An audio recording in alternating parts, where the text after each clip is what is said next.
Lanny, what's up? What's up? What's up? Hello, hello. Good morning.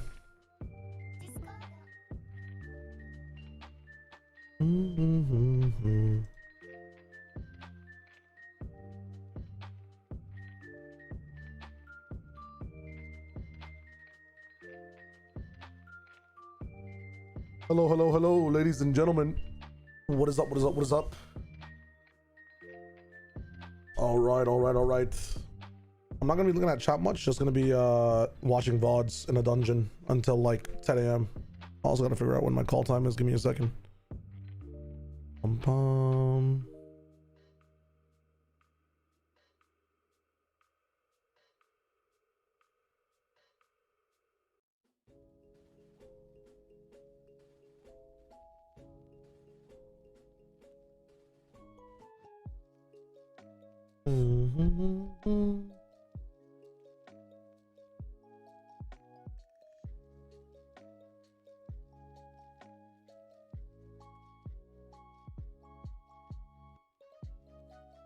Josh, hello, hello, hello.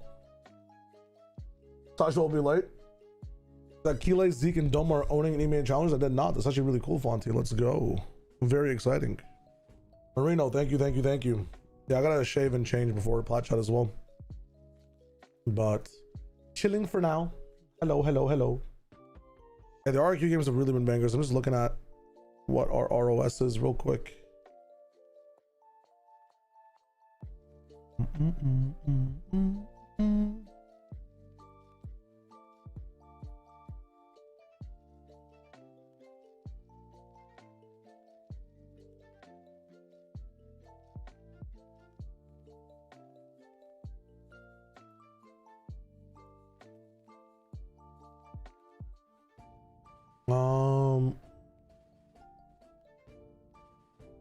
Oh, nice. Okay, we're talking about China a little bit. That's really cool. Yes, Splash Chat is today. If you guys want pick'ems, my pick'ems will be up in a little bit. Tram, hello, hello, hello. How's it going? Welcome, welcome.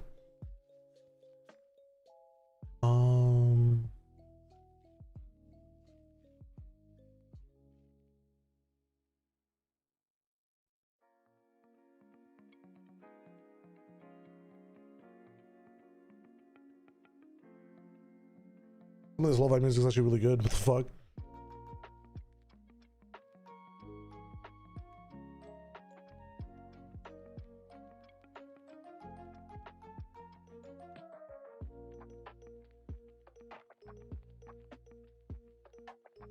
We'll be watching all the playoff VODs. I've actually watched a ton of the VODs so far, just like specific maps here and there. I've been in and out of Pacific for the past week, watching live on basically TMV's channel. If you guys have been in his chat room, you've been seeing me watch the VODs and play rematch along with him. But right now, I'm just gonna be looking at and seeing where I need to go for what. So I might just tune in with Talon for a little bit, look at highlights even, just to jog my memory.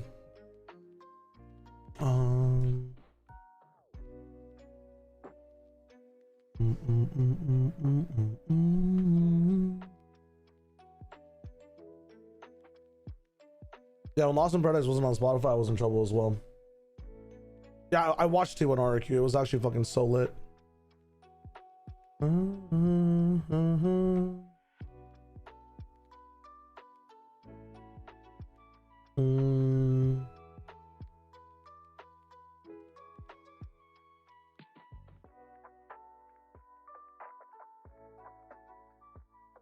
I think some of these earlier matches I don't know much of. I'd love to see DFM's knockout actually. I think I missed this entirely. Let's speed through these VODs. DFM looking to go where they've been never gone before. Every step forward is new territory for this organization.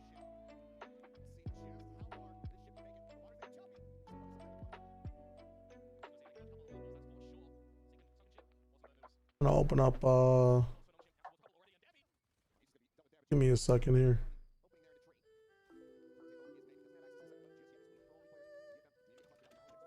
Give me a second. I just need the round score for the first map.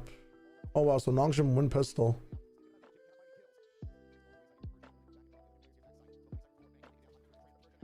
Oh, I think I watched this too. What up, Harold says hello, hello, welcome. Anything is better at champs, DRX or Talon? I think Talon would at this point. I think DRX, from what I've seen, are still just a little bit messy.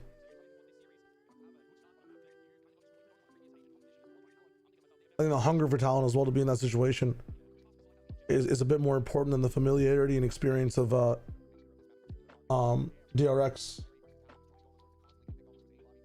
You want Talon to lose so DRX make it? I think it's better right now if a team is making it off a win. I think a lot of these teams that are making it off of qualifying through champs points will not be doing well. That's a personal opinion of mine. But yeah, I think Marino says it well in chat of YouTube. Neither team's that high on much. I'm gonna skip bonuses. Round 3, how do they win the bonus? That's my question. My bad. I watch VODs in a interesting way based on rounds. It's like impact rounds. We just take C Mound, EP May off. RB's getting his lurks working. I mean, then we just have deadlock. I wish Nongshim made it further, man. Team that actually innovates a little bit.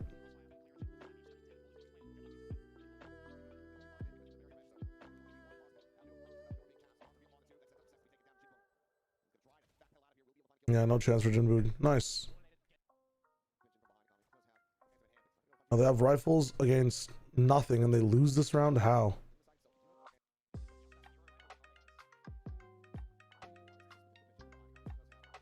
One-way heaven smoke. I mean, Nongshim are playing so far ahead of what they should be doing. They haven't taken sight yet.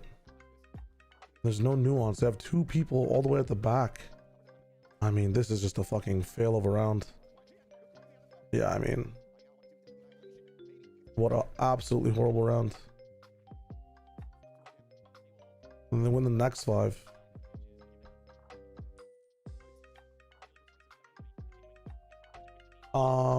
Who else I want to think of? Okay, so if you guys actually want to hear like nuance takes of like who I think is going to be making champs and whatnot, I would watch I'd type in !podcast.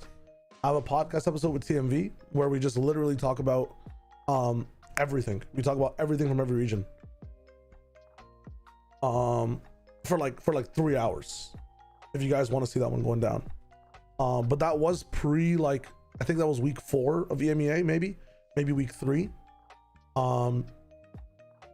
At this point right now, I'm still very confident in Vitality making it, especially that they're in the playoffs now. So maybe Run says Abyss is coming back. We got to remember that they were really good on Abyss because of Freeing's Teo, and I don't think that's the wave anymore. I find T1 is the most confusing team in APAC. Confusing because of the way they run things, or confusing because of their consistency in general. TMV's already wrong by saying Gen.G win champs. I know. It's unfortunate. It is messed up for Pacific, but you guys can see where we're coming from, right? You can see the logic we're taking. To be fair though, we did call, at least I think it's a we did call for Pacific that, like, if you guys haven't seen the podcast, let me explain it. A cheeseburger, if you order it anywhere in the entire world, always has the same toppings, right? You'll get the lettuce, tomatoes, like pickles, and the meat in the bun with the same condiments. Like, a cheeseburger is pretty consistent, right, throughout the entire world. Pacific, no matter what area you're in, what region you're in, wherever you are, for champs, it's always sending like the same 4 strong teams, you know? It always looked like that at the end of the year. It's always the T1, DRX, Gen.G, Paper X package. And then the question becomes like, okay, if is this going to be a cheeseburger year of Pacific, or are we going to be doing like a banquet burger with like a, you know, an egg in there? Or are we gonna switch things up a little bit? We did call that there's a chance for RRQ to make it in, but then who would be dropping out? I think in my mind it was T1. In his mind it was more DRX, but none of us thought about Gen.G.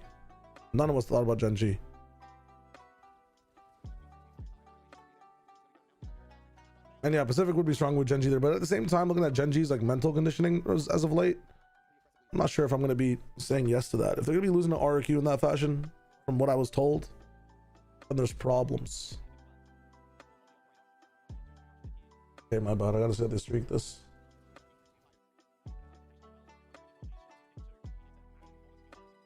So May has an op C long because the Viper walls are on A. We just walk over to B and do a big pop with dog. Wow, really good strat. Dude, Ivy is so good and so important to this team. I swear to God. Genuinely, I might have seen enough already. Okay, now time to pay attention to what DFM are doing wrong. I've seen enough. I've seen enough. All right, next round. Let's try to get aggro. They take this every single time. There's one guy here only. No one should be dying on A. Ooh, they bait what's going on A and then go A afterwards. Race cannot make it out. Gets one trade. Someone's there helping him. I mean, that's good from Nongshim more than anything else. How does Gen lose that fight? I mean, that's just illegal. Falling asleep on some angles, my friends.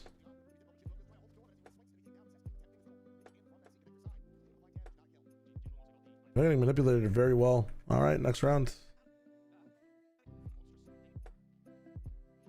This is how I VOD review, by the way. When there's a lot of games to go through, we just look at. So if you guys want to know how I approach things, by the way, because this is most where you're just kind of watching me work. Especially if I just want a reminder of a region. If I watch a lot of games and I just want to go back and see what's up, I go to the VLR. I tap in with the VLR. I look at anything that's weird inside either like round history. So over here, it's like, okay, how did we win the pistol as Nongshim? How did we win the pistol as Nongshim again? There's a bonus win here. How did that happen? There's a streak that happened. Maybe we go to round 5 and like round 7 of the streak and look at, you know, or the buy rounds of the streak and see how the beginnings of those rounds turned out. If DFM did something good in these rounds, okay, it was a clutch. What happened in the clutch? And then we move on from that and keep going. So you can speed run through, you can just watch like the first 20-30 seconds of a round, understand that there's a win, move on. So you don't spend like too long on a round, too long on a map. Yeah, I mean, I think everyone's predicting that this might be a sweep of APAC throughout the whole year. I still am not sure if any team's good enough to beat PRX. My heart says Liquid. My mind still says G2 as well. Sentinels are, dude, I think everyone's counting out Sentinels and Fnatic for like storylines too much, which are two very strong teams. Either way, excited to watch champs. I'm going to be live for them no matter what, even if it's via just a webcam. I'm saying Fnatic. Ooh, hello SJ.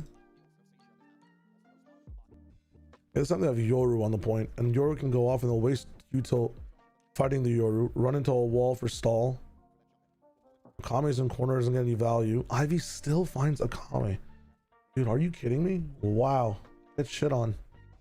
Another A week is hold again. Dude, they just can't find a way to play together, DFM on A.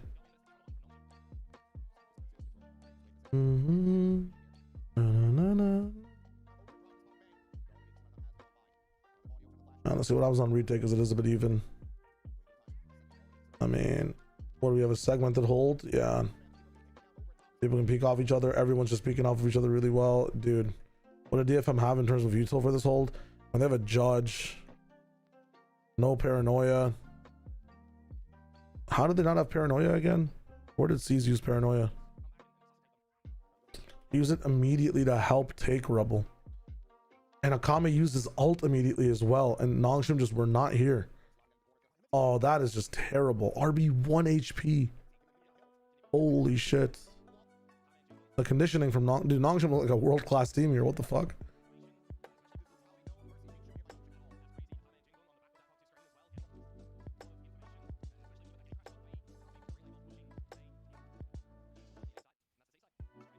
Okay, they actually won another rifle round. How did this happen?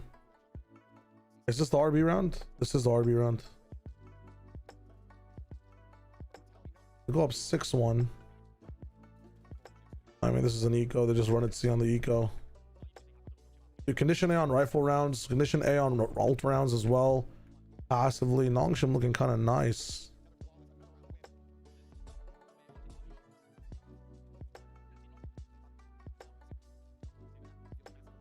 Oh, DFM won around. How did they turn it around? Let me know.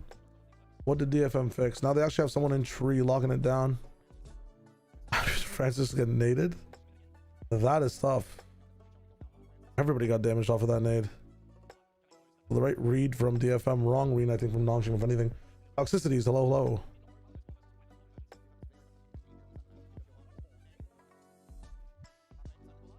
Oh, Akame's just popping off now. I mean, a hero round from Akame, just tough read. Not much cohesion from DFM. I think Nongshim finally ran into their trap play. It took them fucking 10 rounds. Holy shit. How's your brain working this fast? Okay, so I come from a game where... Actually, this is also cool to tell you guys in terms of like how I can approach looking at things in a fast manner. So in terms of prep, right? When it comes to Valorant, this is all you have to do is you have to watch 10 players interact, right? And you have like util on the screen as well, blah blah blah. Yeah, I have like a VLR open. That's all you have to do. In Fortnite, you have to watch 33 teams interact, and that's if it's trios. If it's duos, you have to watch 50 teams interact, right?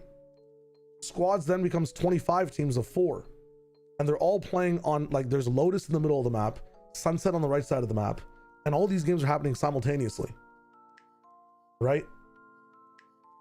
So in terms of review, you have to be able to get everything from the minimap. You have to basically be watching like 6 Valorant games at once and internalizing things and moving. So this is baby sauce. Hello, Bennett. Yes, we're doing some ASMR VOD reviews because my wife is sleeping. I don't want to wake her up. You know how I woke up today, by the way? Can anyone guess how I woke up in my apartment? Any guesses as to what woke me up this morning? You get a gold star if you guess it correctly. You get 1 try. I'm actually pissed. I need to rant about this for like 3 seconds. Police knocking the door down. No, but that would have been more fun. Train passing by. Construction work. Do we have permanent construction work right now? We're used to that. No. Giant bear. That already happened on the Plat Chat day. By opening your eyes. Abrahamovic. You get a gold star. But it's slightly faded. There was a fire alarm at 6:15 in the morning. Actually, no. 5:45. Fire alarm. With flashing lights. Dude. I'm tripping balls, man. I was fucking so pissed. My wife slept through it, by the way. She ain't making it out. She ain't making it out in the flames. I gotta go save her. I go up to check up on her. Like, this alarm was going on for like 2 minutes. False alarm. For some reason, like when a smoke alarm goes off in another apartment near us, the entire block's apartments get a fire alarm. It was not a real fire, no. It was like a 15-second alarm that was going on. Of course, my room is completely dark as well, so it's like, dude, it's wild. It's actually wild. Truly, actually wild. But yeah, it is what it is. Oh.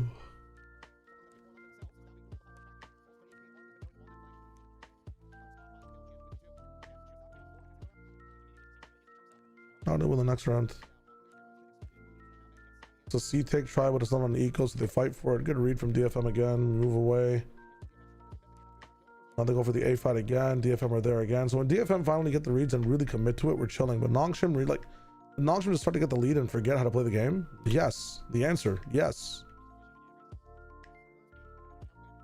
I mean, 8-4 is 8-4, and they kind of did the work. This round happens. What is it? A slow push from DFM. We already used paranoia. Yeah, one thing to note as well is that Nongshim had bad util usage in the beginning of the game. And taking sides. They did like toughen up, but at the same time, they are looking kind of clueless at times. Okay, we pivot over to B for DFM.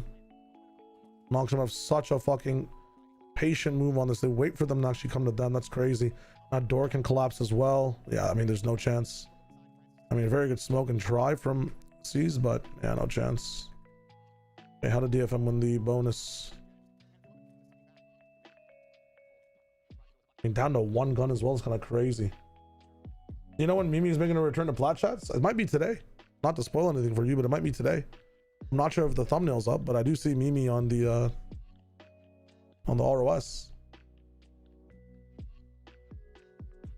I believe she's going to be on the America section with Sliggy, Sideshow, and Bren. Actually, pretty stacked roster today for Plat Chat. It's going to be fun. Yo.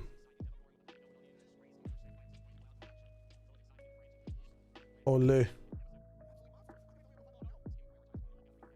It's a 4-man fight on Nongshim's side. Really good read from Nongshim. Holy shit. I mean, a little whiffy from Persia. RB getting a kill here is actually so important. What the fuck? Oh, so close. He had so much time to work with. Come on, man. Nongshim cannot go the extra step to like pop off. I say that and they win this round. It's their classic B take with one hay and have the embed in. Oh my, what the fuck is this? Jesus Christ. I mean, your game is just over. Your game is just over. Did they try it again afterwards? It's all the same round. They get flanked. Did they not have a... No sentinel? No head? Oh my god, they're all prepping you till they all get fucked. This fourth guy gets stunned. Oh, I watched this round. Yeah, I watched this round and I stopped watching the game.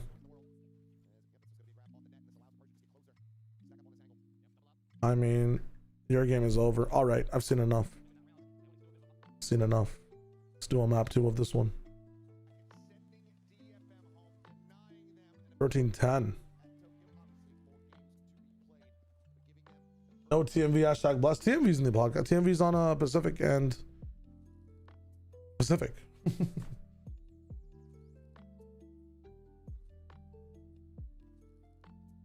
Pacific and EMEA, sorry.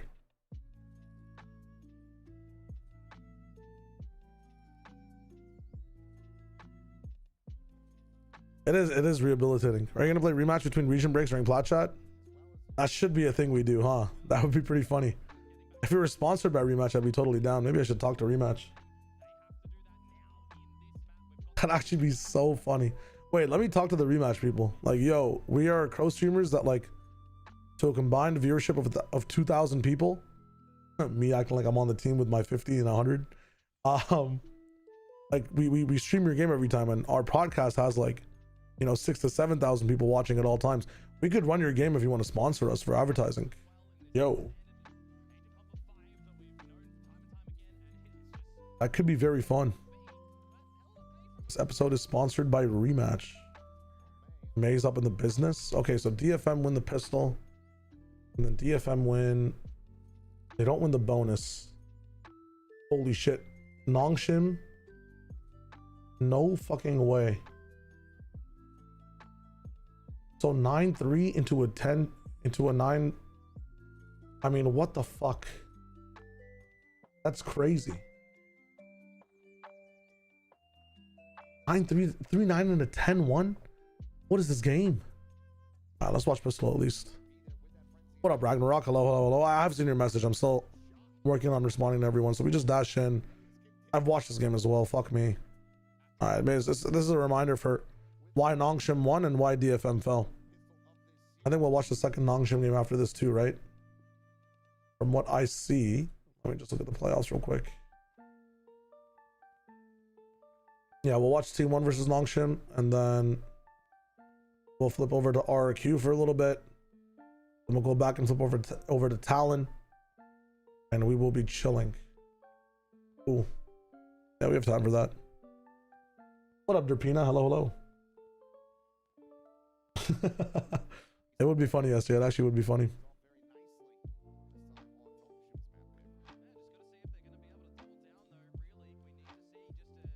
I'll be streaming after Plat Chat, but I have to go at around 8 Eastern my time. Some meetings and all that.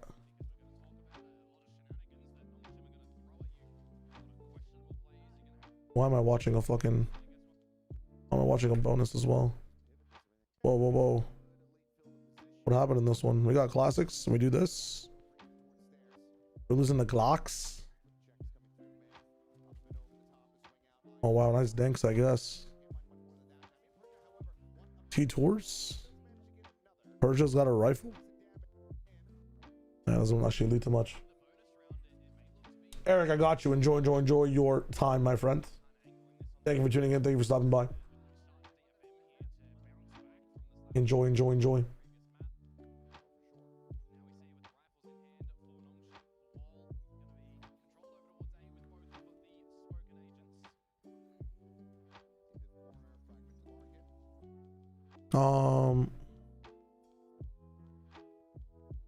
I'm mostly speeding through Ragnarok, but when there is mid-rounding that happens, I'll let you know.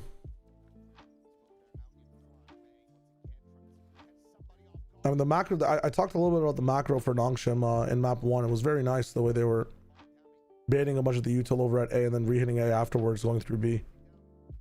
And then DFM just started to guess better and commit a lot more to their ideas. What the fuck is this, Persia?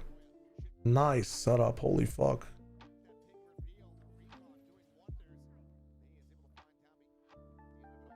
So we get a pick mid, and in 15 seconds try to move over to A. We get one. Persia can TP out. He just walks across. I mean, this guy is hyper aggro, bro. I really just baits them, man. They actually get fished in. Holy fuck. I mean, Persia is a fucking demon. Then he teleports across. This is not sped up. I understand too much of what's going on. That makes sense. He did that. He did do that all with a frenzy.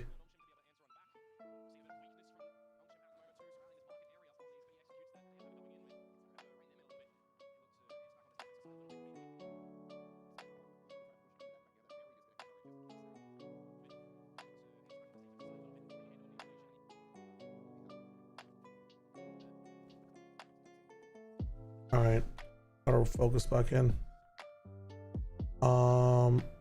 Next 2 rounds are won by DFM. How? Setup's like a 1-4. We drone up top mid to go in the cat. We have a knife on Viper for now. We can defensively smoke up if we want at the moment. We haven't seen that Omen's crossed on DFM and A main. The exec here.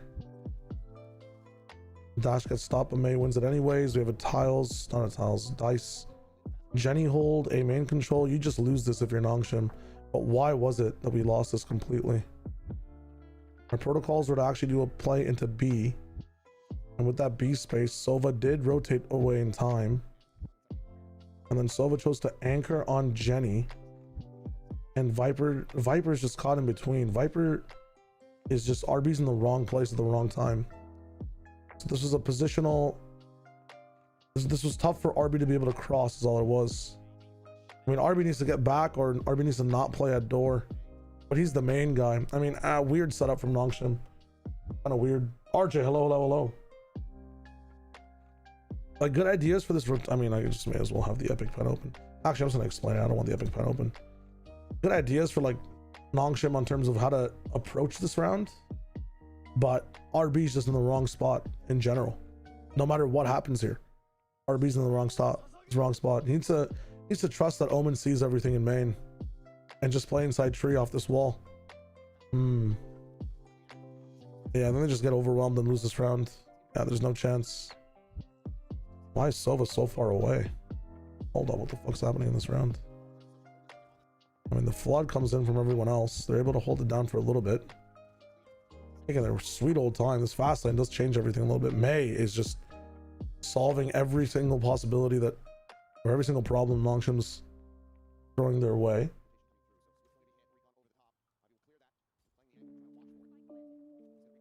Beyblade, good morning.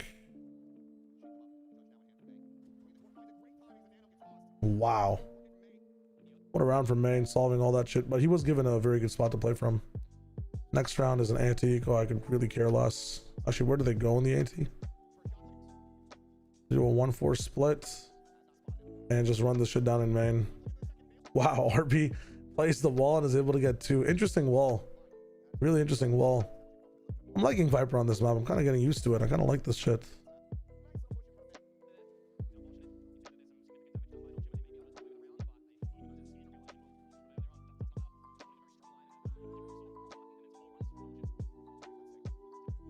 Nongshim timeout. Let's level up. Okay, so now DFM are playing a 4-1 with KO still up at A for info. We have Neon in mid with an op. All right, Domby, what do you got? A knife mid and dart mid. Okay, so DFM's already trolling. What the fuck? Maybe they're knifing mid so Neon can't run out, but it's Neon. You can see that knife coming. Get the fuck out of the way. Like, you're just gonna be reacting to one or the other. RB pushes up. Okay, so we have some trolls on both sides. Actually, you're allowed to push up with this Viper wall. It's just when the Viper wall came down, you're not ready. Very cool Viper wall. Holy fuck. We pivot over to B side, which is where the KJ is implanted. And we know this because they haven't changed their setup, DFM. And so now we waste 20 seconds thinking about B. We waste all the map control that we have to rotate through spawn. I mean, Jet could have found something, and then on timing, Ivy just pops off. I mean, get me out of this fucking round. Holy shit. Some nice ideas, though. Get me out of that round. Nongshim fixed things over by having a more spread out defense and opping mid pretty much. DFM just overcooked as hell, bro. I'm not gonna lie. It's also one of the first rounds of DFM playing kind of slow. Next round comes in, we deep knife market. No one's really hit. We're able to scale up because of that comfortably. Now we know there's people in here. Silva's still watching the B side. No one's kind of pushing it. Everyone's pushed up here. They don't even give.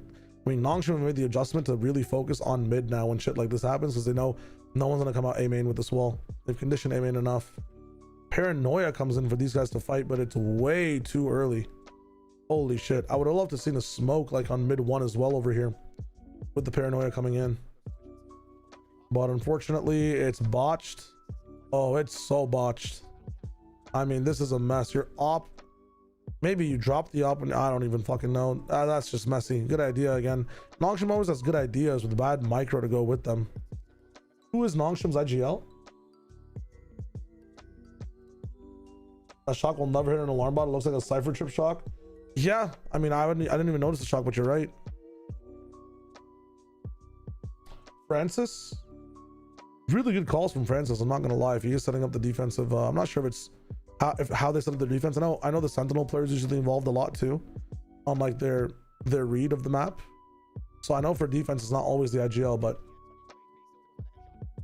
it's good ideas. It's just the team is not like micro on a micro level ready to execute on them. There's always like one little thing missing or one oh fuck, don't break the dart. And next round DFM just went out the eco. I don't really care. Where do they go in the eco actually?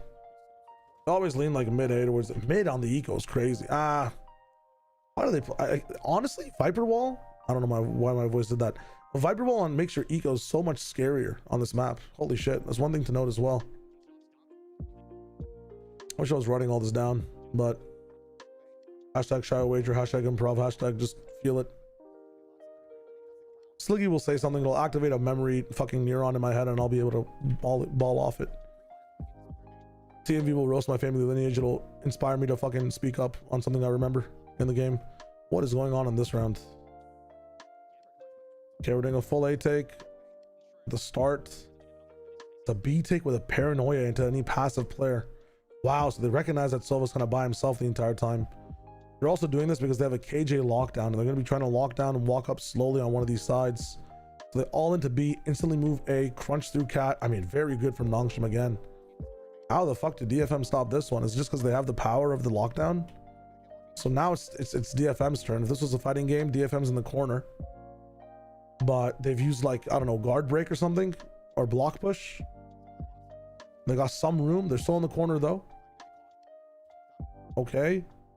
I mean, it's perfect for Nongshim so far. How the fuck did DFM win this round? They don't, right? C's? Okay, they don't because it's 6-3 on this half. Sick. Okay, I'm just fucking reading the round scores wrong. Cool. I missed this round entirely. My apologies. Why did it go by so fast? Thought DFM have a set play to do. They're trying the same play overall. When the paranoia comes, they adjust their paranoia and do it for main, but it's not enough. Why is it not enough? Why is this not para for para? Knife stops Sova from being able to use his util. Oh, May is just a demon is what it is. May is a slippery eel demon and Persia is sleeping at the wheel. Again, macro decisions correct. Adjustment correct. Persia sleeping at the wheel. Also, shouldn't I guess no. One of them has to peek first, but we got to peek together, guys. And then in mid, what is it? C's gets a kill because he's like hyper aware of everything. Yeah. All right, wrap that one up. What's the next round? Again, when two trap plays hit each other, like I think Nongshim always lose. Nongshim is just really good at knowing where like to set the traps or knowing where to avoid traps, if anything. Kind of crazy. Used to be RB, but it switched to Francis. Interesting. Very cool. Yeah, C's did a really good job. C's is basically playing like a lurking Sova role, which is interesting. Mid 4-man, we're up against a Viper wall. Shit just never goes well. C's finds one. We have an operator on the site. I mean, we missed the drone. Rajik. They leave Jet embedded and leave. Killjoy is able to actually move them around. The smoke comes up, so Killjoy can maybe walk mid, but they're actually gonna go back into a play off the noise that Jet hears. I'm sorry. What the fuck am I watching?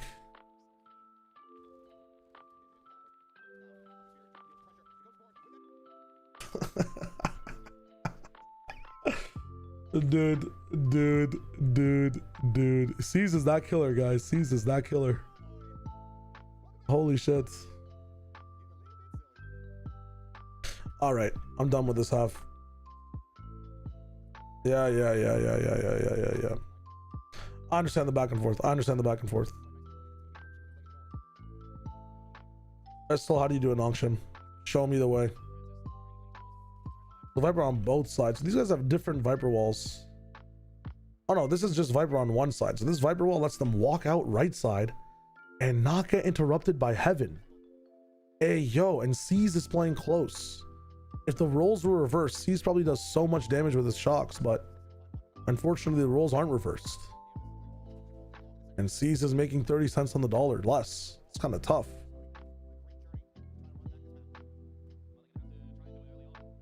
As in his position just doesn't have as much value for some reason due to the patriarchal roles in a sense and positions in a sense. That's kind of crazy. Kind of tough.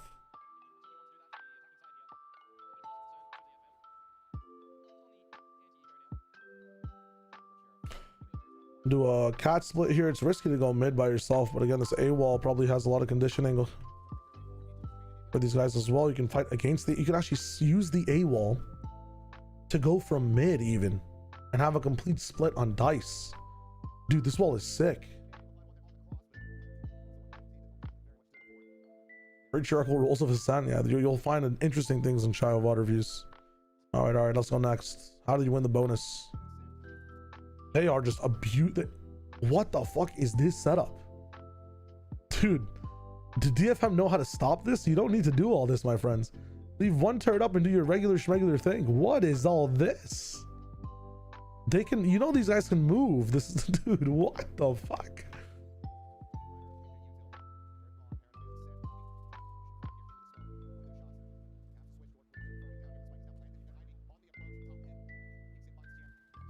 The DFM is just that brown dad at a backyard barbecue. The first like 5 years they immigrate to Canada.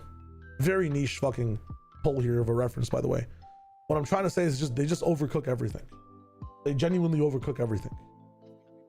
But then you learn over time, you know, that medium rare is okay. Medium is okay. Not everything has to be well done. We assimilate with the culture. You understood that reference? Okay, you guys understand. Listen, my dad's watching. He's probably not. Like, brother, he is such a good cook now. But back in the day, when we first moved here, everything used to be well done. Get all the germs out, guys. Get everything well done, brother. Okay, so I was talking, so I didn't see how they actually just walked in for this shit. I mean, look at it. They just go left. No one's... Dude, what the fuck is DFM doing? They're getting cooked by this shit. And then Omen breaks all the fucking util. Oh, it's so funny. It's actually so funny. Again, like some pros, and this is just me. I'm just saying. Some people are pros for certain reasons, but a majority of pros have no creativity and adaptability to the game. And that's just how pros are, right? Like you are very good at getting the meta sent to you and then playing the meta. There's some pros that are like meta defining. There's some people that can, it's the easiest way to explain it is like people that, it's to look at card games, right? There's people that can make decks and there's people that can play decks. They're two very different types of players. If it's not Yoru or Chamber, how do you counter this wall? You pray. You genuinely pray and you have to guess on pathings. You can counter it with Chamber, you can counter it with Yoru, you can counter it with Deadlock, you can counter it with Vi's double Sentinel as well, Vi's Cypher. You can counter it with an Odin as well, but then you have to lock in an Odin onto A site, which doesn't have the best angles comparatively. You can also like counter it with Sova Heaven and just shock. I'm not saying that it's like a completely counterable wall, so to speak, but I'm just saying those agents give you options. You can counter it with a solo Cypher defense as well, but again, it's difficult, right? You can always path around the util that's there. You just have to counter it with some proactivity. Again, it's a smoke, not a wall, right? I think people start to forget that about smokes when they're very like, I get this from high Q a little bit, but when pressure's building, like things seem much more difficult than they are because of your tunnel vision, much more difficult when they are just because of how mad they're affecting you mentally. Like at the end of the day, it's a smoke. If you look at CS, like Counter-Strike, for example, sometimes like, dude, if a team's getting dominated by util, smokes turn into hard walls, like that people will not even want to cross. Like if you're playing 10 mans with your friends, even like if people are hyper focused about things, they will never understand like the next creative step to maybe counter them, or like what you can do to win up just by challenging something. But this Viper wall is just so strong that it becomes a wall and not a smoke. Nice try from C's. It's an eco rounder. Could really care less. All right, where are we going now? Full A again. I mean, it takes so much manpower. Look how open mid is right now. Just held up by an alarm bot. Okay, so you know there's two there. We got big info. There's two B who are probably going to be moving away to a solo Killjoy. So Nongshim calls for the B tick. They don't move away from B from DFM side.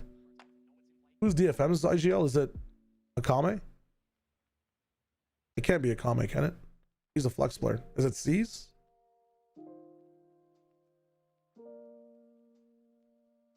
It actually is Akame? Holy shit. Wait, so they can't lose Akame if they want to pick up Osbos. For people who are just probably verbally recoiled, it's C's. Okay, never mind. Then they can get rid of Akame, but Akame is such a nice flex. But no way May's playing Yoru. The reason I'm talking about Osbos is we were talking in the America stream yesterday about Osbos wanting to move over to Pacific. What would be like a good team for him to move on to? Could be DFM, could be Zeta. There's choices. But if I was looking at DFM, I was thinking that like maybe we don't take May, or no, we don't take Akame. I feel like Akame is just too much in the business, you know. PRX Osbos.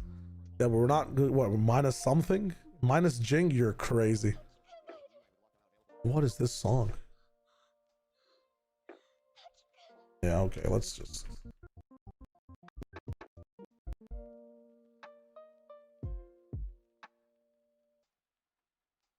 move past that. Yeah, it's Osbos plus Envy. It's Secret could be cool too, but I'm not sure if he wants to. Is Secret Philippines? I swear he wants to play in Japan. He might even go to tier 2. Tier 2's popping. All right, this round we're taking B main. What have we done so far? We've kind of started showing some presence. Hey, look at the way DFM is at the adjust for. Hey, they've got 3 people on defense there now. They go for B. What is DFM doing wrong? I mean, they're getting boomed by this Viper wall, but oh my god. Round's over. Next round.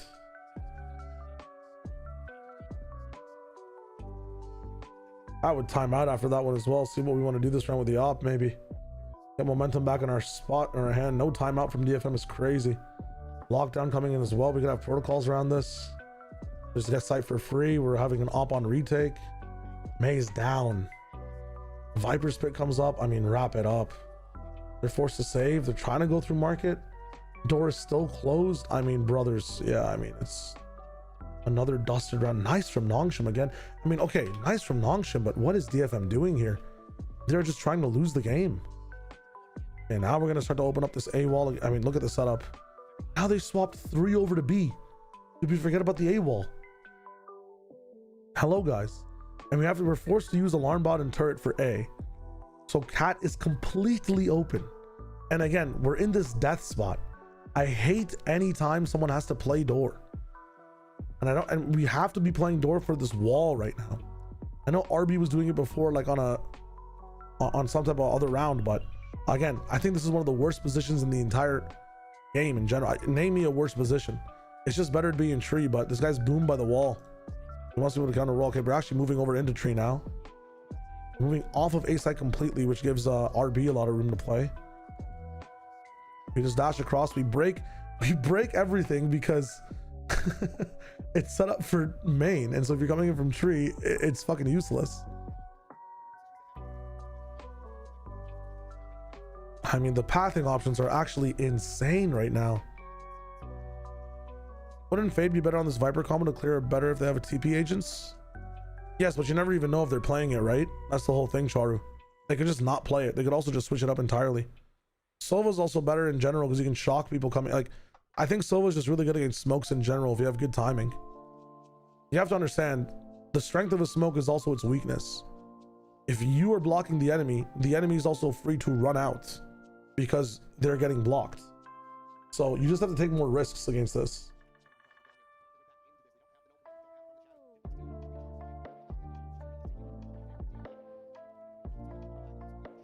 I mean, they have a heavy tree presence here. Again, you can use this Viper wall on post as well to cover up half your team if you want to. I mean, this is disgusting. You have the options for smoke as well. What do they do here? I wish I had replay mode, man. Honestly, this round would actually be so much better with replay mode. One person on Artis. Artis finds 1 value. It's Francis.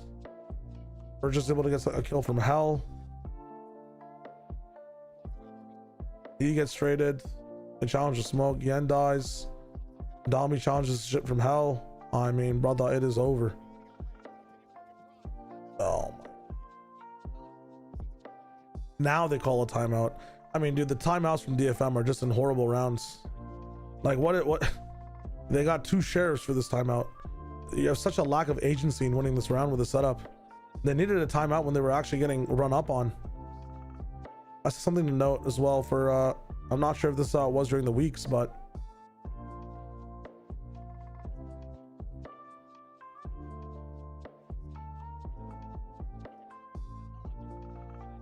sorry.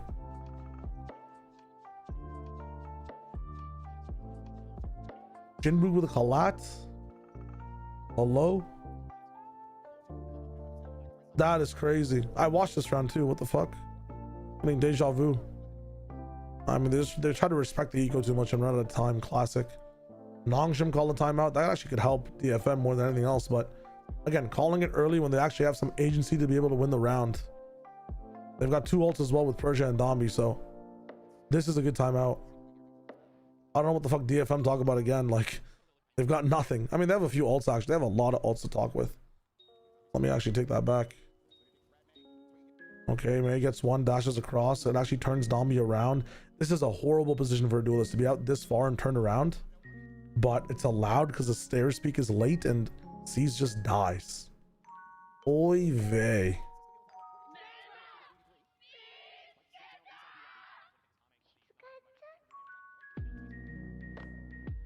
What is this song, bro? 53. Excuse me. Alright, let me just fucking skip this shit as well. So far, 2 misses. I haven't seen the anime, so I wouldn't know. Yeah, Sideshow how Plot Chat Island was? I will. My bad if I'm missing any messages, by the way. I'm just kind of vibing.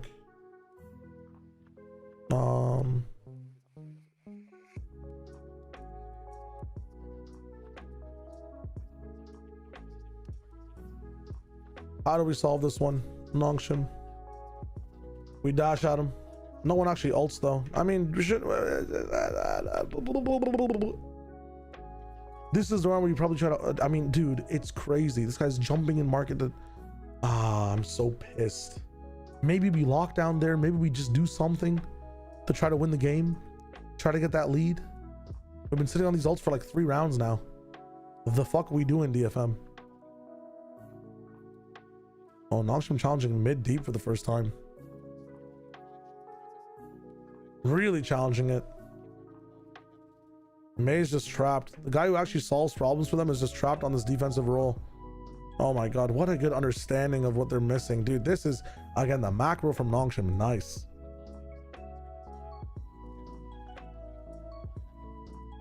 Dude, holy shit.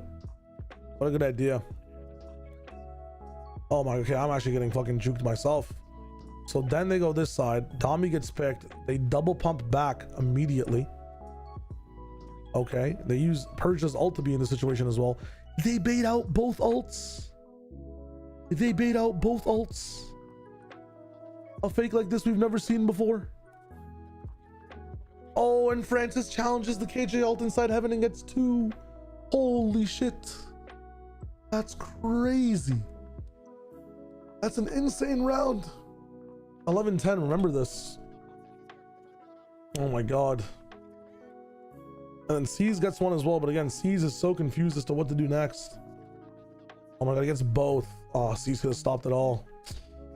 Okay, RB, it's all on you. It's all on you. What are we doing here?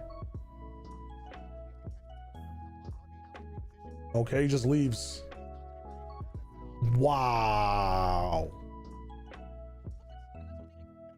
Insane. Nuts call from Francis. Holy shit.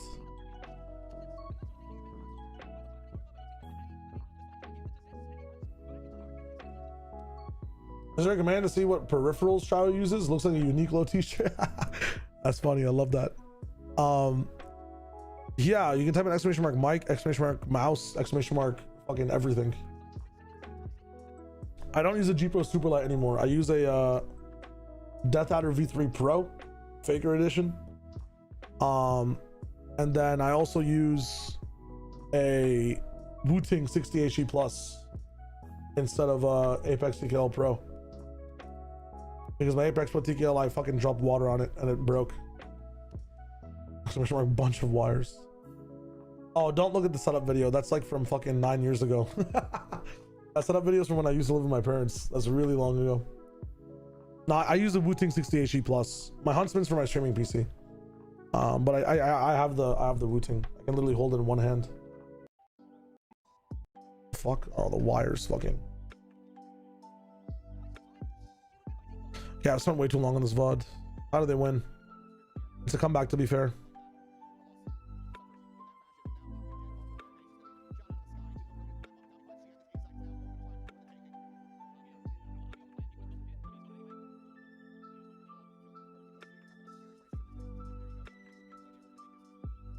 Like what, general mid fights? Sorry, I missed it. Dami's here. Someone just try to fucking fly in the air or something? What is this, desperation? Dami gets a pick. We move across. Jet knives out and tries to counter with a paranoia that comes in from... I mean, that's not a bad idea. It's just their embed wins in the round, or their lurker wins in the round. I keep saying embed, but it's not an embed. That's my bad.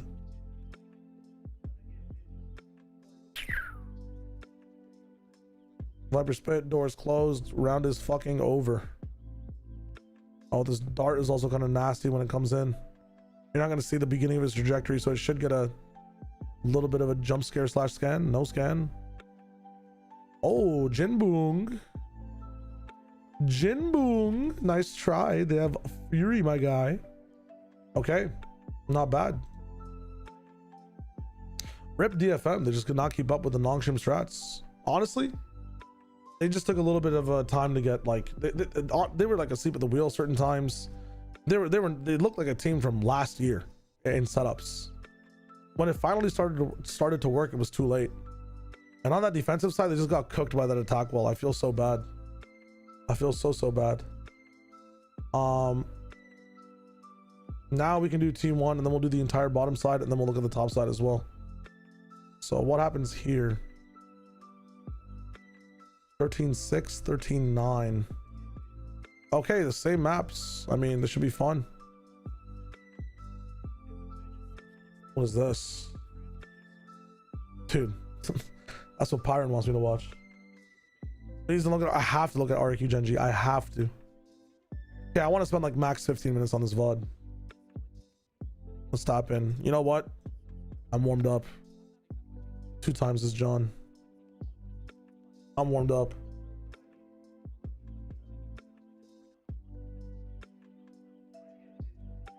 All right, so what we saw from Nongshim on defense last time,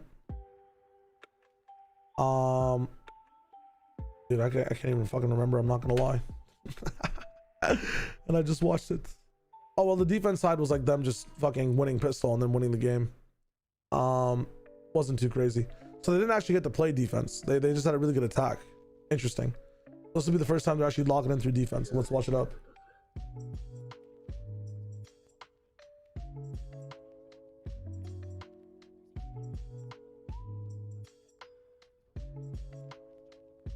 Slow approach from T1. Ew, bro. Paranoia comes in. We self-stun. Buzz is just in the business.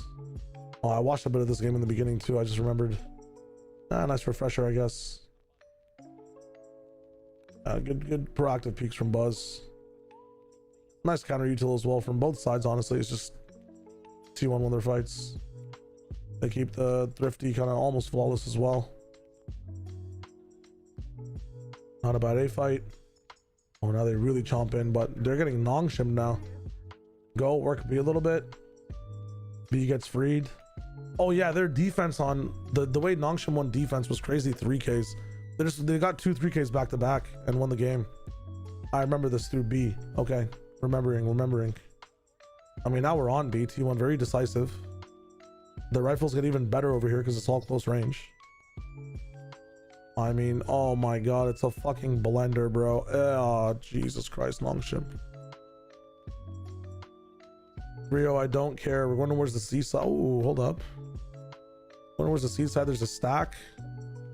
Persia gets one. We're trying to push off all the others. Time might be a thing over here. Oh, they win it up. That's very nice from Nongshim. Nice. Very cool. Almost should have been a harder round to win.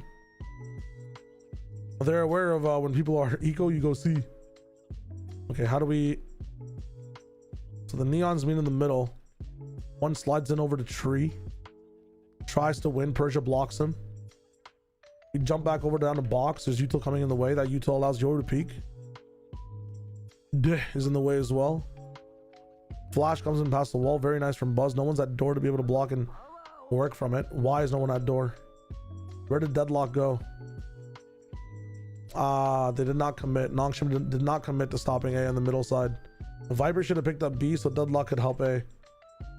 I mean, you hear everyone, man. You're thinking about the one guy?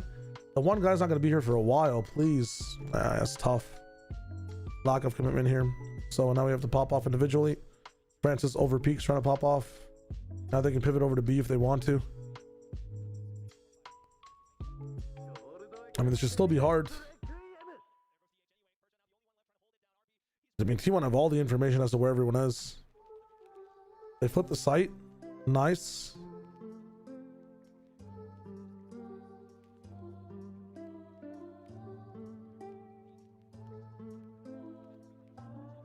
I mean, it's tough, man. It's tough. That was on them not committing to the A side. Again, that's a little bit of like, the setup is correct. Like, we're setting up on the round very well, calling very well there, but the macro in the middle from the IGL, you need to be able to commit to helping A, call the person over from B, make the wrong decision together. You can't cover everything, right? It's actually tough. Oh yeah, I am prepping for blackjack, kinda.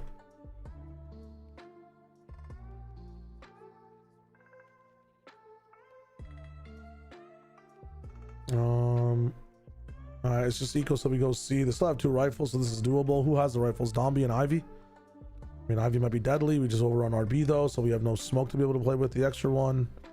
Everyone's trying this again, but this time we have a deep insert from T1 into like the Mako TP pocket. I don't know what else to call it, the crate. and they're actually challenging things earlier on. They're not letting Nongshim play on their own tempo. I think that's what I realized about Nongshim.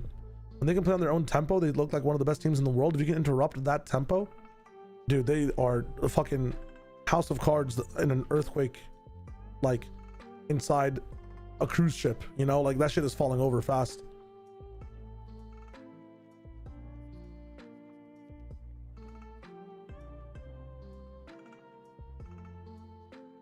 Five one, we call a timeout. Off the eco, not bad. We have some rifles to be able to work with in this one. Oh, this isn't a timeout, this is a tech pause. Tech pause. Team 1 are winning, guys, please.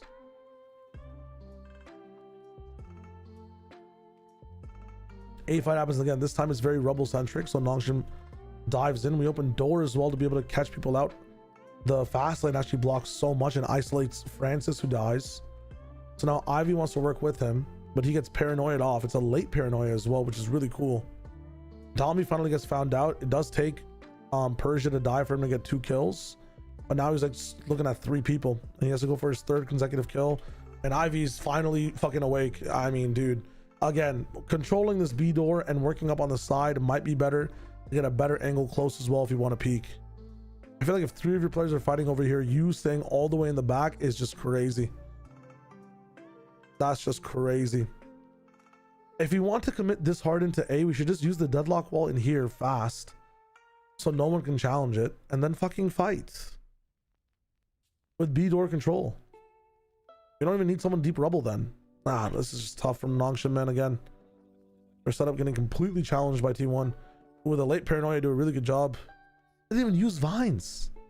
That's crazy. I mean, why am I watching this? We keep moving on. I want to finish this map in the next like 6 minutes. I ain't got time for this one. Nongshim are just getting kind of destroyed. Destroyed.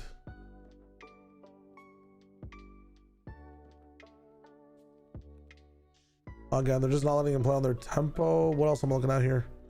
Damn, T1 keep winning even off the timeout all the way up to 7-1. Oh, it is 7-1. So now Nongshim are going to win this round? Is that what it is? Okay. Lotus is a good map. I think Lotus and Haven. I think Haven actually. Lotus is good to see if people can play off of trap plays better. I think Haven attack side is the king of if a team has good macro. I think Lotus is like, how good are you at executing set plays? Obviously where they are is a big thing, but I think macro is more so Haven. Micro inside your set plays is Lotus. I am good, Ragu. How's it going? I changed the Lotus comp like 3 times in the last 4 games. Also, hey, I'm doing well. I'm doing well. I just answered that twice. And mid rounding with the doors is a huge thing, but like I think the majority of Lotus like happens at barrier, and like if you find a clash on your ideas that are there on barrier, like how do you execute on that? You know, how do you make those micro adjustments about executing on your macro plays? Okay, we found out where Viper is. She gets stunned and we don't act off of it because we haven't cleared the rest of the site. Everybody rotates off B. Wall up, and they completely ignore it. I mean, destroying that wall would be sick, but again, you can challenge the wall after it's destroyed. We move over to the C side from T1. This is a very important round for Nongshim to win, to gain momentum back in this game. They've given up A as well, which is interesting. I just got a flash of hunger, by the way. We gotta demolish some food later in the day. Okay, so we're actually, again, T1 challenging Nongshim, but they might be biting off a bit more than they can chew right now. Spike has been ticking for a long time here. Tommy, nice win. Is this Nightfall that comes in? Yeah, I mean, Domby, huge. 8 seconds still left. Interesting. Team 1 got better every match. I'm looking at it now. I wasn't able to watch them on the upper bracket if they were starting in there. Yeah, I didn't get to watch their Paper X game yet, so we'll work around to that. I'm gonna watch Paper X last here. I think after, oh my god, a Valorant round is happening. So the A clash happens again. No one's in B door. What are the point of these stuns, man? Again, I'm so pissed. I feel like that, like all your stoppage, like your Viper and your Deadlock is all your stoppage, and their utils split up somewhere else, and the biggest pain point you have is A. And like, I'm not sure how you'd use these stuns, but man, something needs to change here. Off these fast lanes, maybe you can get some stuns off. No one's at door either. Like, Omen is TPing up this time. Oh my god, Nongshim. End this game for me. End this game. Eco next half. They just fucking win anyways. What is Nongshim doing, bro? At this point, genuinely, it'd be better if they had Breach or Teho. I'm not gonna lie. What the fuck is going on in this round? So A's been such a troubling point for them, and T1's been rolling them over. So this time they have a 5A stack on the rifle round. And T1 just goes C. Oh, man. Oh, that is tough. What do we have for retake here? Deadlock ult? Omen ult? It's not bad. You could Omen ult all the way towards the back. They have a Yoru TP here to counter the Omen ult, though, if it does happen. Francis gets picked. Oh my god. The wall was not deep enough. When did we throw this wall? We just threw the wall. We threw the wall from top waterfall, really? Get that shit in there, man. Oh, it's such a shit wall. It's honestly such a shit wall. Haphazard stuff. Again, the right idea from Nongshim, but the actual micro adjustment is just not there. They fast lane, they challenge the fast lane. Fucking, what is this? Oh my god.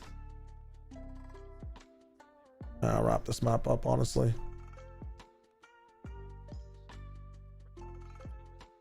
They make this an 11-2 as well on the eco. Oh no, this is pistol. Hold up. But I was on pistol. Nongshim going towards A side. Walls gets a pick and almost gets out. Okay, so Deadlock, the Winmore agent, and Viper are here. And they have the wall. Are they just over on trees? Is that the idea here, to skip all this shit? Yes, they are. Wait, how'd he die? Oh, he comes in at the very last second with a stun. Yo. Izu is fucking insane, bro. Dude, the neons in this game are just making it happen. I heard Izu was really good on the... I saw Izu actually playing really well in the last matchup as well, too. Are we getting to, like, Bangkok Izu levels? The Clutchmeister himself?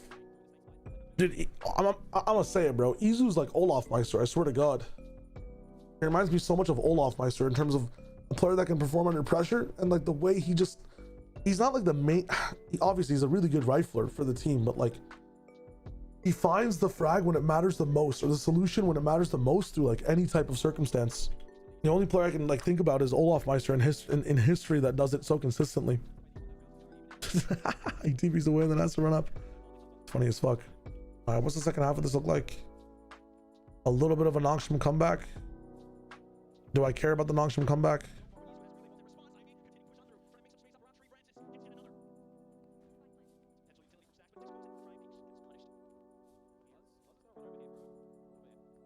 I mean, they're just forced up to run these guys over. What up, serious? Hello, hello, hello. I'm taking your DM into account as well, my friend. I'm just taking a while to think about what I want to do. That's one of the options up there. Thank you for responding, brother. What are these circles? Is that for fucking... What are these circles, man? Hell yeah.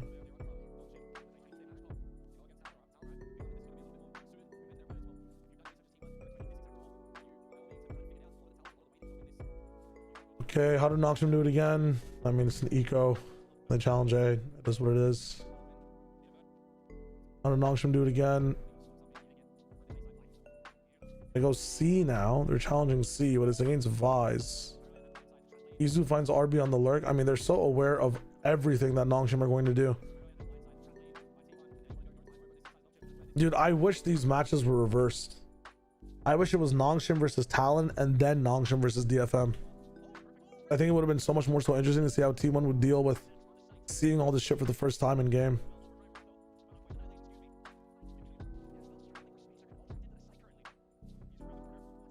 %100% serious, absolutely.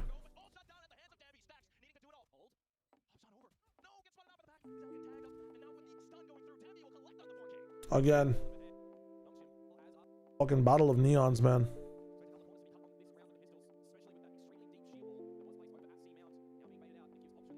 We pushing through main. We need one round here. That's all we need. Tommy gets picked. Dude, are we playing a pistol round? What the fuck? Still garden be like. Timeout. Buy round. Buzz has the op. He's playing through A-site door, a really cool sight line. And you have to get Buzz ahead of these guys. He's on rubble now. Oh wow, Buzz is like, where is Buzz, bro? He's about to die. Yeah, he's about to die. Let's get on rubble. Why not just do it from rubble? What did they throw at rubble? Did they stun it? Did they paranoia it? They paranoid it. I mean, really good from Nongshim. They lose dimensional drift as well. Dimensional drift makes the op so worth it to pick up on defense. Meteor time. Stacks time with the trade. They know where they're coming from as well because they saw the paranoia towards the back end. Stacks.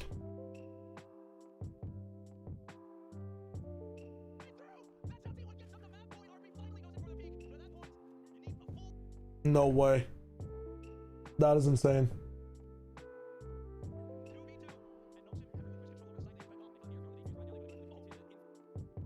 Does he not see it on the jump spot? He didn't see it off the jump spot. Bruh. Wow. That's how T1 gets over.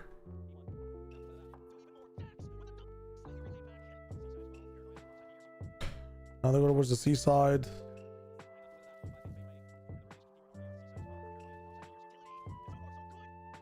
Wow, DH. Why are you allowed to do that, by the way? So they have a bunch of util that hits back sight. They think it's clear. It's not. What a nice shot onto Domby. And Domby and Francis dead. They have no util to hold this. Oh, wow. They went off a fucking thrifty. Wow. All right. Well, how do Nongshim fall? So they got Buzz on Chamber for this one. And they do have a Vise as well. No Jet. Interesting. So Chamber Yoru is actually a very good counter to this comp on defense. For some reason, Nongshim aren't using their defensive wall through A main this time. They're doing it through mid. I wonder why that is as well.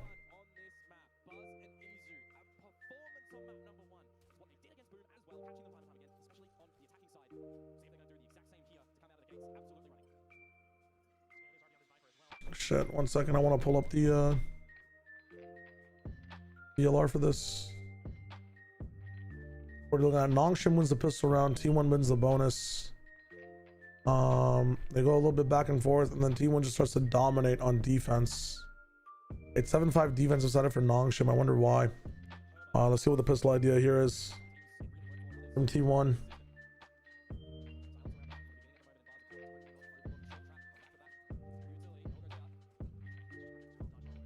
Nice from Nongshim. They stop and actually buy a lot of time here. Don't have as much util to cover sites. I mean, retake should be very Nongshim sided here right now. T1 guys are weak. Segmented, 30 seconds left. Aren't able to really cheat sight there. Nongshim's able to get the B main space. Yeah, now they're gonna be pressured in.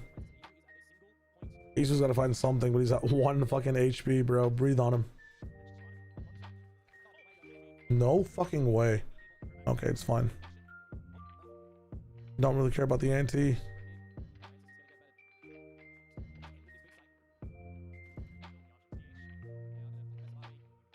Okay, so now they start to do this wall up. And DH knows where to play against it to actually play off his own one-way still. Holy shit. Nice. Let's skip a bit. We've kind of gone to a 1-3-1. They got a mid pick as well in the transition. I mean... ain't no way. We just wait this shit out, bro. We got time. We got time, brother. Ew. Yeah, we TP behind him. Kind of nice. Good protocols. Okay, that's how you defuse a Nongshim, trying to play with the walls. It takes time though, that's the one thing to notice. So can I choose you turret bot? Let's skip this round, let's go next. So T1's gonna win 2 here. How do they win this rifle round? It's up against an op as well. Somebody's upping mid, they actually TP in an ult. Wow, they immediately ult 3rd round. Whoa, whoa, whoa, whoa, whoa. They ult so Yoru is able to clear Omen to TP and to switch blindly. Because he came through mid and no one followed him. And no one followed him because Chamber can see through mid to see if anyone is following him. As a result, Omen can just hold now and get the rest of his team coming through main as well. Yes, Yoru dies. It's all good. We have an idea as to where everyone is. He tried his best. I would love to see Yoru maybe TP off of that, but very difficult again. I mean, Francis is holding shit down. How do we get past here? What util do we have? None really. We used all our util to get on the site. I mean, you're getting shock darted down. My question is, what the fuck are the rest of Nongshim doing? Fucking 7-day delivery to help their team on site, brother. We've seen them at lane. Are we waiting for a smoke? Persia has everything. Persia hasn't smoked yet. Persia has everything, bro. Toss them a sight smoke, brother. Persia, are you a bot player? You must be bot. What is he doing? Did Persia smoke at all? He smoked in mid and shit. You got one smoke up when the execute's happening. Maybe you could smoke lane. Maybe you could smoke the one side. Dude, 2 of your smokes brother. That's crazy. On 35, you ain't smoking for your team. That's kind of fucking sacrilegious. I'm not gonna lie. It's nerves, dude. I could be the most nervous person in my life. If I'm back site, I'm calling for smokes. There's ain't no way. You're just sitting in spawn? Are you kidding me? That DFM game was more nerve-wracking. There's just no way. All right, what happens next? What is this, round 4? Nongshim's winning this one. What's their idea? Okay, so it's gonna take them time to defuse this. Dude, they have to use so much util to get past this wall, man. It's a fucking 3-segment wall. I'm actually like, oh my god, I feel like, dude, this is just, it's getting me excited. This is kind of crazy. This wall is really good. I'm witnessing like an evolution of Ascent, which is insane. And it covers mid, bro. I'm not even thinking about the mid tactics. This is crazy. This is actually crazy.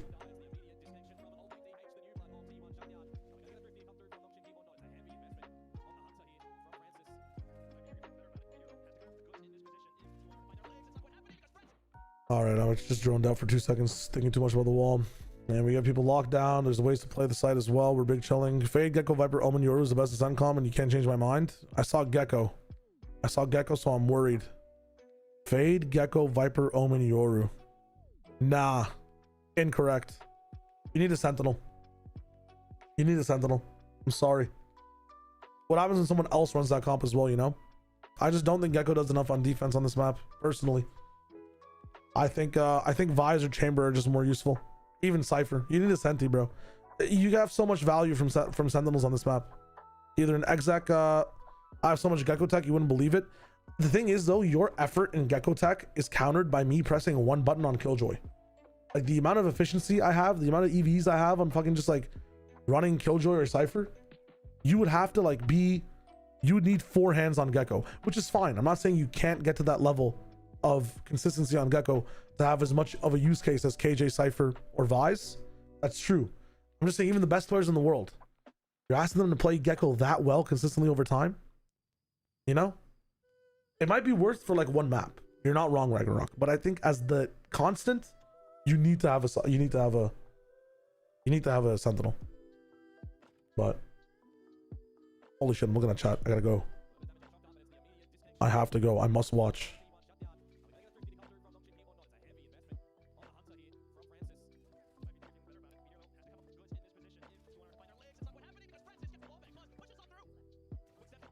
Truth. Let me move over to like what is it? 7 or 4-3? Let me go to 4-3 really quick. That's what I really want to see. All right, it's 4-3. How did Nongshim go on the streak? Nongshim look really interesting when their op is back up on defense. Okay, they have a timeout as well. So what are they cooking up? What do they have? Their toolbox consists of a Viper Spit, a Lockdown, and Overdrive. Meanwhile, on the other side, we almost have Dimensional Drift and Fury. Duh, almost has his fucking ultimate as well. Not that it matters too much. We're TPing across. Interesting. Top mid just to get the angle off. I understand that Dami's on the up. I mean, we're just walking up slowly onto angles against the op is crazy. T1R, that guy. That TP is actually really nice too, to be able to watch it going down in mid. But they're not really biting. Dami's in main. Nice pick on the Izu. That is rough. They're challenging these orbs. It makes a lot of sense on both sides, actually.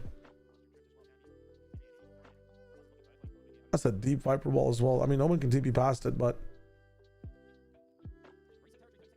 I mean, the issue right now is that Persia needs to be smoking for his team, but like he's in his own like island of being, he has to fight for himself a little bit right now as well. Can we get a smoke, please? Do you have a smoke? You have one smoke. Brother, smoke something. Okay, we've smoked. Okay, now let's get a team. Let's get a smoke for your team.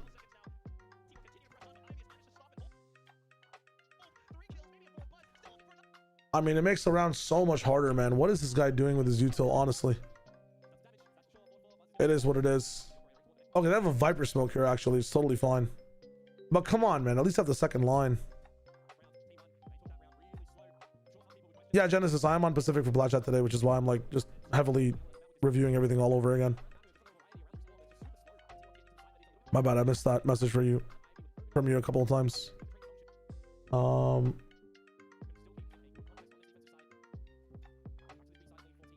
Hello, beep boop. What up, Iron?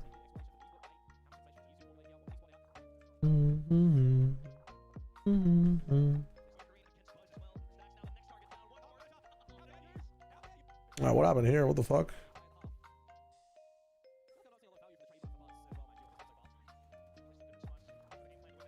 Wow, RB. Kind of showing me a Viper trailer. Ace. Fucking Persia. Alright, T1 timeout. And what is this? This should be 1, 2, 3, 4, 5, 6, 4. Yeah, okay, so T1 went off the timeout. I don't care. Let me just get to the other half. I'll be honest. I could care less about this back and forth. It's a bit messy. In my opinion, I don't think T1 were successfully able to actually stop the defensive wall. On the offensive wall, though, let's see what's up. Disgusting from Buzz. Alright, I'm on a main chamber from now on. I don't give a fuck. It's time to lock in.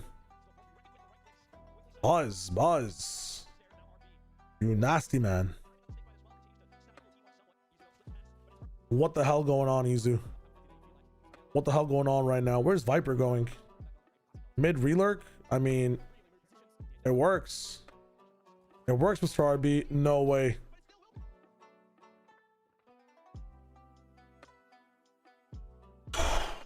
Oh my god. Did you watch PRX versus Talon? No, I haven't gotten to watch the PRX games. So we're gonna end the VOD review with PRX games. I need to refresh myself on RRQ as well. I'm gonna do that right after this, and then we're gonna watch the Talon side of the bracket as well. We got time to watch everything. Let me recheck my call time.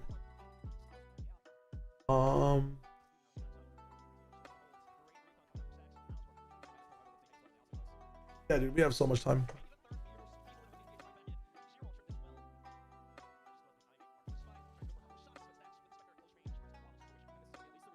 All right.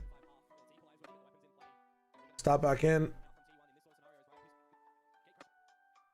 The bonus is whatever at 7-7. Take him to heaven. Okay, now T1 starts to activate. So at first, what is this new wall, by the way? Holy shit.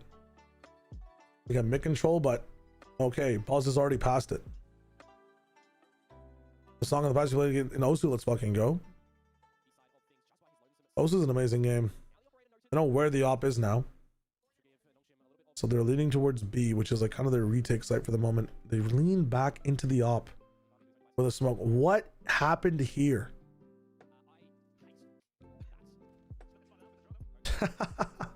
What is this bridal fucking wall mid?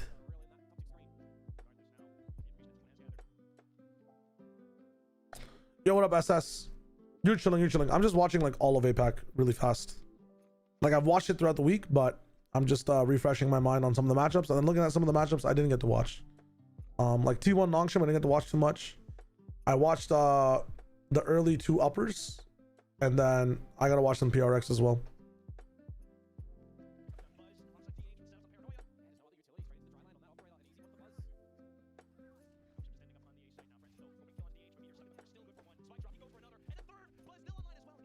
Whoa, whoa, whoa.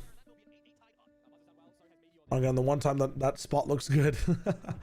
It's crazy. I hate playing artists on defense at the first at first push. But yo, if you got the util, you got the util, my friends. Okay, this time we have that also. They've actually played this with Vise, which is interesting. So Vise on defense, stopping they have insurance for Cat, which takes a long time to get into. And they have an embedded chamber here as well. So Chamber's TP is protected by Vise's wall, which is protected by thorns. And this entire relationship is buffed up by an omen here as well that can then paranoia and buy 8 more seconds. So this is a 15-second delay on one side. They have slow delay here as well. This is a very good counter to this wall. And all this util is right after the first segmentation of this wall as well. So Nongshim, if they are in A main, are going to be playing slow up here anyways. This entire setup buys around 1 minute of time, which is really cool. And then Chamber can get out effectively. He can get smoked for as well to go across. And you'll notice that no one is going to be rotating here on A either. This is a fully manned operational battleship with just 2 people, which is very interesting. If you want to watch you guys have fun, enjoy, RJ. Thank you for stopping by. And I say all that, and DH challenges a fight before the wall goes up. Is that going to call the rest of Nongshim back, though, is the question. It should, but they're so committed into market with 109 on the clock. Disaster. Disaster is struck. They found the key, they just could not put it inside the door. And the house fell down. Kinda tough. Dude, if I'm RB, I'm not tilting by any means, but if it was a rank game, I'd be sad. And I would understand why too. Unfortunate.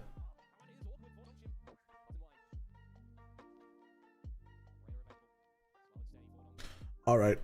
Same setup is back. They have Vice to support it on this side as well. Dude, they have double. Yeah, again, double Sentinel is a very good answer to this stuff. Vice Chamber is kind of nuts. You just play retake B afterwards as well. If you have smokes, you can delay B for so long too, and Yoru can keep TPing over. I mean, this is a good setup to stop everything Nongshim want to do. So, I mean, it's eco. I'm gonna jump in on B with fast lane.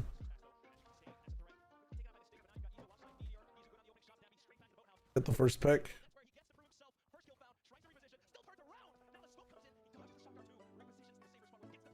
It's just messy on the side. I gotta watch that back again for the first. I'm paying attention to the minimap. Fast lane in. Do we get Sova is the question. Yes. TP towards the backside. Find more.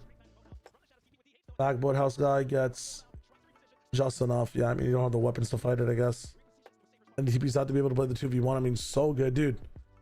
Real talk. DH is insane. He's so good at playing with his team. This is not the first time I've seen him like give up a fight to be able to actually play numbers advantage and find a very creative way to do it. We were talking about those creative players, like those players that need to do something creative in the moment, solve a round. I've never seen DH fuck up on that. He's made the right call every time. Oh my god, get fucking dicked on. DH is like, dude, I feel like he's more adaptive than Bang even the way I've been watching him play this game. Kind of insane. Like creative omen play that's very solid. Like it's not set play. I have Bang like at the top of my list on someone that's so like consistently good at making the correct TP, at playing the numbers advantage, at bolstering his team. I've got Bang up there, but just watching DH these past couple maps, like he's really good at the game, man. Holy fuck. Of the YT thumbnail, thank you. I need some work though. I need some work. Yes, now we try B again because they know that all the Sentinel stuff is on A, yes, but like, you still have like a bunch of util to get past. You have an entire setup to get past over here. Okay, hold up. What are we doing? What do we have here? A lot of ults. Stun comes in. There's a scan on Izu. I hate this ult so much, Francis. Why? You're a smart guy. This ult never gets anything done. If you want to use it, like sit back here with the KJ and tiles or something. Like, it's such a shit ult. And again, like when it could be used, like I think ulting stairs 3 times is good enough. Like ulting stairs 3 times with this ult is actually so good. But instead, like then they peek out after the ult is fighting for them. Yeah, I mean, wrap up the fucking round.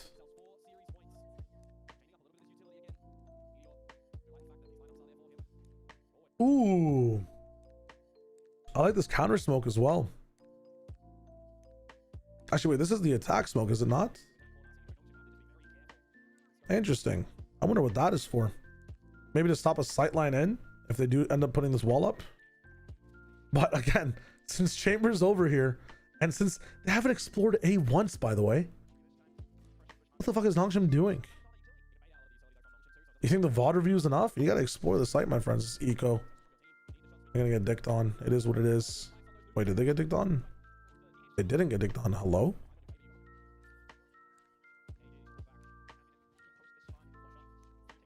Spike down with 26. What is Meteor doing? Give him a free rifle. Wow, Persia. The Prince. Let's go. We ain't done with Nongshim T1? Not yet, not yet, not yet. I just, it's really important for me to pay more attention to this Ascent side loss. Let me move on to the RRQ storyline. God damn. And now they're going to be using this, but Chambers swapped over on the map, so it's just one Vise they have to kind of clear, but Viper can't do it alone. And they've relied on solo people at A, so this is just tough. What do we do here? Yeah, DH is definitely an upgrade, Charu, 100%. Air repair comes in. Fast and able to actually clear stuff out. We have a fucking instant rewrap though. Stacks is in hell.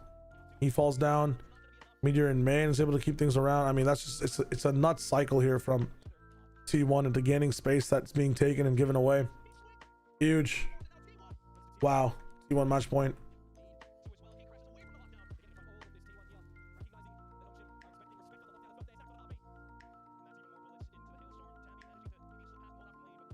I mean, Nongshim just did not condition the attack side properly whatsoever.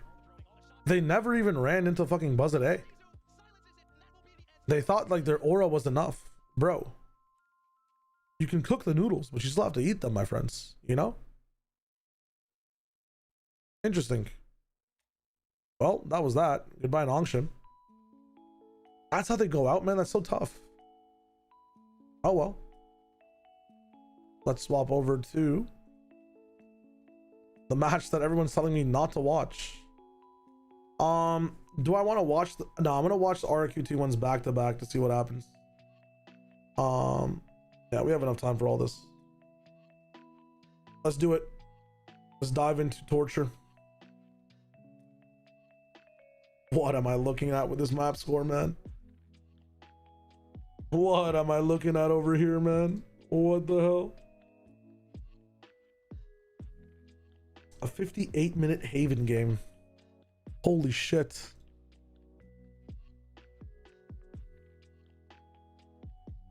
I mean, is this just a Gen.G Haven? It's kind of what it looks like. Let me actually just skim through this one.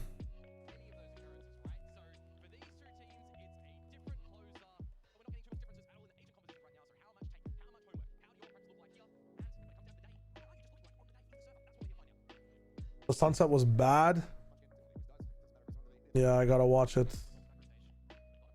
I missed this series entirely. I forget what I was doing this day, but I was not able to watch this RRQ game.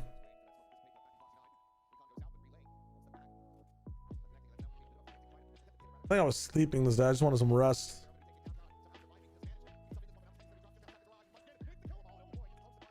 Okay, let's go. I think RRQ in the entire world, actually, RRQ is probably the team I have the least experience with watching, so this should be fun. Should be nice and eye-opening.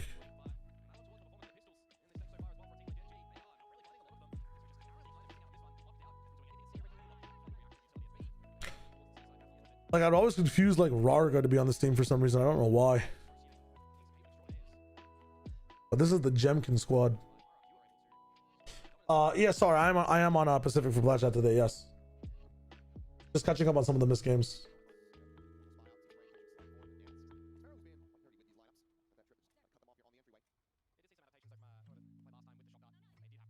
I don't care about this round. End it. RRQ, let's go. RRQ, I feel like are really good at playing against antis from what I've seen, even in Toronto. Hey, Monyet, what the fuck is this? Spectre Gaming?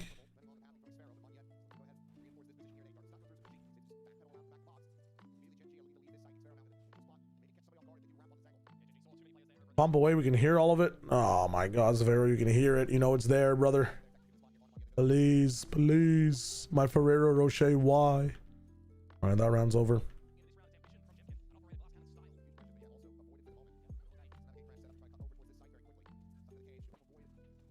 Classic C hit. Looking at the comps real quick. Yeah, okay, so we have Gen.G Viper and Double Duelist RRQ. So if they're both alive here, it should be fine. I mean, yours TP is not really that good. It's only towards back A. Dude, they need to kill 2 people here, or RRQ just lose this, right? Well, there's 1 kill. I mean, that's just rough. Luckily, the stall's not even going through yet. They're waiting on alarm bot. Oh my god, I mean, this is terrible. Now the stall comes in. There's no time for this. RRQ just lose, right? Yoruwalt? Yo.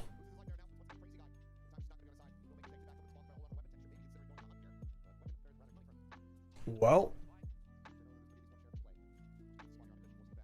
set up a little bit lacking for C retake there. Okay, Gen.G pump fake back again.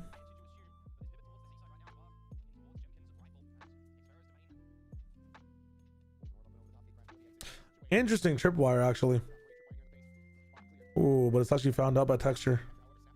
I'm liking the adjustment though. Wow, texture. Wow, texture. Texture looks to me like a player that can go 9-3 up on a half and then be so confident to just clear out the next half, right, guys? Anyone else agree?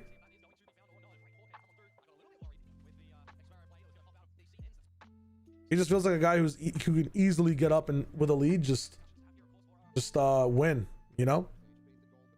Surely nothing bad can happen when Gen.G's in the lead.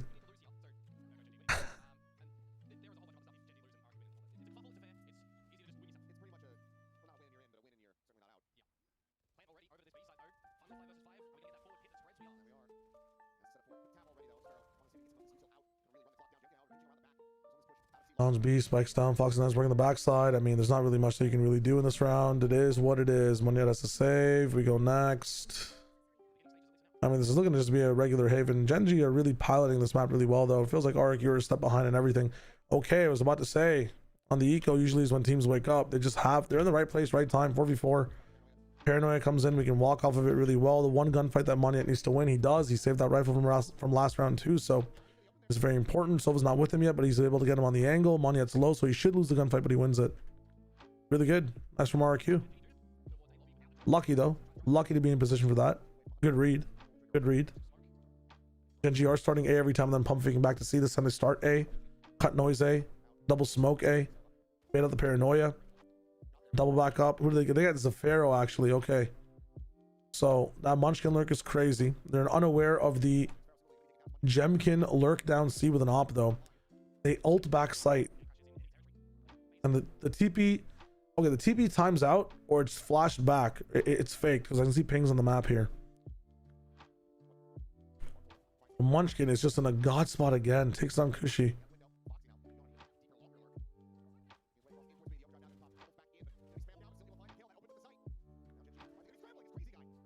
Wow, crazy guy. Okay, okay. Wow, tough. Cool from Gen.G. Very expensive round though. But expensive at like a round 8 is not bad. Might get also the last one this time. Walking into A, there's no smoke stopping them, so they're like, fuck it, here we go. Jump straight in, backside fight, not gonna be able to happen. No one can really keep up with the neon. I mean, crazy guy up in the business, bro. No way. No fucking way. You are serious, bro. He's still alive? Oh my god, a crazy guy god tier, bro. Oh my goodness, he's actually the best. What the fuck? What's my prediction for RQ Talon? I think it's RRQ personally. If it was T1, I feel like it'd be Talon, but I think RRQ is a harder fight. Aware, says Estrella. Aware. I did see the Frost crash out, yes, as I'm crashing out during the interviews as well. Dude, brother, come on. DRX going over Talon to champs leaves a bad taste. I agree, Luigi. I want Talon to go, but I feel like RRQ will just have the advantage. Yeah, was that ult coming so late? Come on. Is this off of heaven? What was the issue here? We go up short this time. No pressure, working for the B take a little bit more, or just working on retake as why. The attack side has a lot of ults. The defense has a lot of ults to be able to counter this is what it is. They want to get jumping in a good spot with this ult. Okay, dope. We're far enough as well. I like this ult. It's a nice try. Texture though in the business, he activates. Oh, okay. It's very pulse off from heaven. Texture still activating. This is a Pharaoh with a 3k. Let's go. This is a Pharaoh. Good round. Gen.G timeout. It's a cool back and forth so far. I'm just looking at these last 2 rounds. What happens here? Is it a back and forth? Nah, Gen.G win both. Gen.G win off of this round. How?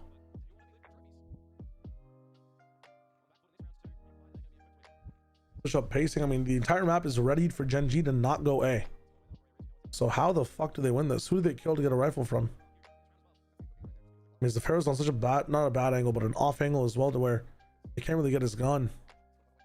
Is it just a C garage pop? Is that all this is? I mean, dude. What is Jemkin doing there? There's no way, bro. You know what? After watching this, maybe Talon do win against RRQ. I'm not gonna lie.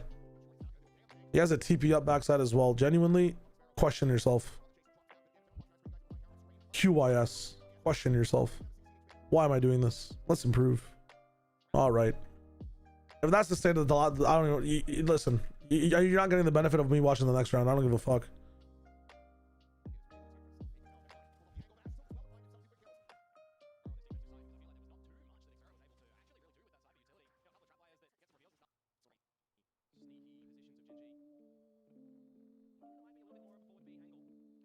Gen.G with the pistol. We're up against the next bonus. What we doing? Okay, we take all the garage util out. There's still some left over at C long and no one's challenged C long. Now we're going up into B. One smoke there. We can cycle smokes as well. We just jump through it. I mean, brother does 65 more damage. No, he doesn't. Ash, good clean trade at the very end, but is it enough? If crazy guy wins this, I'm stopping this review of Haven. I don't give a fuck. All right, thank God. Gen.G up 10-5. RRQ tossing their last 3 timeouts. Okay. I mean, this is running into a fucking brick wall here.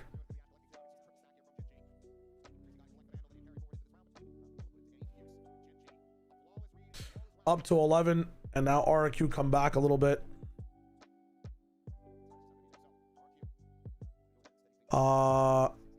Do I care in which the fashion they come back at all, really? Maybe to learn a bit more about the team I do.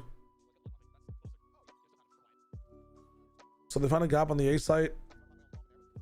Para comes in this time. We're actually able to get all the way down to health from with Monyet. Nice. I mean, two-man crunch basically on the side is kind of nice. All right, what happens the next round? They find good timings pretty much for RRQ. In the head-to-head though, Gen.G just keeps winning. Without the timing, RRQ are kind of in trouble, is what I've been noticing on this map.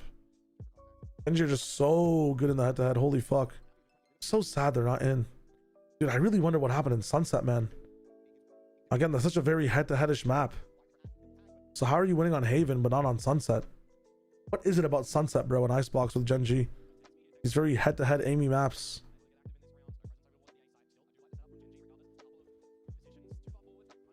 Flash should make a small segment where you compare your reveal files. That's true. What position you in your reveal file? I'll tell you guys after this. Sorry, I'm just very locked into this review. What happened in this one? Did they find more gaps? Sorry. Fuck, man, I missed it. No, this is a direct head-to-head. Flash comes in. Jemkin gets the spray down. Now they ease up. I like this from RRQ. Very cerebral. Okay, they get the cipher. Okay, now they know where the gaps are. So they find the gap. Able to come in. Foxy9 forced into a fight. Yeah. I mean, that was more so head-to-head. It wasn't in a trap play or set play, though. Gen.G timeout. Again, are we finding gaps? We just pick through the smoke. I mean, yeah, nice try, Dexter. I see where Gen.G can start to fall off. We break garage util, and now there's more gaps created throughout the map. Okay, when RRQ work it slow, it's just amazing. Understood. So how the fuck did Gen.G turn it around? How did they win this? How did they win this round?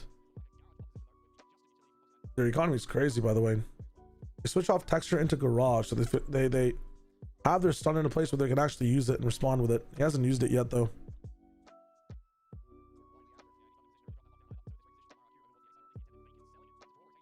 The issue with the VFL stuff for Plat Chat is that some of us just weren't able to play VFL the entire time. Like, we missed a week. Like, I know Josh missed like week 2 and stopped playing. I missed week 4, which like directly impacted my stats. If you want to see my VFL stats at the end of the day, you can type in exclamation mark VFL. I'll check for you guys right now. Fuck it. We got some time.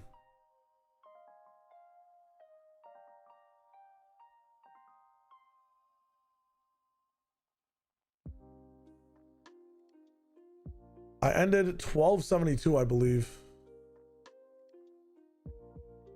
Is what this is saying.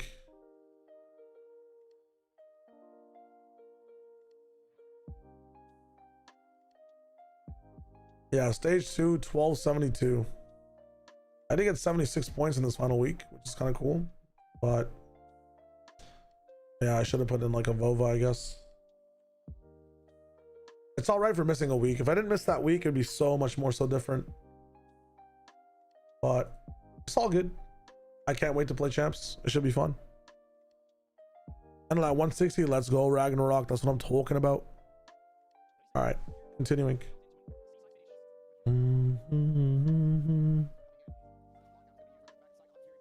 All backside. Paranoid to decloak doesn't come in now. Wow, so a botched attempt at countering a lockdown. Again, head-to-head set plays. Gen.G's winning. Slow plays. RRQ's picking him off. I wish we did some more slow plays for RRQ before the exec. Dude, what is that fucking minimap?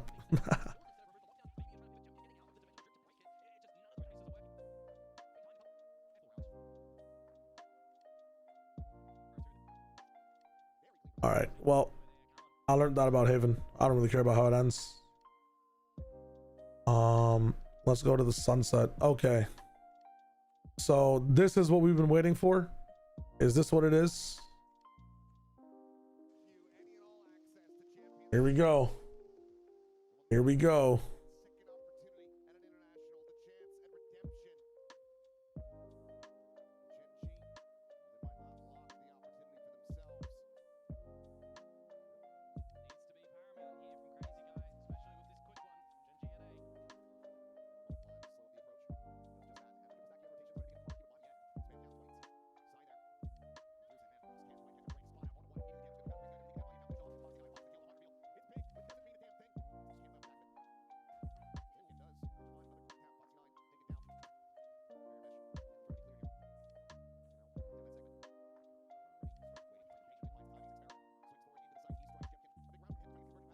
Wait, so Gen.G just smashed all this, huh?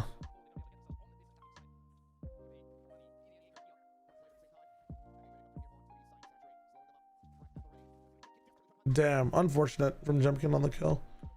All right, next round. A split, what happens? Which side of the crunch works? Wow, off the one way, are you kidding me? Round over, next round. Mid split, they have A pressure. Mid split continues. Punching off the one way again, are you kidding me? Gonna do it again? 4v4, I mean, RRQ win this, right?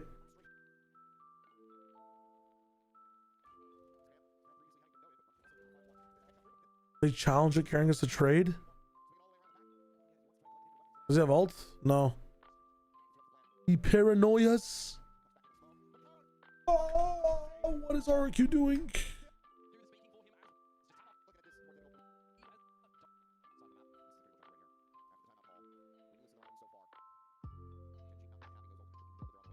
Let me go through mid. They're scared of challenging B main.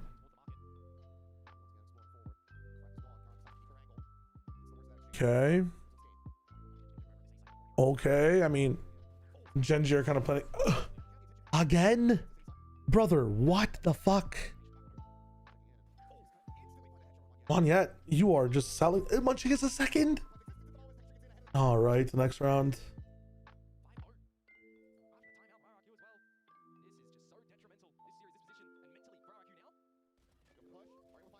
Okay, they find the trades.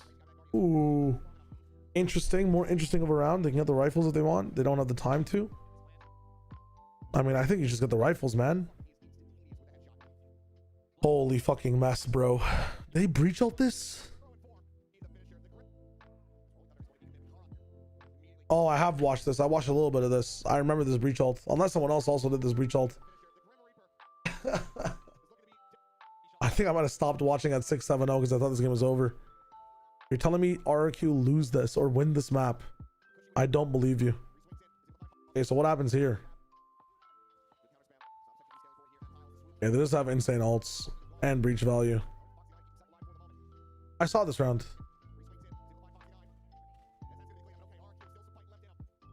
All right, 6-1. This time push out into mid. Would love to see Omen in the spot instead of Fade, but it is what it is. Would love to see. Okay, they just back up. Interesting. What the fuck am I watching?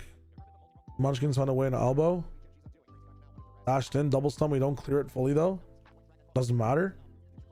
Okay, comes in. Okay. I mean, whoa, what the fuck? Okay, we're fine. Some unlucky stuff in the pit.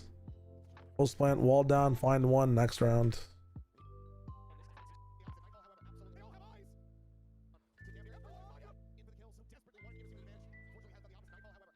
Oh my god. Wow, Ash checked. That would have been a crazy play. I like it from RRQ. That's funny. All right, let's go next round. You failed it. We just move. Should be pretty fast VOD to watch. Okay. I mean, RRQ are just kind of getting dog walked. I'm not gonna lie. Oh, okay. Finds two somehow. Doesn't matter. Fucking trades. We win. Find one next.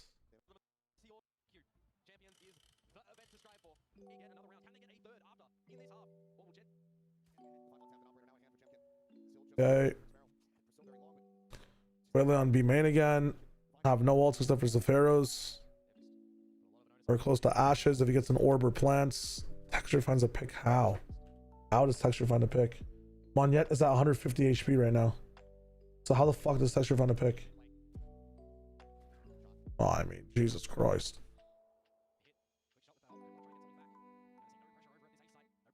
They've got no smokes. They have to bunker down on one site.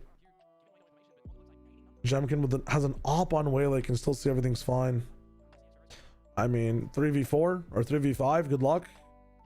You have Cypher util, you have Breach in one of the most awkward spots to be able to use his util from. Mad respects. He just has to fight with his gun. I mean, Severa gets overwhelmed. The crazy guy is putting in work though from his positions, let's not lie. Fast lane comes in. It's all at the Gemkin now. I mean, 10-1, bro. Constellation util dump ult round from RRQ. Respects. We half time it up. Okay. Must win round for Gen.G, kind of. I mean, that's funny as fuck. That's really funny. You must be this tall to enter B main. Funny as shit. Fucking entry on main. Holy shit, I'm actually dead. Okay.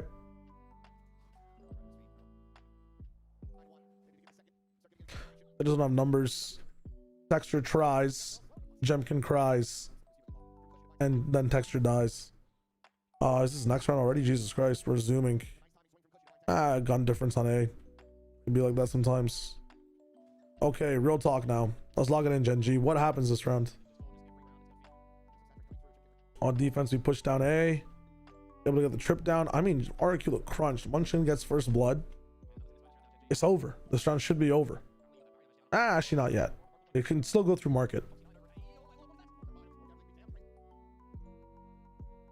It's like that then. Okay.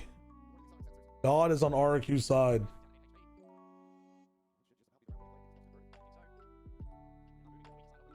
I don't have the strength. We haven't seen anything crazy so far. It's just been a smoke kill. Let's keep moving. Let's keep moving. We don't have time for the slow play. We have like we have Monyet up in the back lines. He's gonna be able to hear everyone rotating away. Round's over. They get like what, one extra pick. Whose mini map is this, bro? A small ass mini map. Who is that? Who is that? What the hell is this, Munchkin? I must adapt it. I must adapt.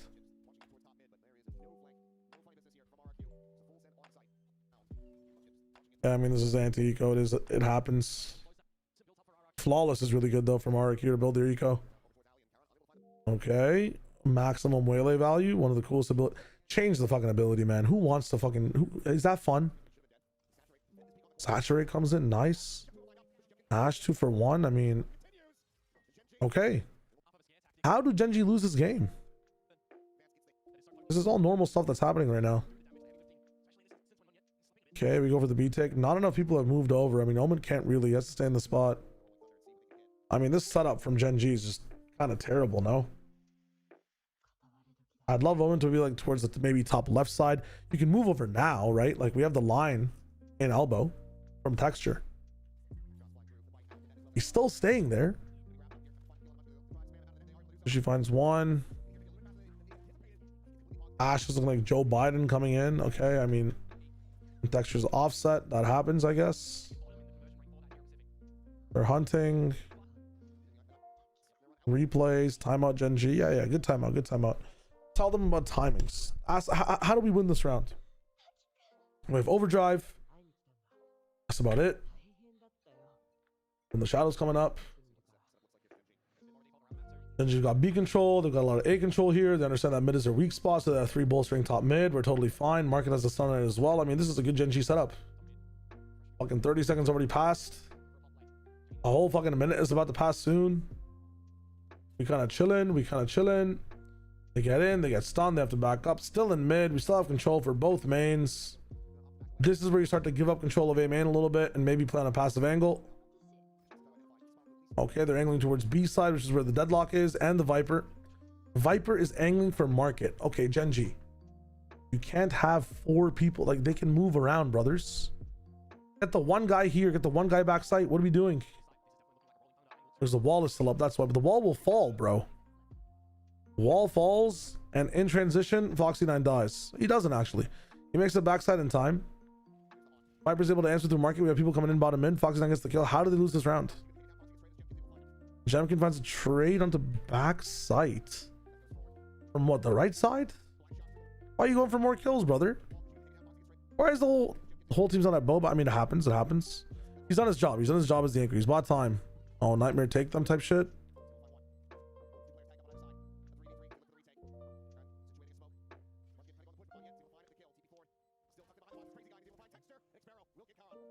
I mean, that's Gen.G's round to fucking win. I genuinely don't understand how they're not fast enough in the rotation.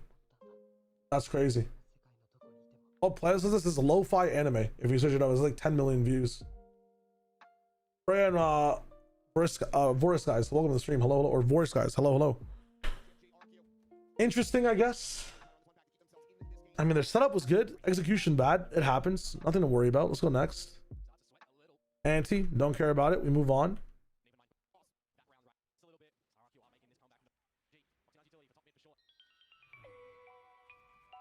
So we're in the business right now where every round loss is another round loss type shit. What do we have this time? No B main control, but we have more threats for market. We can act off of them, maybe top mid.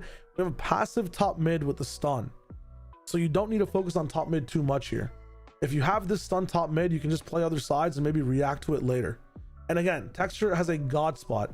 So I think one of the issues here is I think Gen.G relies a lot on the momentum with Texture on these entries. Like he is the stopwatch of the team sometimes on these retakes. And although he has a very good line on A, when shit happens in B and mid, the timing is off from Gen.G because Texture's not there to slide in or stun in. But they should be able to work off of Foxy 9's cages and paranoias and Viper snake bites. Like they have mid control again. They re one way again. Stun gets broken. So this is where you go back. Why do we have 3B? You have to go back to top mid. There you go. You wall up B. That's why. TP back, push Sova away. Now Texture gets pushed away. Now we have a timing for Zafiro to go A. Zafiro does not want to go A though. Okay, we're just gonna crunch it raw. So she just dies. I mean, this is another Gen. This is perfect for Gen.G. Oh, they're aware of it because they're paranoying it as well, bro. I mean, how does it happen on site? Hey, I mean, it's not bad. It's not bad. I mean, it's tough. The round loss is it into an eco, and it's another eco, man. Holy fuck, what do they do on the eco? Let's give one eco a try. I mean, what did fucking dude, they just kind of drone in. I guess I'm watching it at 2x, so it's even worse, but it's perfect setups into Joe Biden. Like, what is going on? It is literally the American government, you know. We had a pretty good stunt with Obama, and then Joe Biden, bro. What's going on? In terms of charisma, not actual politics. I don't know shit about politics. Well, I'm semi-informed, but I'm not trying to make stances here. I mean, my stance is let's save the world. Free Palestine. There you go. We're chilling. You understand where I'm coming from. We're losing to this. Okay, hold up. How does the pick happen? So Texture gets traded. Sadness. Still have A control. Still have B control. And it's down to 1 minute. Gen.G, you're winning this round again. What the fuck is Munchkin doing?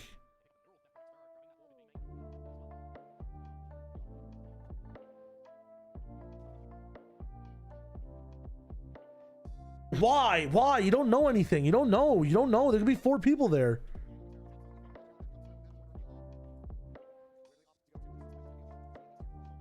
Let me TP in. That's who you lost the op fight to, by the way. Please don't.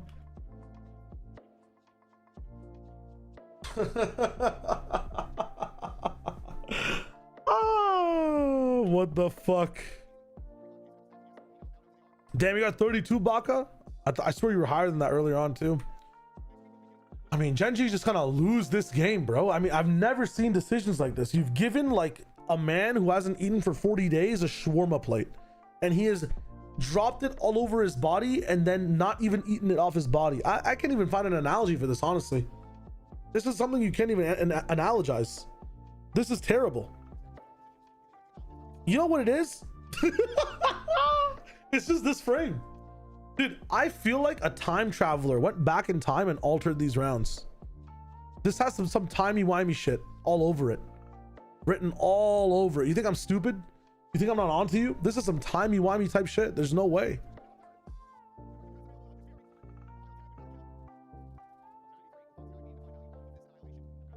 Do they care? Is it just because they were so far ahead? Brothers, 12-11. Let's go. Oh, it's over.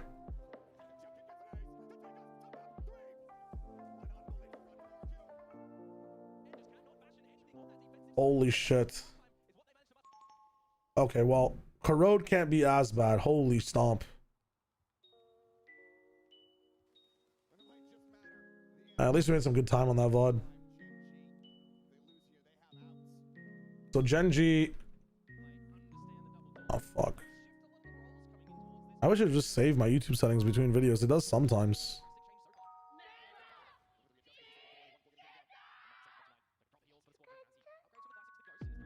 Did I not skip this song already? Oh, that's what we're repeating. Give me a second. Need to find some better music.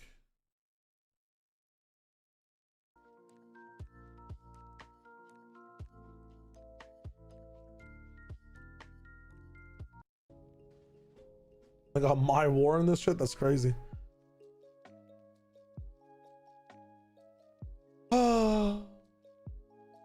When are you making playoff pick'ems and videos?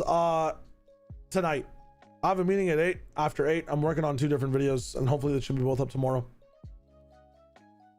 But I'm gonna stream a little bit after plot chat and then lock that sheet down.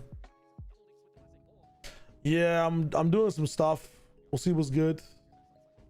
What are the comps here real quick? Sorry. Fucking Waylay, Neon. Against Sage. Interesting. This is the Gen.G corrode comp. All right, they win. How the fuck do you lose the eco? Explain it to me. So it's a mid brawl. It's a mid brawl with fucking clocks. Okay. And you have phantoms and bulldogs. You get stunned. Fast lane comes up. We're able to make quick work of Karen. Get his gun. Okay. Get fucking ratioed. They still just have one gun. Oh, but you've done the classic thing of where 2 sheriff. It's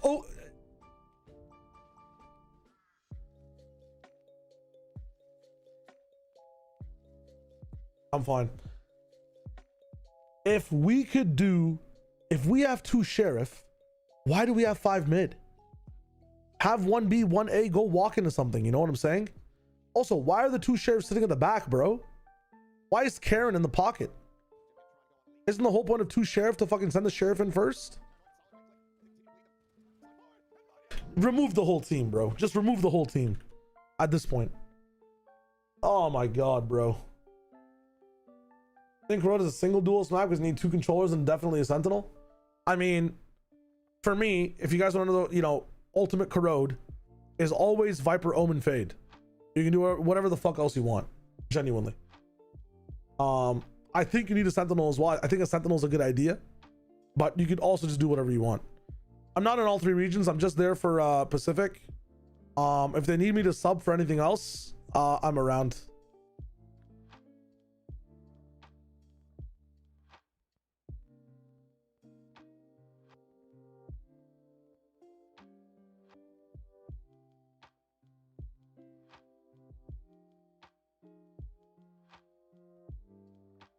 But I'm just doing Pacific.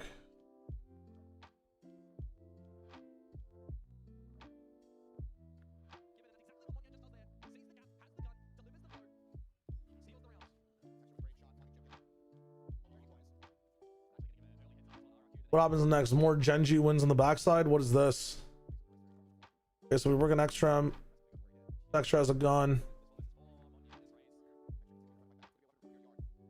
What am I watching, man? Oh, I actually watched a little bit of this game. Never mind.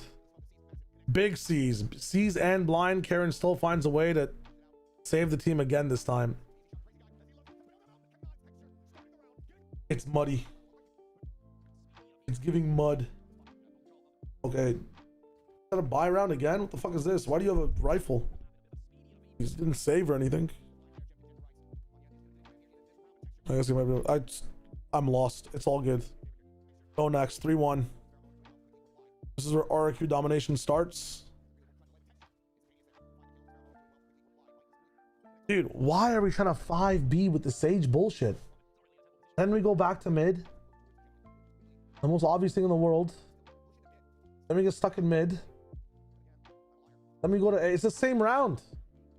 It's the same round every time.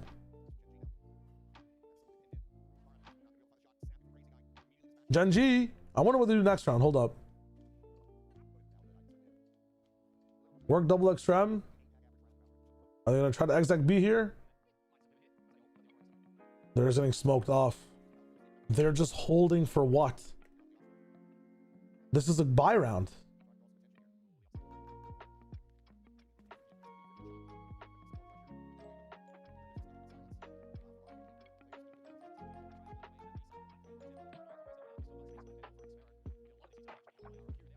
Okay, now we're just moving over to A. They res up Munchkin. Aaron dies. I mean, this is just desperate fucking Valorant, man. There's no sense of control. This is Gen.G. I'm glad they're not going to champs. What is this? Come on. Okay, now we're up in mid. We can leave Omen here and we can go somewhere else now if you want. You can play for a split. You can leave Viper here too and go to your regular B thing. They're gonna go through this fucking A split again. No one's in main.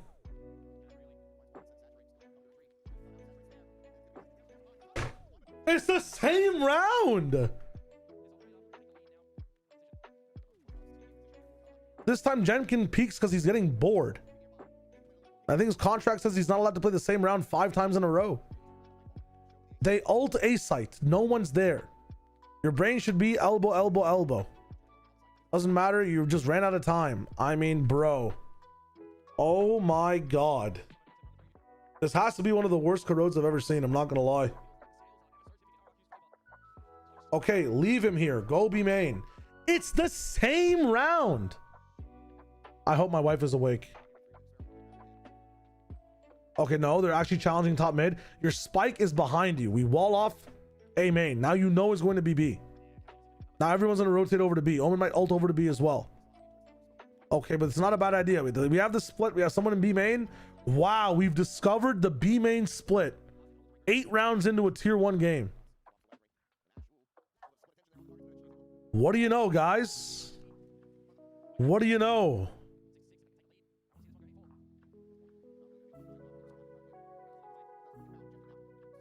Okay, I've seen enough of this side, I'll be honest. I'm freaking out. 5-man B again. I'm freaking out, bro. It just gets diffused. 2-3 split. We get hit by Gemkin coming in. Wall's not up or something. I don't even fucking know. Foxy9 finds a trade with a Spectre for some reason. It's muddy in mid, but again, all we have to do is just walk up towards B. I mean, this is Gen.G's round. Munchkin has found a way to get a pick. All right, give me the next side. Conditioning, bro. Trust, bro. Dude, they need some air conditioning in their brains. I'll be real. I feel like it's too hot in there. You think Spank 3 now applies to Gen.G as well? In T1 documentary, Autumn was saying about RRQ, they play like G2, they're not how to give fights. That's why T1 also lost them. True. The round before, Fox9 walled them from planning. It's crazy. Did he actually? I didn't even get to see that shit. You know what? I don't even want to see that shit. I'll be real. Just the overall macro approach to corrode is just, dude, they ran the same round 9 times into the op, having no like sense of what's even a solution for the op. Like, isn't this map defense sided? Shouldn't it be fine? No, its map is attack sided, man. I'm trying to tell people this map is so attack sided. Do you see even this gluey, like, yeah, I'm not trying to be mean, but like even this, like this haphazard Gen.G that's running the same rounds over and over. The one round they actually run a proper split, it is so hard for RRQ to be able to adapt. The one round they have just a split, it's so hard for them to be able to adapt. In my honest opinion, I know the stats are saying defense because it's still a new map, but this map is so attack sided, man. I feel like it's so attack sided. If you play it like RRQ, if you play it like G2, if you play it a bit slower, you play it. Look at Sentinels. Look at Sentinels on attack on this map. It's so attack sided, I swear to God. Leonka, thanks for the follow, and thank you guys for subscribing on YouTube as well. Let's fucking go, Pog.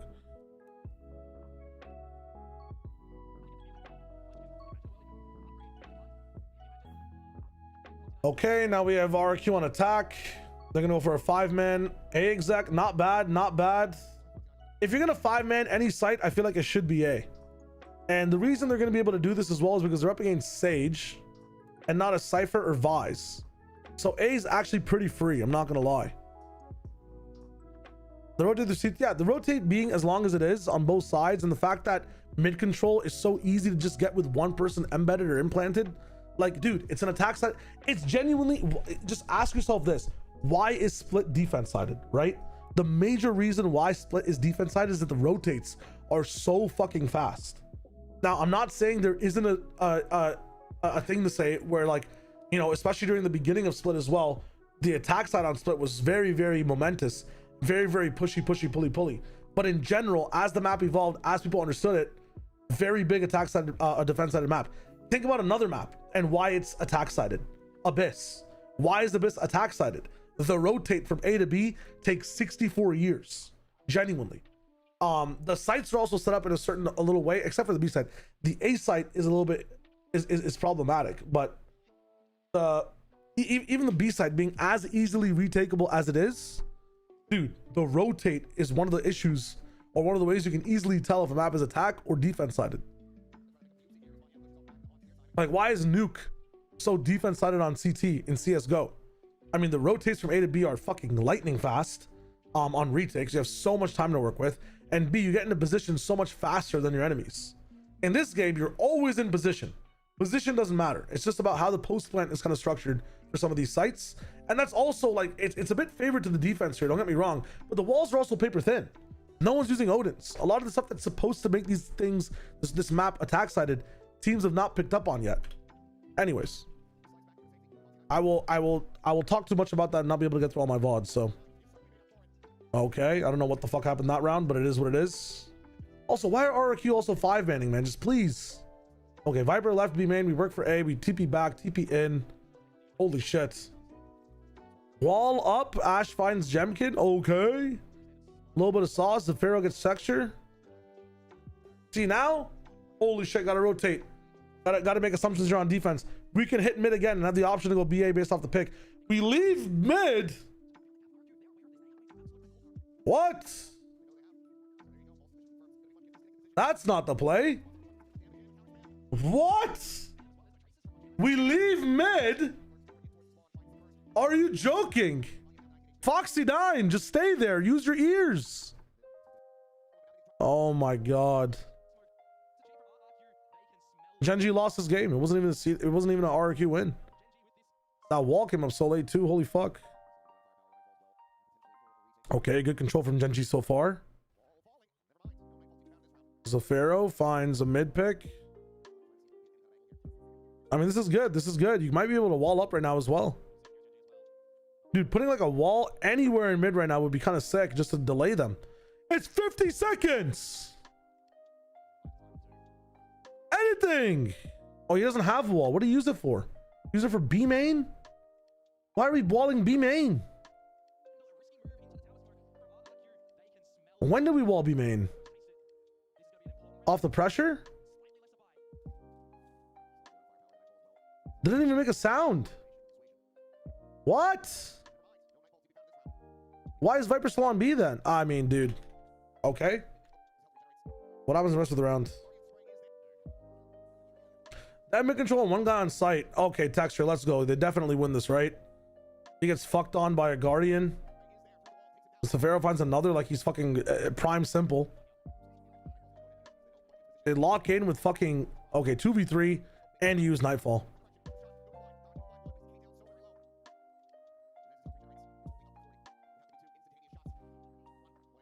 Oh my god, Karen. It's not enough, dude. I can't believe this. I actually can't believe this. This is disgusting. Okay, what do we do this round? We wall off A main. Not bad. A little bit early, but it is what it is. Able to play mid for a long time then. All right. We dog in. We see it towards the A side. Let's get elbow control. Okay, nice. Get into elbow. Get into...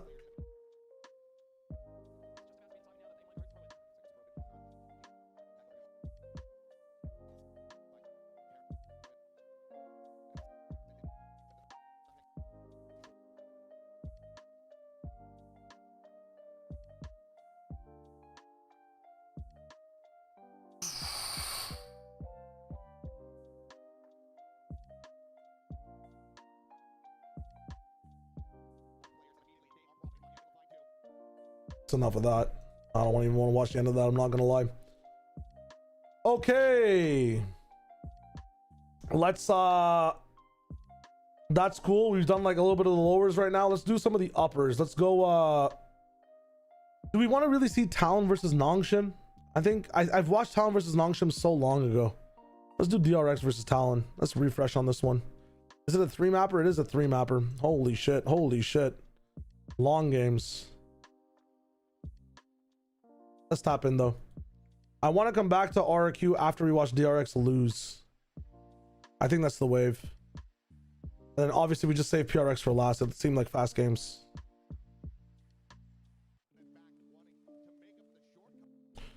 That's the story of the death of Gen.G. Yeah, I mean, okay, so far, if we just go back to look at it, so far we have you know, DFM just fucking completely getting sauced on by Nongshim, and they just lose. They're not able to sift within the sauce. We've got Nongshim forgetting that they had sauce against T1, and T1 just kind of out fragging them completely. Same maps, by the way. And then we have Gen.G just, I mean, first of all, sucks that Gen.G spawns in lower bracket, let's be honest. But oh my god, this should have been Gen.G versus DRX. They had every round under their control. They had full reason to win this entire game. And I think they just activated a monster in RRQ that now believe in themselves. So that's what I'm looking at so far. Let's see the story of Talon and DRX now. Let's see what is good. Yo, Sky, what is up? SS, welcome back. DRX look like gods. We'll look at God Watch later. We got an hour and a half to go through some of these VODs. Let's just see what's up. It's time to speed. It's time to become Reverse Flash.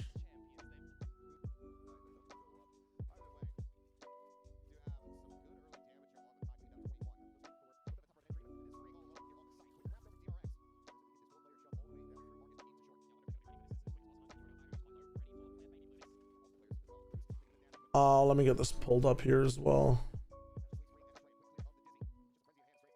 First 4 rounds go to Talon. This was just a short fight that wins into BTP. Tech pause comes in, ease what it is.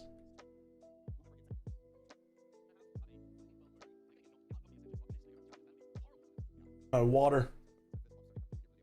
Lofi second girl looking kind of, yeah, that's what I'm talking about. She's leveled up.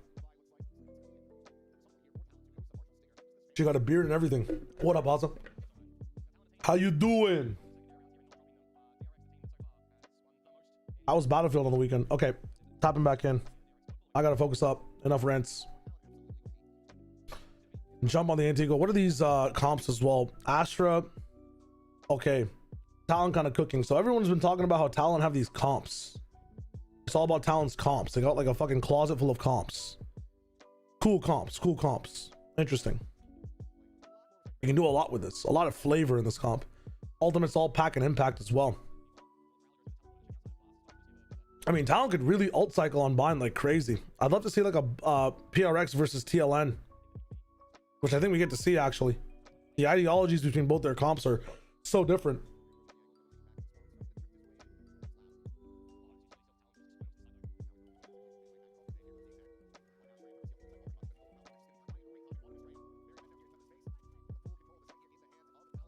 Wow. Do that back one more time. Go through hookah on a little bit of an off timing on when he would execute as well. You kind of would expect this at maybe 30, 20. I'm going to find out where everyone is, pick up some free guns. I mean, okay, wrong read from DRX kind of. I mean, I don't know why they're looking so body on the hunt. They just lose a few bodies, but it's fine because it was a bonus win. Round 4 comes in. We got 2 judges up in the business, one on another site. Okay, how do we counteract this one? Use some util on A, bring the brim over, go over towards B, have a prowler there ready already. I understand there's a judge inside hookah, so maybe they go towards long this time. Maybe we double back and go towards showers if you realize they've kind of bought up on 2 other guys who have those guns. Jump spots coming in. Okay, we do dodge a lot. Freeing's there and is able to upgrade too. This should be a lost round for Talon. The flood's coming in as well. Gecko goes in for the plant. Cruz wins this fight. Ooh, the timing from Jip Boys on showers is nice. Really well played by Talon again. A lot of their utils is being fucking cycled really well with their peaks. And they have so many variety, like they just have a mishmash of util as well. The cycling of it coming in too just gives Primi the room to be able to fight. I mean, yo. Talon, you're looking like one of my favorite teams right now. What the fuck? Couldn't the 500 DRX win this one? There's no fucking way.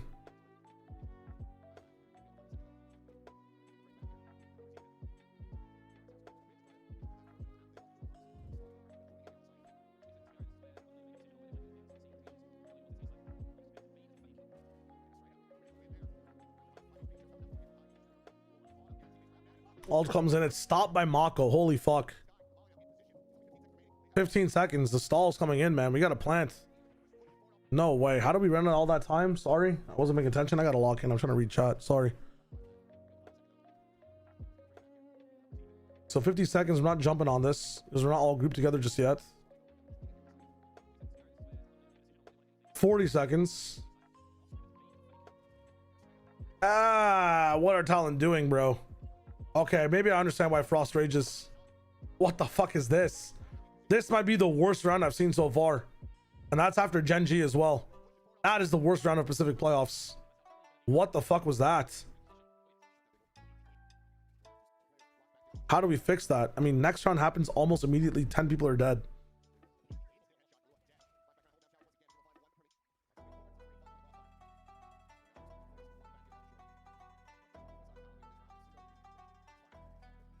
Sorry, my bad. I have to go back.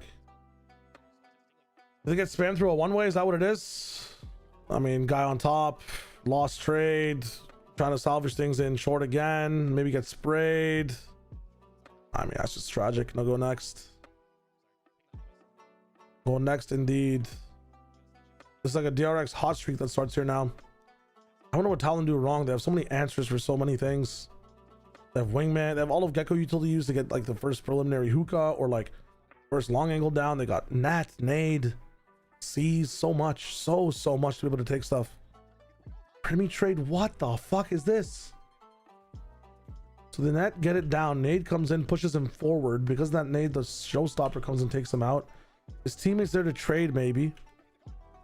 I mean, a 4 trade and they lose the fights all over, bro. What the fuck? Do they use showstopper? No, they don't. Die just dies inside hookah. I mean, bro, what the fuck is this? When it's telegraphed, like Talon are just stopped. I mean, again, just losing gunfights. Positionally in the right place. What are we have so much util and we have no idea how to use it. You could be peeking these angles with like fucking, you know, recalls as well on the stars.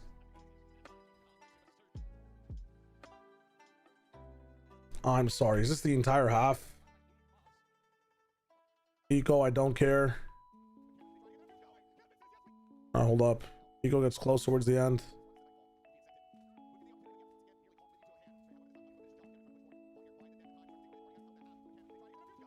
Oh my god, Yamin. Hanuman kind with the fucking 4K. Let's go. They've left Spike. This is about to be a slow fucking fight for space, but it's a Viper's Pit. So like, don't we just accelerate somewhere? They're not going to be really moving out of the Viper's Pit. Maybe we just try to isolate like shower side. You could have your showers here. The B option's going to be stacked. You know that. You're not showing much presence B though. So maybe you're just waiting for one person to get off of B. I mean, you have an advantage B if you have that read though. Primi's so close towards the A side. I mean, this is rough. Okay, this is a Talon round win. There's no fucking way. You've baited out so much as well. Talon's in. Who's gets first blood?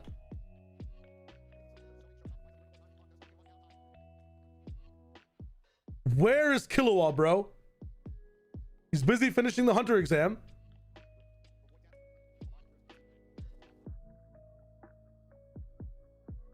Why isn't their duelist helping them? Why is he overheating in spawn? Just peek out the smoke while they jump out. Why are you overheating spawn? Ah! What are we doing, Tai? What are we doing? You're low HP, bro. Nobody can trade you, bro. Bro.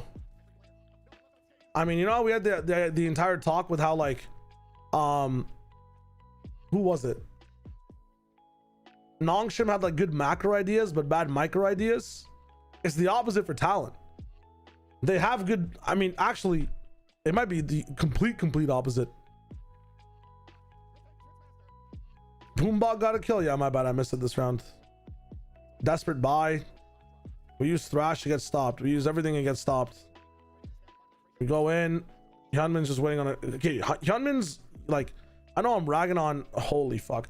I know I'm ragging on Talon here, but DRX's positioning, specifically Hyunmin's, he's had so many kills from like 9 different angles now. His understanding of where people are going on sites is crazy. I think DRX's entire understanding on where to peak positionally on sites is kind of nuts. They're making it very hard for Talon, don't get me wrong. What was that? Fucking Hyunmin's third ult. Oh my god, what is this round? Speeding up. Hyunmin gets 1. Switches over to a rifle, gets 2. Switches over to a third side, gets 3. Goes into U-Haul, gets 4. Is about to go for the ace, almost for 5. Doesn't actually land it. Shoot boys in the back. Oh my god. As I was saying, god tier player. All right. What really happens? Talon kind of stage a comeback.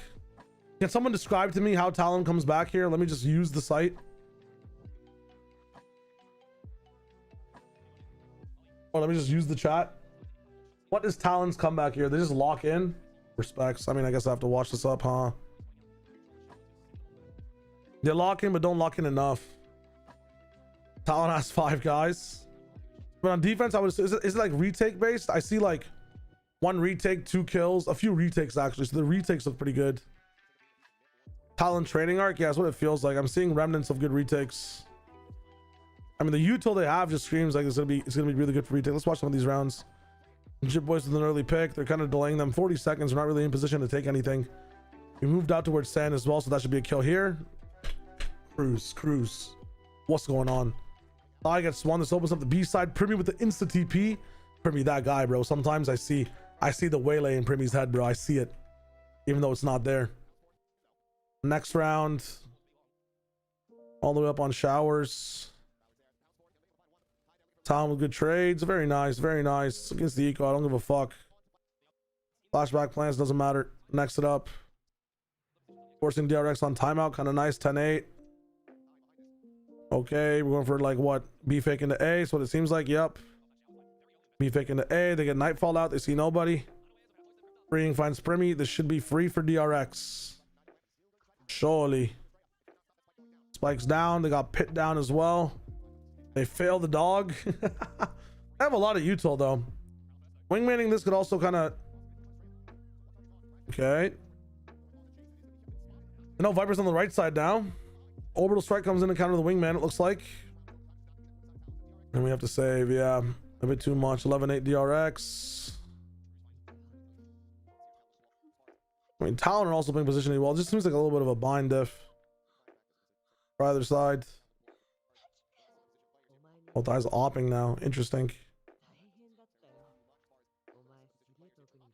Interesting. I mean, what is this? Just a save? Cool. Some sides seem so much longer than others. Okay, we're going for a complete A take now. Nade comes in. We see the timings. We actually back off completely, and we actually upgrade our pressure on showers. Very cool from Talon. Nice kill onto Killable from DRX. Ooh, okay, this should be a DRX win now. The util is not going to be that crazy. We have net though. We do have net coming in at some point. Okay, Primy activated. Positioning godlike. Nice. Cool from Talon. I thought DRX would win that one, not gonna lie. Good fights from Talon, good movements. It just seems like a step behind DRX. And DRX really built an empire on defense. It's cool to see that their mental isn't unshakable though, you know? And the last rounds go like back and forth and back and forth. Okay, cool. Why is this crazy? Did I miss like a play here? Oh, this is like doing 11-5. Okay. Cool. Good story. What's the next map? 2, Haven. Talon win it up. Interesting.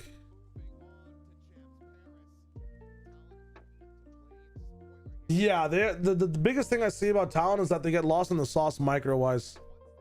Like they're in the right, their macro as well like suffers because of that issue of like how they gunfight. But like they're in the right place. The thing with Nongshim is that they're in the right place. They're in the right positions as well. They just can't win the fight, you know? Like, the idea is so good. Their adjustment is so good after their idea. It's just the micro in that adjustment is off. For Talon, it's like the first idea is there, the second idea never follows through.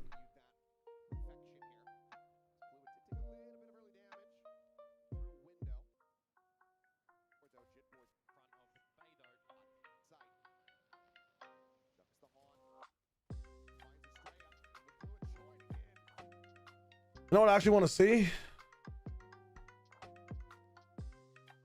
Talon Lotus 13-7 DRX. I just want to see a few things here. DRX are going to be playing Icebox Corrode. What's Talon playing next against PRX? Haven Bind.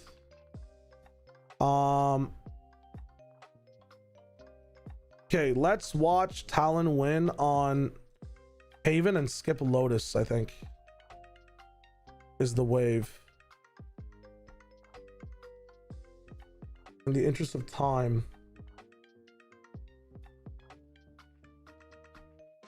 DRX is also playing so many maps, bro. Holy shit. I just want to see some patterns between maps. We're watching so many different maps over and over again. Okay, yeah, let's lock into this one.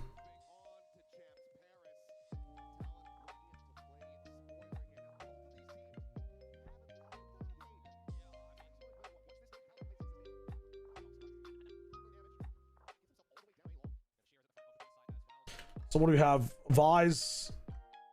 What is this comp with Neon? This is not the Gen.G comp, is it?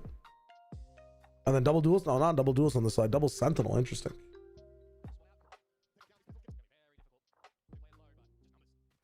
Art to win versus Deadlock. Jip Boys on with the business. Very nice. Anti-Eco, I don't care.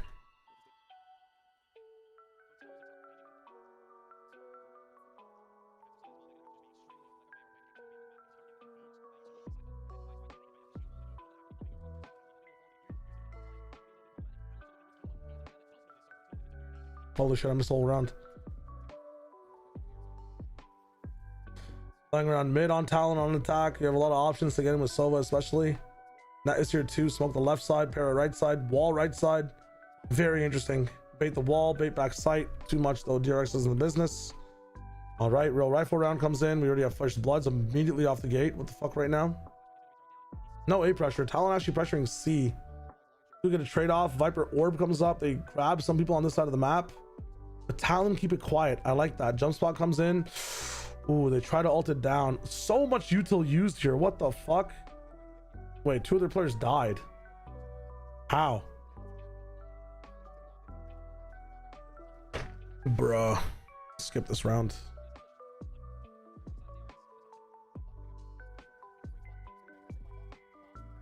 Why not just pinch? Why not pinch with that ult?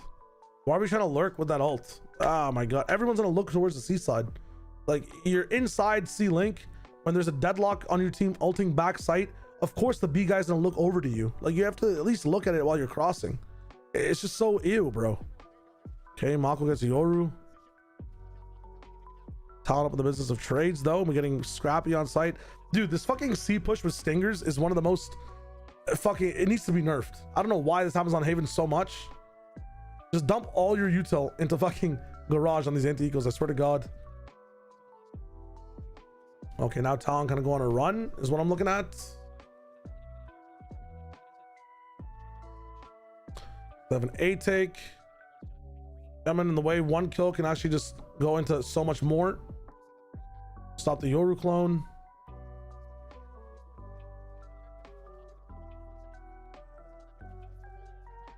I mean, bruh. They're getting push-pulled by some of the kills. DRX is playing so reactive to everything. Astray, thank you for the follow. I appreciate it. Let's go. Remember the business playing Yoru. Thank God, finally. We just move on. The pick and mid just like broke DRX's entire formation. Antico, I don't care as much, but like we have some ult stuff happening over here. Okay, nice ult combo. Doesn't really find much. Yoru decloaks inside of heaven and dies. Good job, Primi. Nice donation. W friend. We switch over towards the seaside, break all the util. We're up in the business. Spike getting planted very late. This is winnable for DRX. They don't have the firepower, but it is winnable. Their weakest gun is still with them though. Okay, we're challenging 3 men in the smoke. Pretty cool strat, not gonna lie. Somehow Mako gets a kill. Okay, now time is running out. Oh wait, I saw this match, I just realized.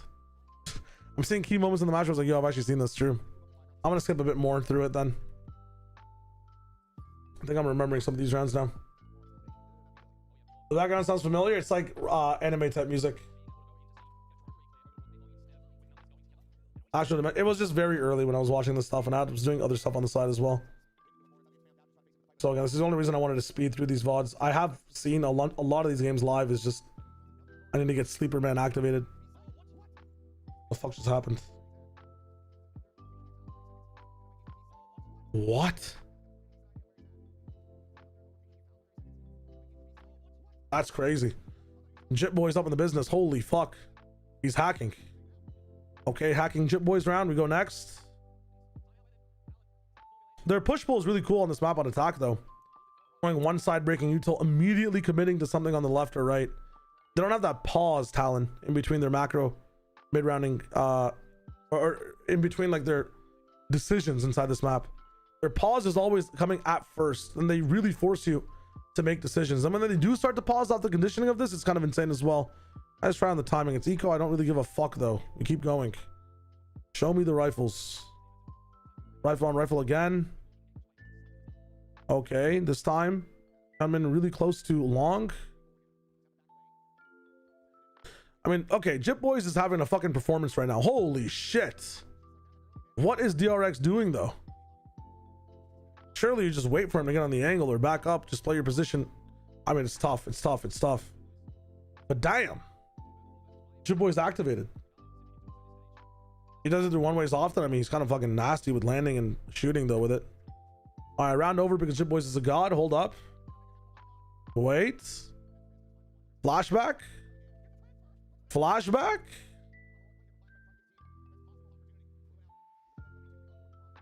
Killowell 1v2. Oh, the paranoia misses.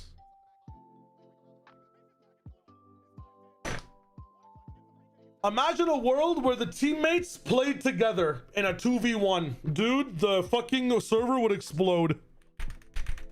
I don't want to watch the rest of this VOD.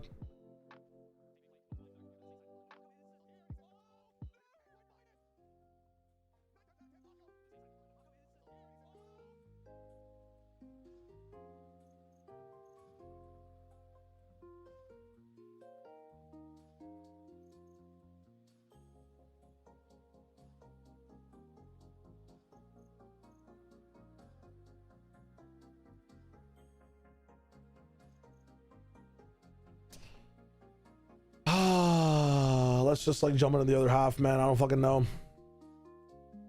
All right, Talon up 10-5. How do DRX start to stage a comeback? What did they do on their attack? I've seen enough of their shit. DRX are just kind of, dude, all over the place. How would you guys describe DRX in that situation?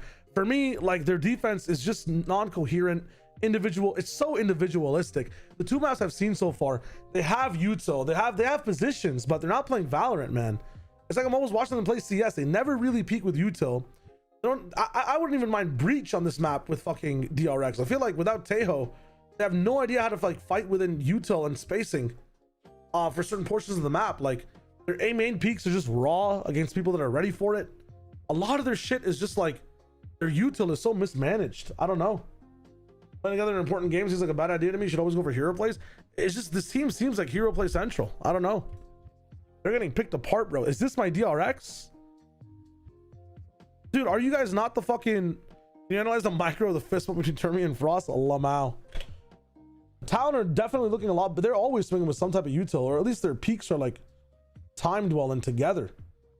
Like DRX's idea of being together is going on the same time, but not the same position, and not with util. It's not 2022, man. It's not 2023. Like, look at this. Look at this round from Talon. Look at how good this is. One guy in garage. If this is DRX, like if this is fucking Estrella, whatever the fuck how you pronounce it, you're swinging. You're swinging by yourself with Silva trying to find a pick here while someone maybe swings from top B. But we wait. He drones first to get one person off the angle. We send a smoke in for window. And then we flash and double swing, almost triple swing. And then Yoru being blind is not a problem because your teammates here, right? Like, dude, it's fucking amazing. And then Jib Boy swing. I mean, dude, I'm watching sexual intercourse with Talon, bro. It looks great, feels great, and it's birthing new ideas and things into the populace. It's wild. I want to do that now. You know what I'm saying? It's crazy. It's crazy. I love this shit. It's actually wild. Who's my favorite Pacific team? It might be Talon. The shit is lit. And they got the Sasha FF spray that actually goes hard. That's some drip right there. All right, I've seen enough of this game. I assume that's probably what happens on the next map as well. I'm not gonna watch the Lotus. I understand what happens in this DRX game. Now, what happens in DRX after the fact is the question. I need to know. I need to know. I'm kind of liking Talon. Talon's bipolar. Let's see if they take their meds in this next matchup. Are you buying the Na'Vi? Okay, I cannot, dude. Na'Vi over Liquid, over Heretics, over Fnatic is fucking crazy. I'm not buying into Talon over anyone in Worlds either. We got to see what's up. There's a possibility. There's a possibility. Don't get me wrong.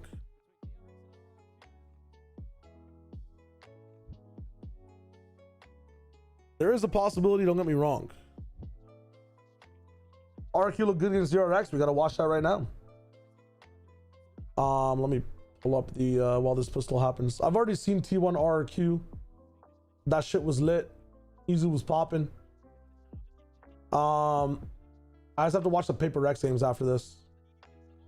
I guess we'll go to like 10:45. Makes sense. I would love Na'Vi versus Talon in general, but finals is crazy. Atomic's right. That matchup sounds lit. 13-7. RRQ dumpster these guys. Okay, how did Talon win the bonus or DRX? Talon's on my mind. I mean, it's Icebox. I'm gonna skip through a bunch of this and just look at some of the buy rounds on each side. What are the comps? Anything crazy happening in the comps? No, both teams are actually smart. They're running Sage, Pog. I don't mind Harbor. I'm actually getting sold more and more every day on Harbor on this map. I think it was the RRQ T1 game. Was someone running Harbor in that game, or was I watching Americas? I might have been watching Americas actually with EG or something. I forget.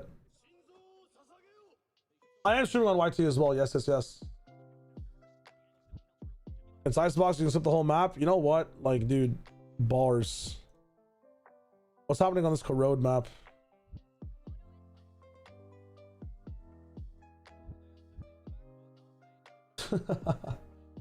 Watch right buff Arbor 2 weeks before champs. Harbor versus Omen though, ult is better. It's true. Like on Icebox, yeah, I'm saying, I mean, the entire idea on Harbor is you're not looking at Harbor versus Omen, you're looking at Harbor versus Sage. Omen is there no matter what. Like Omen is, I think, a staple on Icebox now.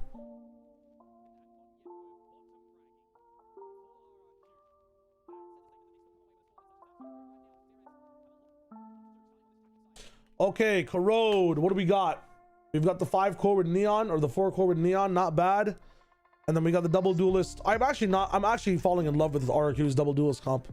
It's just, again, on defense, like, you have to just pop off. Like, what up, Dayman? Hello, hello, hello.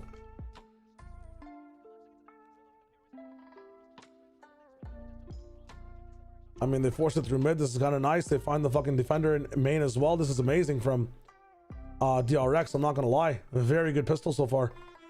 How do we salvage this? Any timings? Is it direct fights? Jemkin almost sticking. Nice try. Very good from DRX. I'm liking their approach already. 1 inserted into A main. 4 mid. We're just waiting to see if anyone does anything crazy on the eco. Waiting to see if it's a force, if it's just classics. Move up through A, win all your gunfights. Sorry. Go up through A, win all your gunfights. Why are we mollying there? What are you scared of there, bro? I mean, this is a mismanagement of util again. We got a Marshall in here too. Brother. Oh, Jemkin! Holy shit! Okay, it's gonna be like that then. It's gonna be like that then. I was thinking about Omen Viper Sage versus Viper or Harbor Viper Sage. No, Harbor Sage I feel like is overkill. You just need something to help you diffuse or help you plant, and I feel like Sage and Harbor are interchangeable via those. Omen is just so useful on both comps. That's what I was thinking. This map would be better with a Yoru than a Neon, in my opinion. It's just what money is in the same Neon. It's kind of like PRX's Poke comp. Yeah, I mean, in traditional theory, like, there's much more risk running into. You mean that Jemkin's an insane Neon? Or wait, you're saying Yoru? Oh, you're saying Yoru over Neon? Honestly, if it's Waylay, I feel like you don't go for Yoru. I think you swap over to Neon. Because your all in is just better with Neon. You just want double dive. It's just your defense has to be like crazy. I don't understand how they would run defense. I think defense is much better with Yoru personally. But again, if you're just double diving on defense as well, it's the wave. Your fast lane covering up some spots, it's the wave. It's just holding is a little bit tough on this map, which you might forego that completely, right? What's a poke comp? Oh, like take a pick and TP. Yeah, like go forward, poke prod. It's not like Z-Wrath poke from League of Legends, but you're looking to do some damage and maybe break util or find a pick and then move to the other side of the map. I understand that. Here's the thing. RRQ are not playing Corrode like Corrode. They're playing it like whatever the fuck they want to play it like, right? I feel like that is still the best way to play Corrode, but if teams are just not doing that, if they're not subscribing to that, this is another way to play Corrode. I think that way is better, but if you can do this way of playing Corrode, the aggro divey way consistently, I think you're chilling. I think the pokey way is a much better way.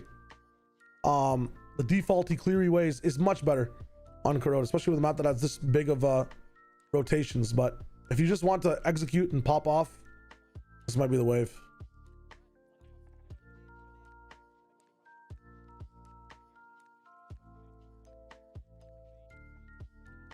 Sorry, I missed the way they won that, but they won that. Fuck it. Let's keep it running. There's still floors and still ceilings with certain comps. If you can just be at like a relatively good place with a certain comp close to the ceiling consistently, you're chilling. Nice, Jemkin. Holy fuck. You still get like an essence of Yoru with Waylay on the way they... Wow. With Waylay on the way they are able to clear mains and stuff and play for extremities.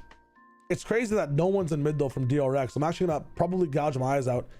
If I have to watch another Corrode game, I'm gonna lose my mind. I don't want to watch this map anymore. I hate it. I hate it. I hate it. I hate it. I hate it. Look at this shit. I'm gonna break my keyboard. I'm fine. Just walking in, bro. No fucking sense of the word. No nothing. No fucking anything, bro. Not playing for any type of win condition. He's wiggling the dog.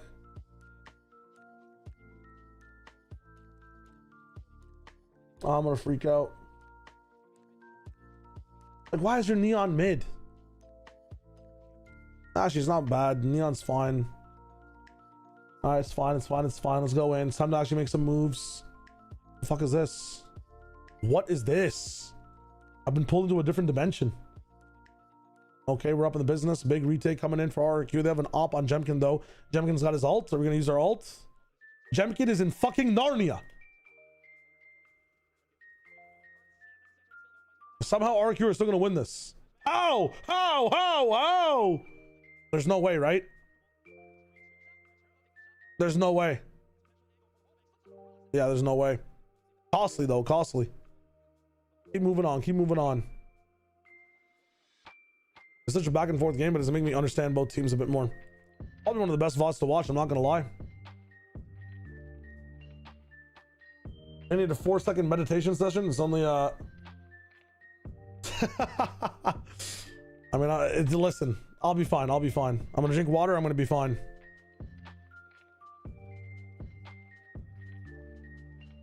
Dude, has Flashback been in any of these rounds ever? Real talk. I just realized Flashback's on the fucking team. What's Flashback been doing? How does he have ults?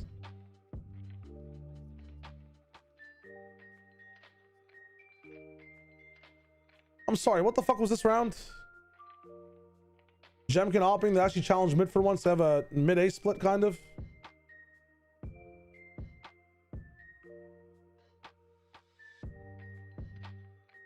This is a good attack side or an attack round. Yeah, they fished this guy out as well with the crunch, so you get the pressure after 3-man save. I thought every round of corrode would be like this, but I guess Riot's designed a map where you can also just be freaky with it, I guess.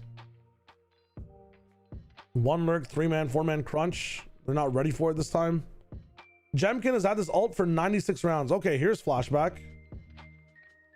Not bad, not bad. This is one of the reasons it's very hard to play defense on this map.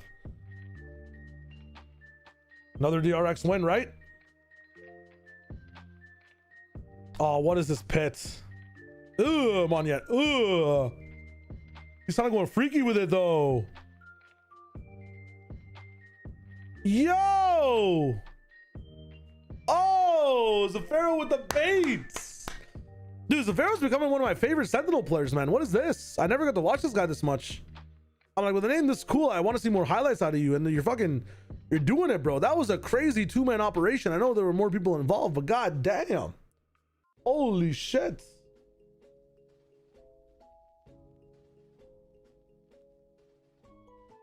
What's Tebotol? Wait, what's Tebotol? What is this? What am I missing? What's Tebotol? What is this? What is this? Oh, it's X Pharaoh. I'm gonna call him Zafiro because it looks, I guess it's X Pharaoh. Fuck it. What is Tebotol? Am I fucking? Oh, that was his old IGN. Interesting. Interesting.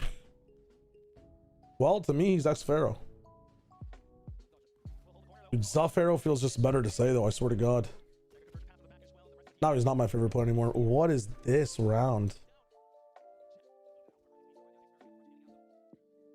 Is another B main crash out? Yes. Max ready for it though. I mean, a master class of defense. It's a rifle round, by the way. What the hell the freeing doing? All right, later. That was a very nice input of Waylay as well to see where everyone is on site. Yeah, timeout DRX, please. This is actually a really fun map to watch back and forth. Actually, I just thought about that and almost threw up in my stomach. I actually feel very upset in my stomach. I just remembered everything that was happening in this map. Holy fuck. It's not just that round. Oh my God. Okay, we're fine. We're fine. Almost threw up. Holy shit. What is happening here?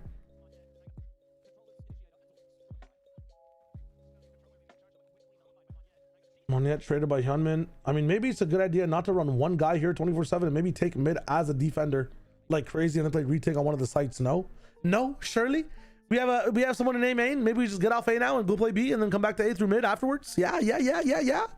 Oh, but you're late now. You're walking in spawn, Cushy. This is fucked. We need your nightfall, please. You're scared of the lurk. It makes sense. Jemkin, we need you for the retake. Hey, Nightfall comes in, hits all 3. We've hit all 3. All 3. This should be a done round. Very good, very nice. Nexus Blitz.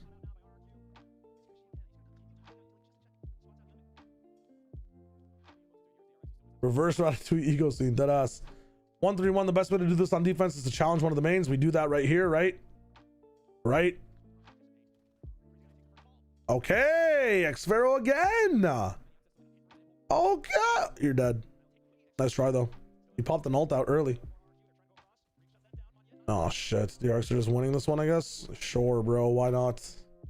Scrappy, this okay, what the fuck am I missing here? Mid again, I wonder. It's the same round. Okay, we have 2 here this time though. Let's go. And the mid walk down. And it's Scrappy down to a 2v2. This is, oh, we're splitting. Okay, we got the time. This is 2 counter an elbow wrap. Ah, fuck me.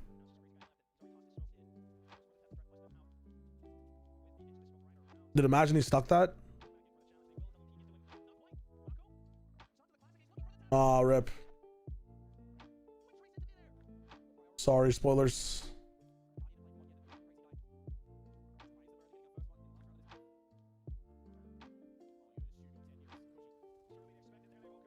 Holy shit. I mean, they're playing for the win conditions. Everyone's doing their shit. Now it's just up to the clutch. It's like both teams slowly learned how to play corrode over the map. It's actually crazy.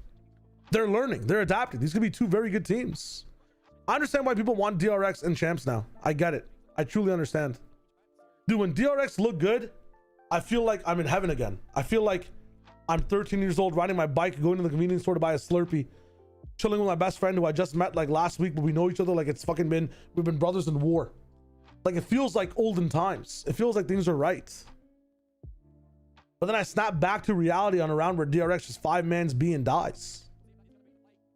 The prime is not here. It's not prime time. Holy shit. Don't disrespect the song like this, please.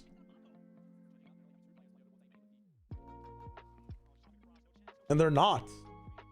Flawless pistol? Flawless? No, it's not. It's good enough.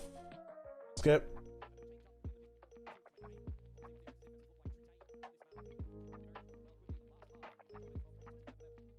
Talon peak greater than DRX peak? I mean, yeah, with the comps and stuff they have, but DRX's peak is just so powerful. They don't need that complication. That classic is so sick. Very well played in the way they organized against the positioning of the eco. We found a way in through what? Just a default A hit against Vise? How do you get past this? I'm curious. They see the wall. They can TP past it. Okay, the wall bugged or something. I don't even fucking know. They challenged the wall. It's all fine. Did Vise die? Oh, I mean, this is illegal, bro. What are we doing, Flashback? This is what I mean. Like, I compliment you guys and you fucking do a round like this. Put the wall somewhere else. Put the wall on B if you want to play like that. What the fuck is this? Play for your wins, man. Oh, shit. Whoa, whoa, whoa. How do they salvage this, by the way? Through connector? Yeah, connector finds a spray through smoke. Oh, I watched this game as well. I've seen this Hyunmin spray down.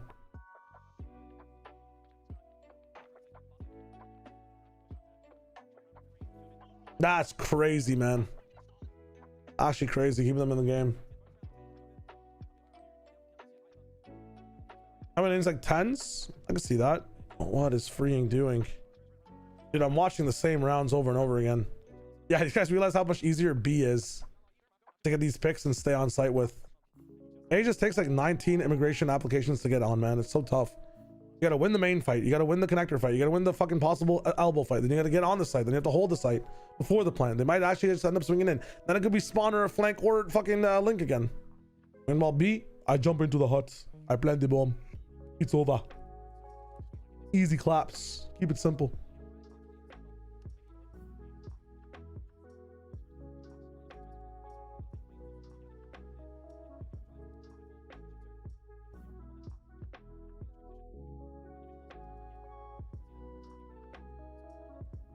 All right, RRQ, are you gonna be going on a run now? What's the issue? New half, you do go on a little bit of a run at 18, which is like in 2 rounds. It's still a bit of back and forth. Why do these dogs wiggle so much? All right, well, I've seen enough from these two teams. Is the win just who plays more consistently? Is that what it is? I want to see that 3-round stint from RRQ, actually. I might be Team Frost. I mean, I think I'm Team Frost by default, no matter what.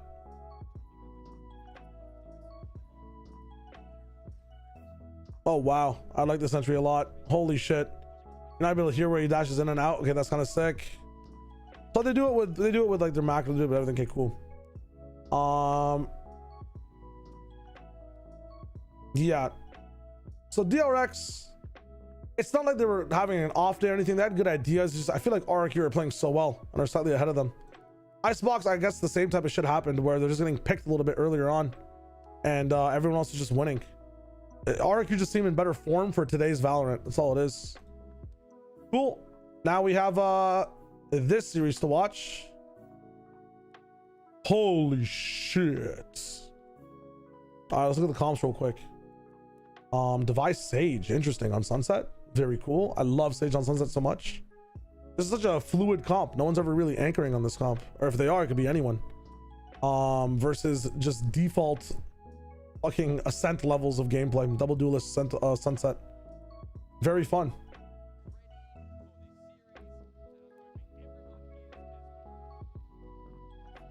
PRX knew how T1 was gonna play. It's not only that, is that if you have any reads, like with this comp you have with PRX, if you have any reads on the enemy team, every fucking round on Sunset turns into like fracture. That's how you guys can understand what happens when you have a comp that's this fluid and can really just set up anywhere. It's like being able to pick up your base in Rust and put it anywhere. It's like being able to pick up your base in Supervive and shop anytime. So this comp is like playing Ornn, pretty much. The longer you stay alive, the more info you get, the more healthy you are in lane, the more you can just snowball overall. My only doubt is that Talon can win against RRQ because they have the best BO5 advantage and experience. Okay, let's see. I mean, they are playing a BO5 now, right? That's the thing. Yeah, I mean, this comp can do so much, and Sage can be very dynamic on this map as well. How long is this game? A 48-minute and a 41-minute. Might be able to actually watch every game out from here, and then we're done. I mean, how did PRX lose this pistol? Surely 4v2. Rare PRX pistol win. There we go. Very nice. This year they only lost to Zeta. Yeah, I mean, it's bound to happen at some points, but it's kind of crazy. I like this comp a lot. When I play Sunset, I like to play Sage myself, so.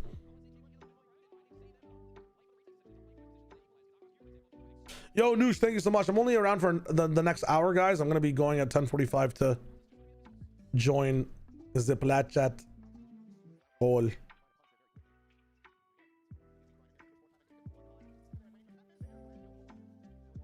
I have a question for you guys, though, if you want to answer it in chat. What do you think yourselves, like yourselves personally, what was your favorite, what's it called? What was your favorite champs to watch of all time?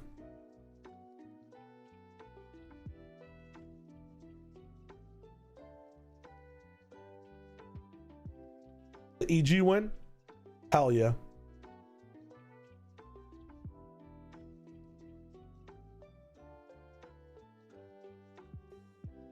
Toronto for the storyline, 2022. 2024 was sick because China win. EG story was nuts. I think Toronto was my favorite international event, but I'm not sure about champs. Champs, again, I have such limited viewings of. I did see some of the EDG stuff, so I liked EDGs. The EG story, bro, I have like nothing of. Other than Calm's like Ascent flank, I have nothing. I'm so excited to watch it in the off season.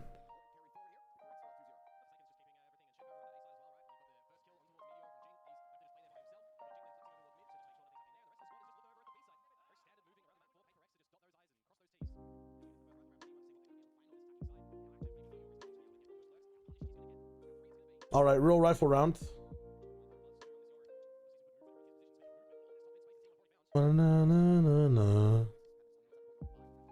Whoa, Devi just finds him TPing. Is that what it was?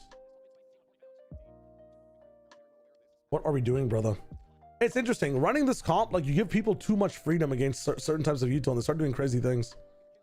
Good trade, though, for Meteor. We kind of lock everything down. We're so far away. We have the drone for mid. What is Izu doing? I kind of understood that someone would be kind of pushed up. No time for this defuse, though, right? Surely. If only you knew he was that low. All right, not bad from T1. Sammy predicted Navi to make top 3 in his pick'ems. The believers are gathering. Really? Is EMEA pick'ems? I mean, maybe if you see the bracket. EMEA's brackets out, right? All right, I'll do my pick'ems after this. All right, I'll record my pick'ems live after plat chat. Yeah, is that cool? That's crazy. So it's cooked then. I mean, depending on the bracket, right? It all depends on the bracket.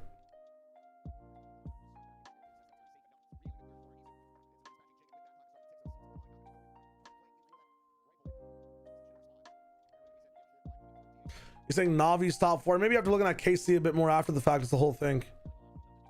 Navi being top 4. I'd have to look at who squalled overall. I have to look at the bracket over again. Let me just focus on this real quick.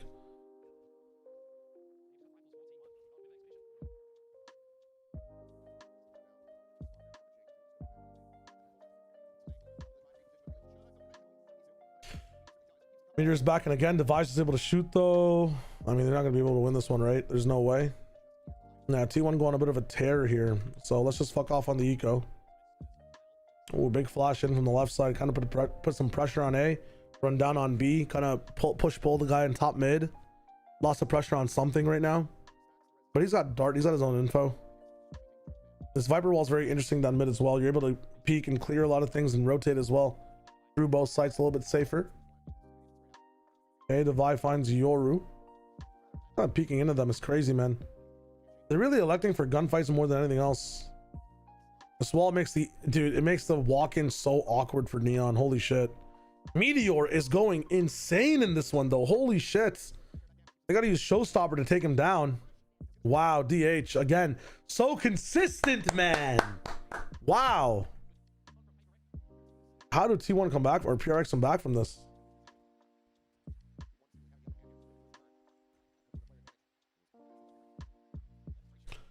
Envy had Navi beating Liquid. Maybe he's just thinking about champs points and who qualifies via champs and stuff. And maybe he's thinking about the Liquid versus KC game and how troubling Liquid looked comparatively to the previous week. I mean, let's see my reasoning for when we lock in. We'll see what's up. An eco win again. Now the ults start to cycle through. This has to be a PRX round, right? 5-2. Yeah. PRX win this one. I wonder what ults they use though. I mean, definitely Hunter's Fury. Oh my god, Patman. Divide. Hunter's Fury with the slow as well. It's such a good combo. Holy fuck. I love it.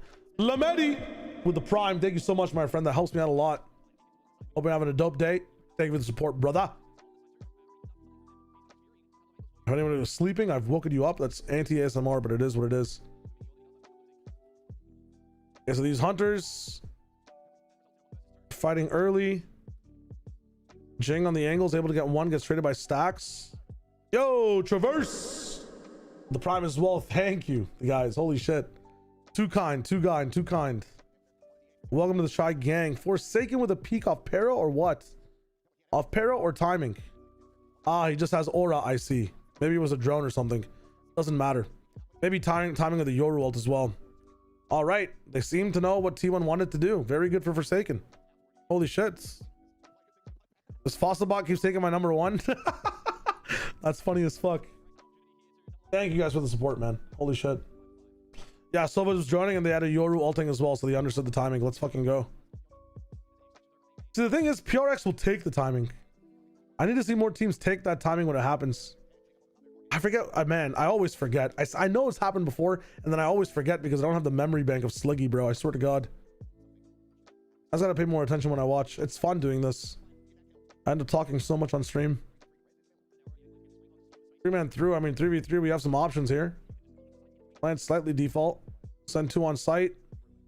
Oh, we res. Okay, so now you understand where they're coming from. We flip site completely. Smoke off. I think Izu's in one of the worst spots possible. And he gets fucking taken apart because this is wall. Sage wall comes in. Okay, I mean, they just lost the round before it even happened, man. That's kind of crazy. They were trying to find something, but it was a really good call from PRX to go from the backside. Start the shit off again. Jing's usually at A this time. Flashbacks in. Paranoia up in the business. 1 kill, 2 kill, almost 3, 4. Trades up mid and what's close still? Door. That's crazy. PRX munch on these guys in mid. Fucking Goomba stomped. Both Masters winners match. Yeah, this is actually a pretty banger match. I'm not gonna lie. No Sylvan though. Sag. Oh, well, they're kind of challenging the one way. Stacks is a fucking crazy guy, bro.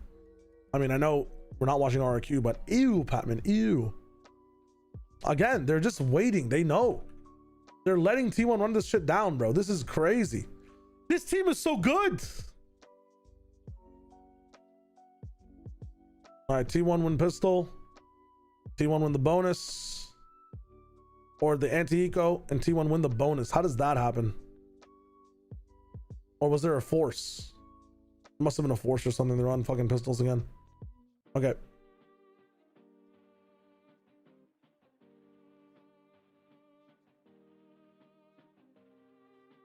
A-wall coming in from PRX. Actually denies a lot of information if you're not on the right angles. But they're working for mid here on the bonus. Oh wow, they're gonna pick as well and alt. They know everything. Can easily move all the way through. No one's going for flank though, which I think is a problem. Omen's not inside market yet by any means either. I mean, what the hell are T1 doing, bro? Stopped off the slow as well. Yoru's in a crazy spot.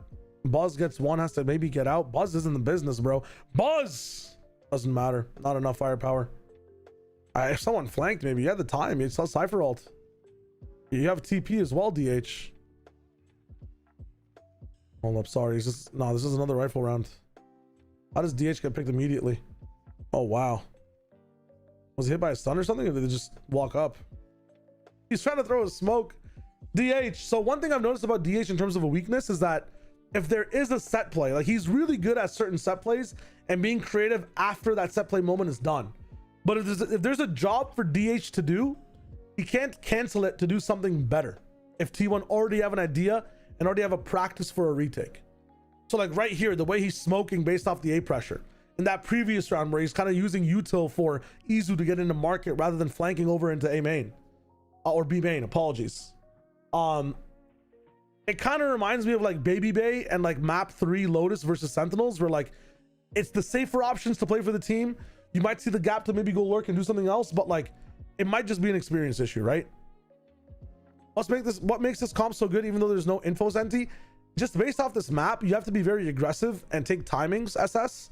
If you wait on certain off angles, if you wait for certain set plays based on people's presence, and when they actually end up showing themselves, you can just forego an info sentinel entirely, rely just on Sova's utility and information, Viper's stall, and Sage's retake potential as well with the wall, to forego information, have your VOD set up all your info for you to look at patterns, and then thwart those patterns when you're actually in the game. So things like, you know, having a 3-point defense, that's if you know they're hitting A, it's like a 3v3. Your initial, the other thing you can do as well is without an info sentinel with Sage, you can go for early plays. You can go for combination checks like with nade slows, or have your team get feisty on one side of the map a bit more because Sage can come for the res later on for the retake, right? So you'll see PRX get scrappy, make it a 3v3, play a far 3-point hold where like one person's watching a mid lurk, one person's watching like back lane, and one person's watching back spawn on defense. Then T1 will go in on the attack. They'll try to take some extra space because that's what you want to do on attack when you are up like 3v3. You would assume things are a certain way. But PRX just know the way T1 plays, can put themselves into adaptive, like passive positions, wait for T1 to make the mistake.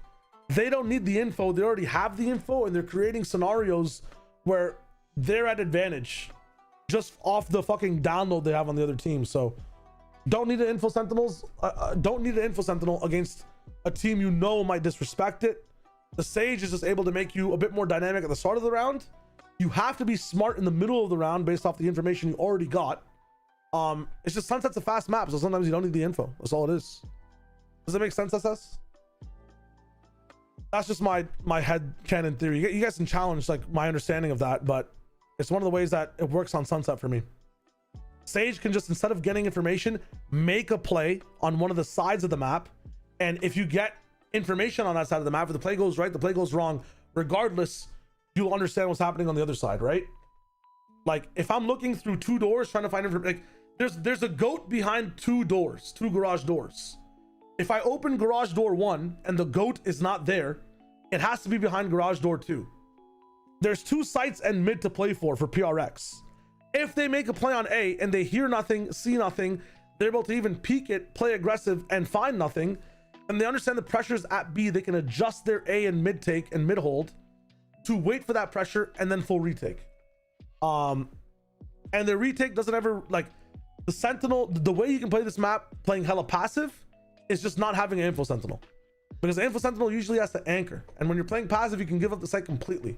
It doesn't feel as bad. You have better util to be able to use like with a Viper on retake with orbs and like mollies. So that's the wave.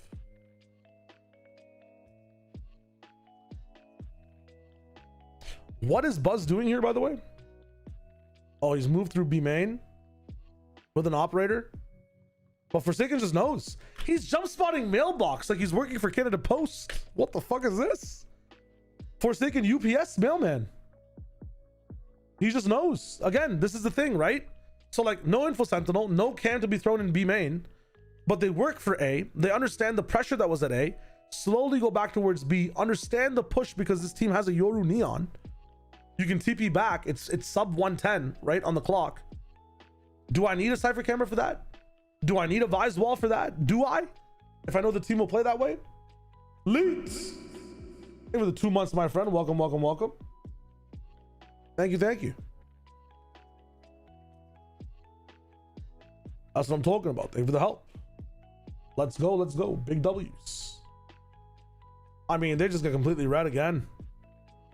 Next round.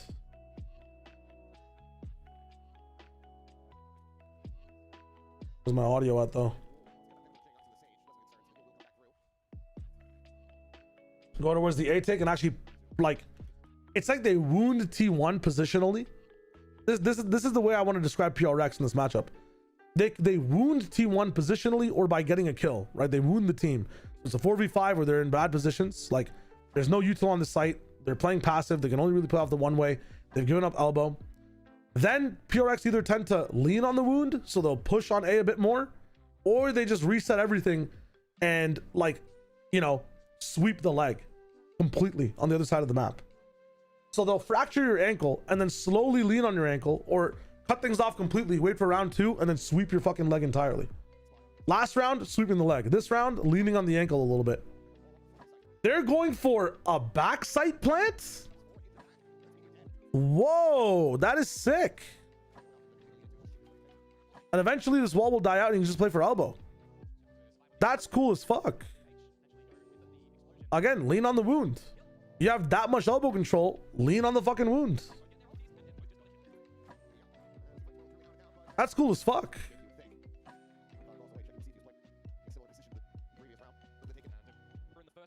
Wow, wow, wow. They know exactly, yeah, they actually genuinely know exactly what T1 wants to do on this comp. Okay, let's see T1's adjustments though. Rifle round. Okay, we got 4 ults to cycle though, and we got nothing for T1 here. If I'm T1 against 4 ults, I'm probably playing for heavy mid.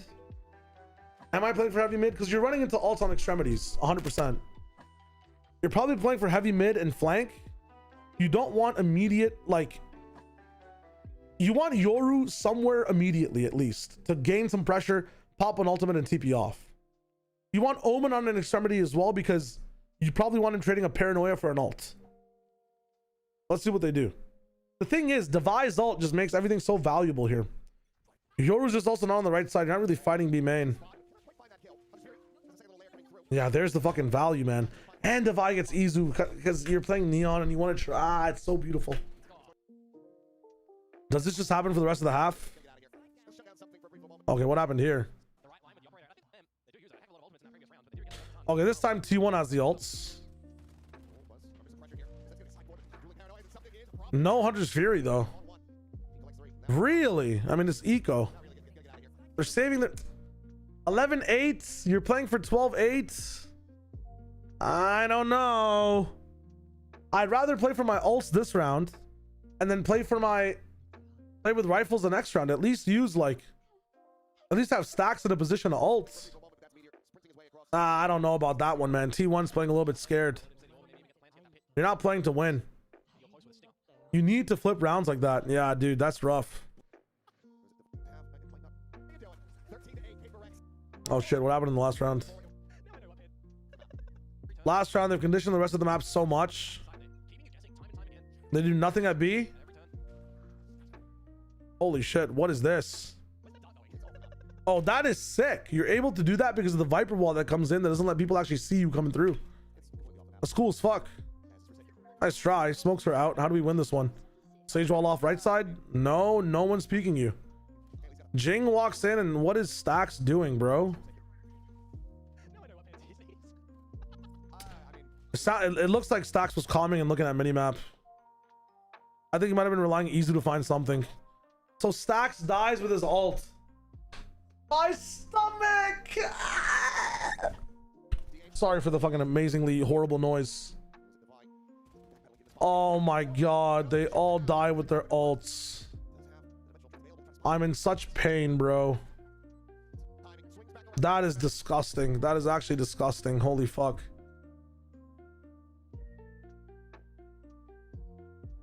Alright, let's bind it up. I mean, this looks like a T1 stomp, I'll be honest. Tokyo, then at Champs Paris denying T1, making I mean, I'm mauling more because they didn't use their ults like on the make them wait until next year. they didn't use their ults on the round that would have mattered. If they're gonna play like that anyways without their ults, like it's crazy. T1 pick bind when PRX expected Lotus. I mean, this is one of I would say out of all the maps in the world, this is PRX's playground. Like, they look so good on this map. You're giving the adaptive team with the best rays in the world bind. Some Zaza Burt in chat right now. What am I watching?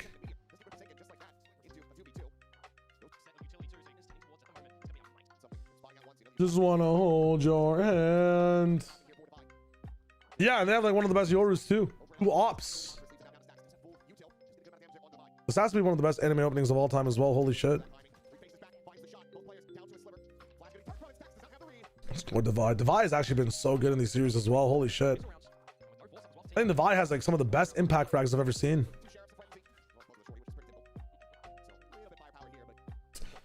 Don't care for the eco. I don't give a fuck. How do you win the bonus here? Tell me. You just walk down. Holy shit. And you bait out the wow. Actually get fucking stomped. Someone just broke into your house and stole all your jewelry. What are you gonna do about it? Now you have no way of hitting the A site. Now we just hard use util and B long and hookah. I mean, you're done for. You're done for. There's no way.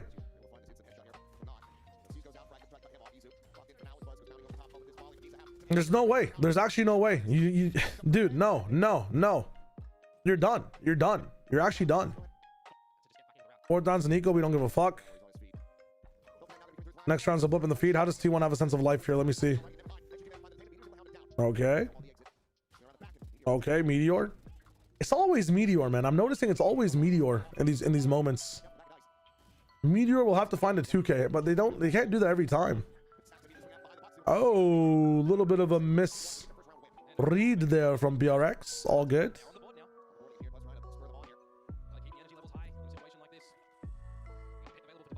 What are the bans for this?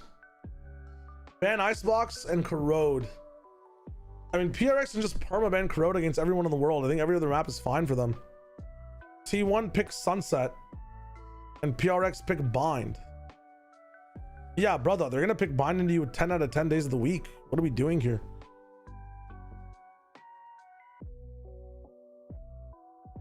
No, what just dropped? What is this? What the fuck is going on? Despite high hopes going into the group stage, our results have not met the expectations we set for ourselves. With the roster change window open, we carefully evaluated how best to strengthen the team and maximize our chances of qualifying for and performing at VCT Champions Paris in front of our home crowd. Last week, we asked our former IGL safe to join the team in Berlin for our match versus Gentlemates as a potential last-minute sub due to one of our players feeling unwell. While Safe did not end up playing, he actively participated in game prep and review, and his contributions made it clear that his competitive drive has returned stronger than ever. He just basically didn't like class. Wasn't he going to university? Following conversations with the team and Safe, we collectively made the call to add him back to the team and build a 6-man roster for playoffs. So basically, it's 5 people with chairs on stage and Unfake in the cuck chair. Safe will assume the role of flex rather than returning to his previous in-game position. Oh. So he's more so, I think, honestly speaking, if they're doing a 6-man roster, Safe should just be like Mind Freak. I'll be honest. If Safe locks in like Mind Freak, I think this team could actually be godlike. Imagine Safe in these timeouts for Unfake, giving him like the right things to do. I think Unfake should be in the server and Safe should be the Mind Freak role. If Safe does play, it should be on maps where Safe has a very comfort pick. And who is he going to replace then? Is he replacing fucking Vikaj? It's not Vikaj. Who is it? Kovac? I mean, that is crazy. That is actually crazy.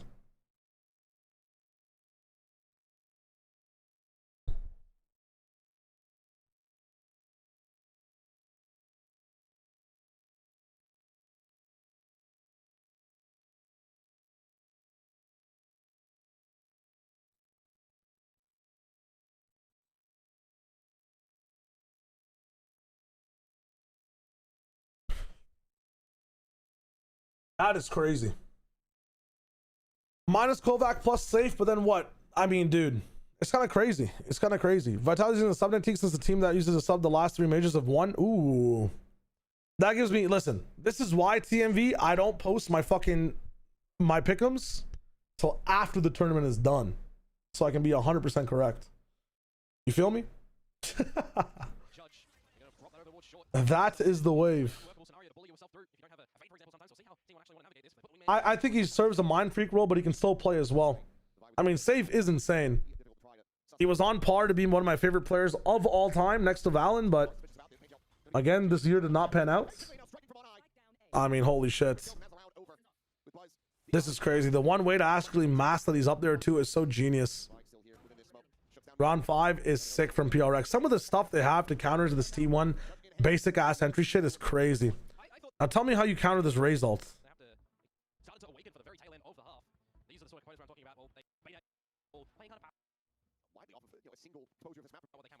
That Raze ult coming through showers is fucking abysmal, bro. With a Guardian, I would actually rather hunt squirrels for a living.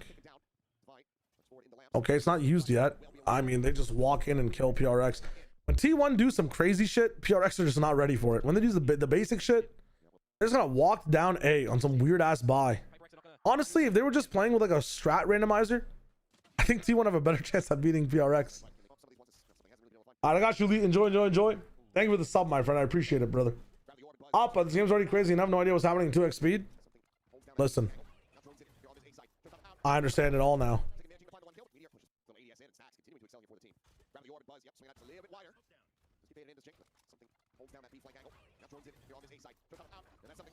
They got something. Forsaken dies as well on the trade. Really good force by T1 to push back site because they know that Brim or whoever it is are probably trying to play safe off their ults.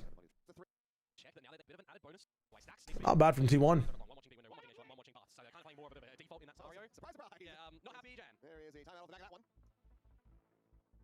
It goes back and forth. What are we at? 3, so PRX wins a bit more here, and then they just went out.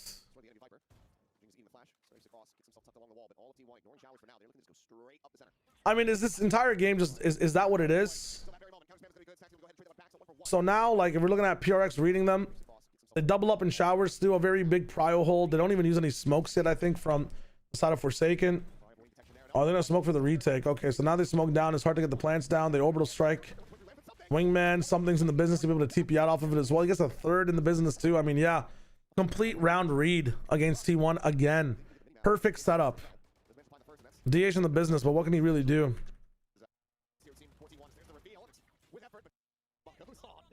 Okay. Wow. Wait, this is sick. So something TPs inside the teleport. Like he goes into TP first into the teleporter before he TPs out to open door to stress the flanker to look back. So that way when they flood in, PRX might have an advantage with one person still looking backwards. Okay, no way Jing gets that pick.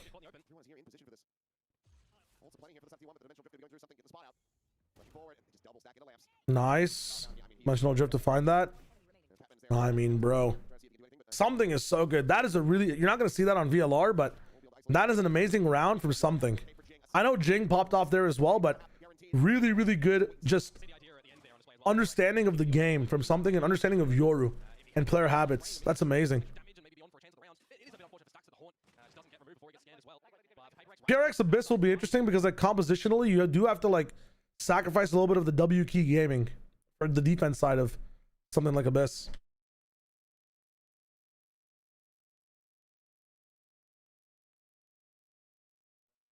From DH. That is, and they're reading this position incredibly well. Uh-oh. Certainly trying to make a go of this one. I mean, Meteor only able to recover the operators. We'll see how much value he's in.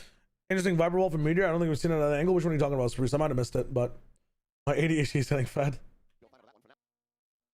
Okay, this round it's an eco. We usually skip. Why did 2 people die? Hold up.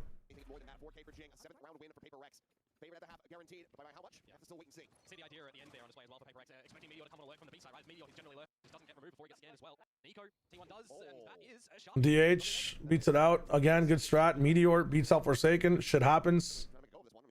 Okay, 3v5. Surely with an op we win this. Okay, we're slowing things down. It's not going to be a B hit because T1 has never done this before. They've always committed to the other side. Jing is just there. Okay, GG's. What the fuck was that round? It happens. It happens. It's Valorant. It's kind of tough. Good hold from T1.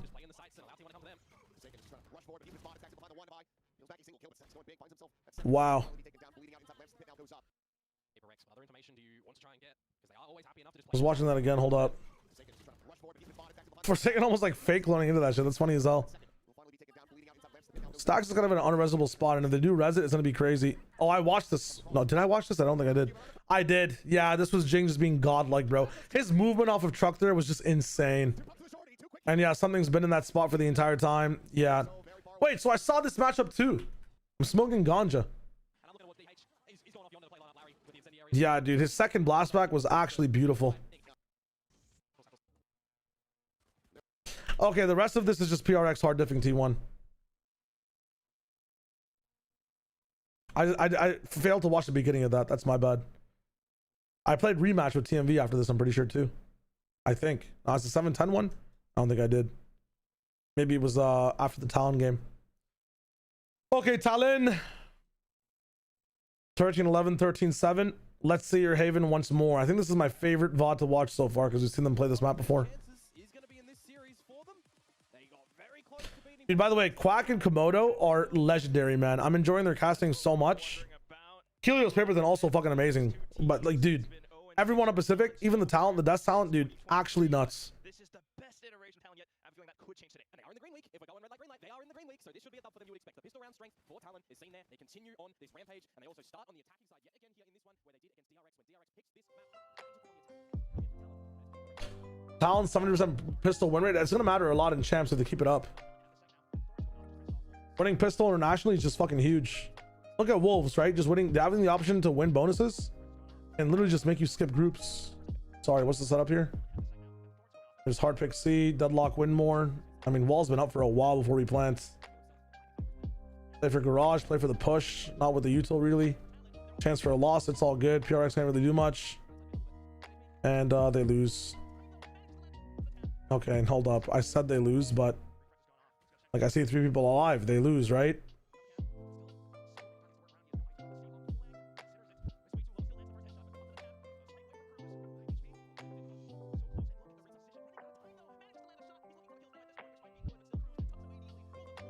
They lose, but something gets 4. That's huge for results. All right, so Nico round, I don't really give a fuck.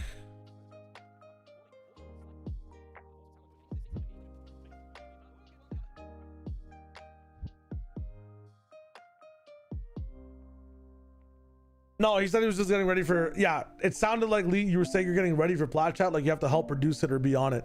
I understand where Appa's coming from. It's big chill. It's big chill. It's big chilling. Dementia hitting hard, trust me. I was so tired watching some of these games, but I wanted to watch them still. Whoa, whoa, whoa, what's going on here?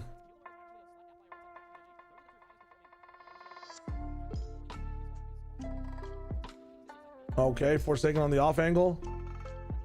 Not bad, not bad. Traded out, but it takes time. The Vi is just so smooth, bro. Nice something. Let's go. Good like 3-man, like good 3-tier setup for these guys, and they're breaking util for each other on side as well. Again, they just know that T1's gonna do this. It's kind of crazy.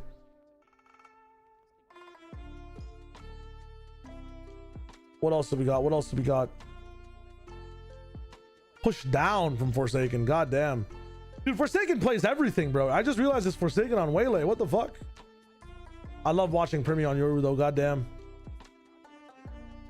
Yeah, I didn't even take it into account these comps. Double Sentinel for fucking Talon. Double Duelist with Waylay for PRX. God damn. Thank you, Ragnarok. Yeah, this comp is sick. The music's hella lit. Die up in the business. Something 1v3 against almost the same players. Just gonna save us op. Totally fine. I missed how they won that round. It is what it is. We gotta move. It's 10-20.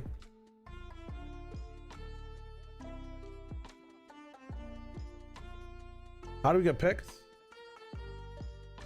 Oh, that is sick. Dine and dash. I don't know what to call that actually. Not even a flash step. What's a good thing to call that?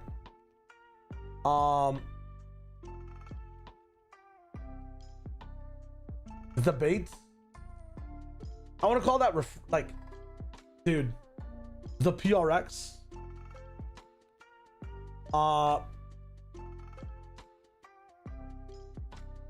call it a light step. Fuck it. The bait and switch.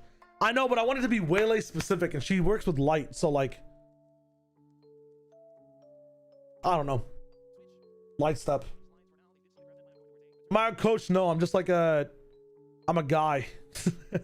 I'm trying to be an aspiring I'm an aspiring caster for the game. Caster analyst. If you want to know a lot about me and my goals, just stay tuned for a YouTube video dropping tomorrow.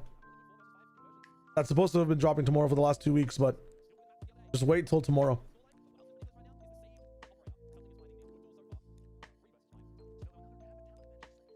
Two picks on B with util up against sheriffs and retrieve rifles. I like this from Premi, this push out. PRX are not ready for it. Wow. Oh my god. Dude, something picked these guys apart all across the map, man. Holy fuck. Oh my god. That was crazy. Shoot. TP to the other side. Shoot. TP to the other side. Shoot. Dude, that's crazy, man. Oh, what are you doing? What are you doing? Bro, he is insane. That has to be one of my favorite fucking Yoru plays I've ever seen, bro. The SG two-step, I like that one, Ollie, actually. That's good. He's actually all around. What can I say? What can I say? That was crazy.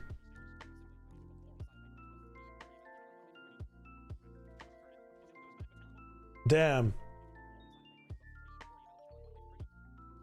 No, I know what to call it. I actually know what to call it. I know exactly what to call it.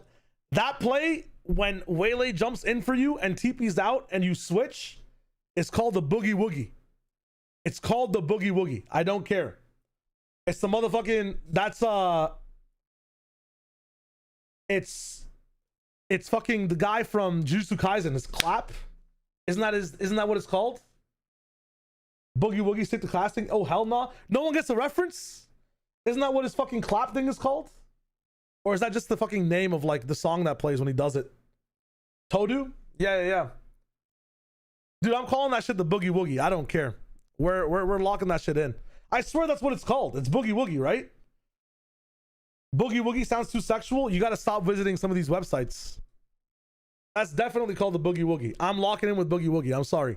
There isn't another thing in media that's switching places with someone else. You know? First stage of grief, denial. Listen, if you watch without any context, go watch season 1, episode 20 of Jujutsu Kaisen. Change your life. Change your life. Change your whole life. Yeah, it's 100% the boogie woogie. I don't give a fuck. I know it sounds weird as hell. You know what also sounded weird? Penicillin. Fucking penicillin was weird to take. Washing your hands was weird. Understanding that the fucking earth revolved around the sun was weird. Am I putting myself on the levels of Galileo? Yes. Continuing with the VOD.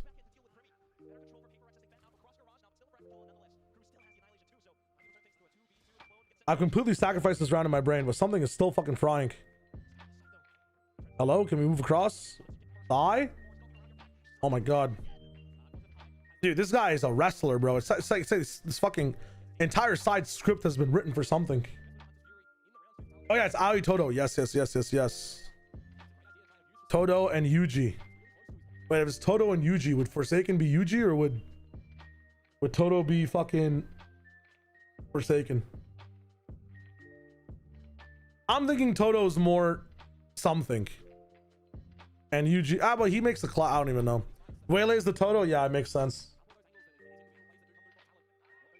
Yuji, I don't know why I'm saying Yuji's. Isn't it Yuji? Itadori Yuji?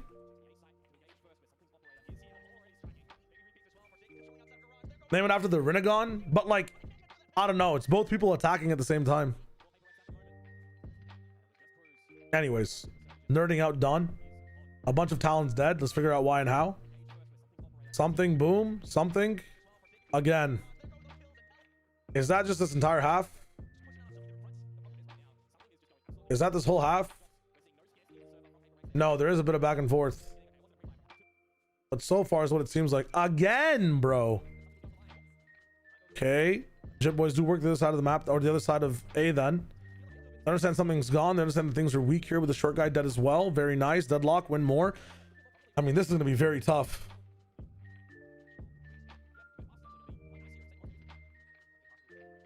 Flank is completely washed. Double Sentinel on this site, man. Dude, they have Waylay ult too, but Forsaken doesn't have a good spot to use it in.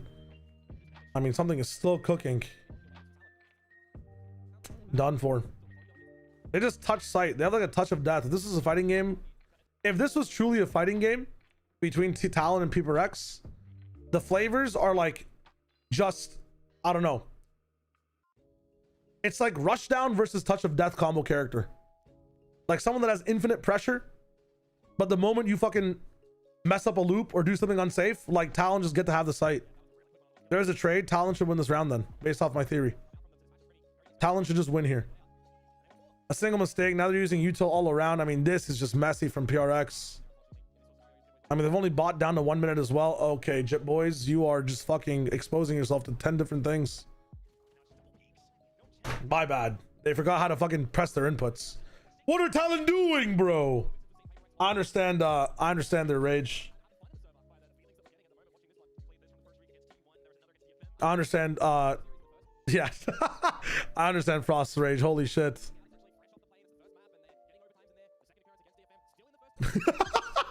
Wait, it actually looks so funny in 2x speed. What the fuck? He's 17-1 at this point. Holy fuck, that was his first death, huh? Has anyone ever had a deathless VCT franchising game? Quick, search up all the Furia matches. Oh my god, he's walked up here on op. No TP, bro. Okay, he has TP actually going back. Dude, the fucking UI needs to show that the TP is active or something on the bar below. Like, common viewers will never fucking see it. Expect that.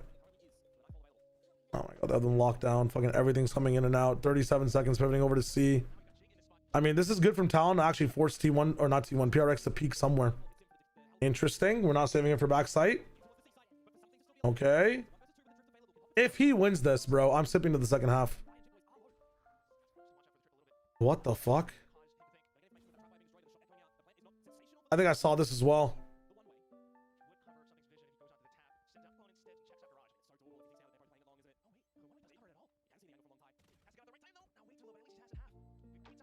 Nice try. So hard to win, so hard to win.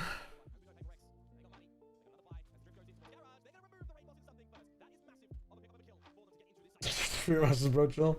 Listen, it's one of the only ways you can see it, right? Okay, what happens here? We insta take say garage. They find something.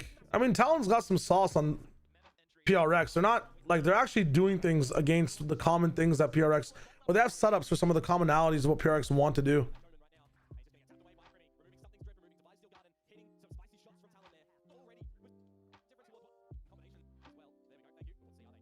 They are challenging where something is. Sometimes he just wins though, right? Oh, this is new from him. Holy shit. It's like a deck of 52 strats, man. I swear to God, something is insane.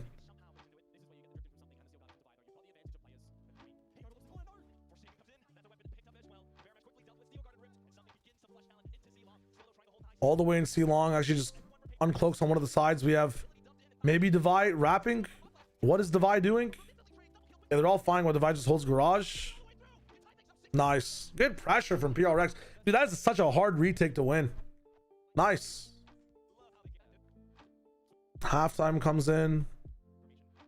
Second half, it's Talon winning again. Oh my god. Yo, 4K? Dude, Jip Boys is just so good. He's actually just so good. This is my first like time, not right now watching him, but my first like split watching him. I've never seen him play before this. And every time I see him, his value is just insane. Actually insane.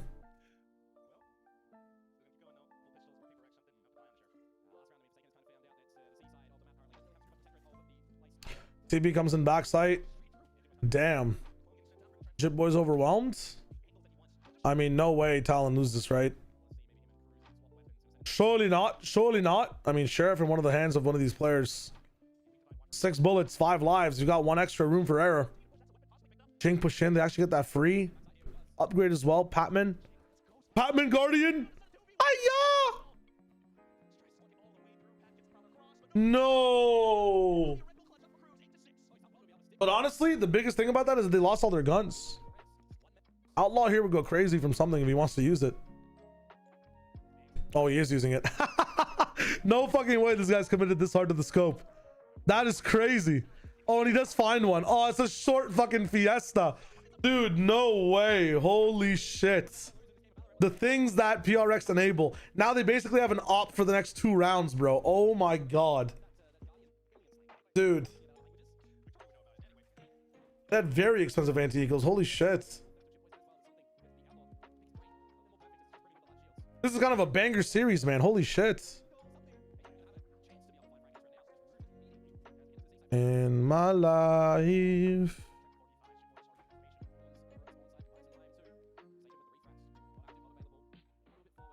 You're freeze and don't. Whoa, where's Forsaken going? A little trolling.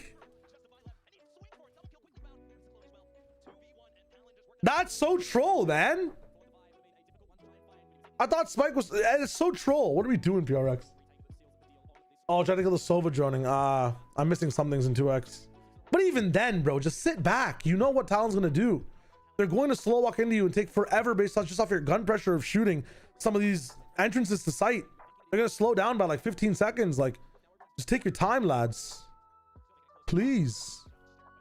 Smoke that. Oh my god. Oh my goodness. Cruz is there to get the kill anyways. Jing there with the trade. 3k for Jing. And we save our teammates. Huge. Primy though. Best something impression that I'm watching so far. Jumping right back in the sight as well. Never mind. Nice, Primy. Nice, Primy.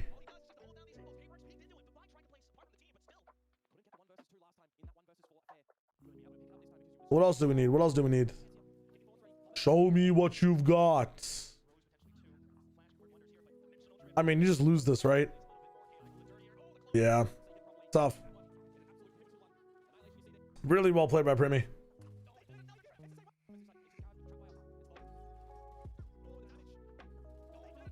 Oh my god, they're just running into everything. They're so low now. What the fuck? Oh, he doesn't see the guy on the bottom left. Wow, Patman wins anyways. Or not Patman, fucking the bait works anyways. Dude, what is this round? Oh my god. I mean, Spike has been ticking for a long time. No matter what it is, it takes them forever to get, onto the site. PRX are starting to realize this now.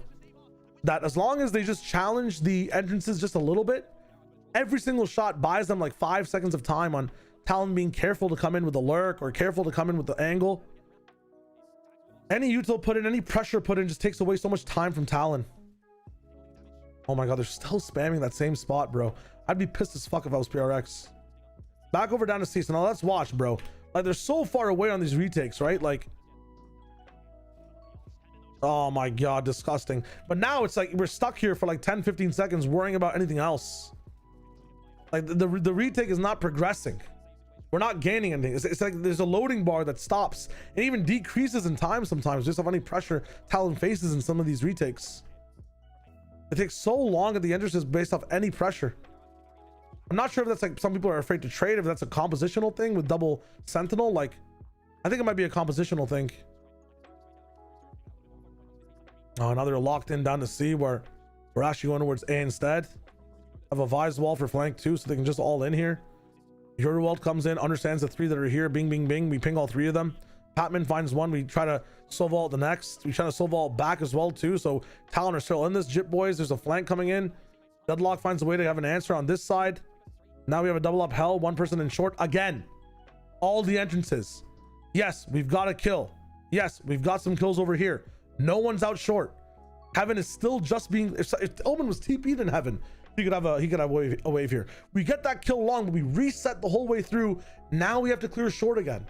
Like, momentum's not here, right? I feel like another way to win this is like we paranoia. Dude, if this paranoia just comes in through hell and we peek through long, we have so much time to kill short and we can play off each other getting this long kill and short kill. But instead, paranoia comes in sight. The first thing heaven's going to clear. Why the fuck is para coming in sight, brother? If Talon win this round, so help me God.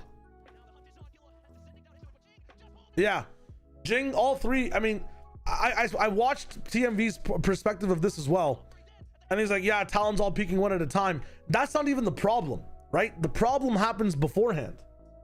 The problem is just these guys are never scaling off the pressure they relieve from themselves. They add more pressure to themselves with every interaction they gain at some of these entrances. It's kind of crazy. It's genuinely crazy. I watched the last few rounds of this. I was awake for this.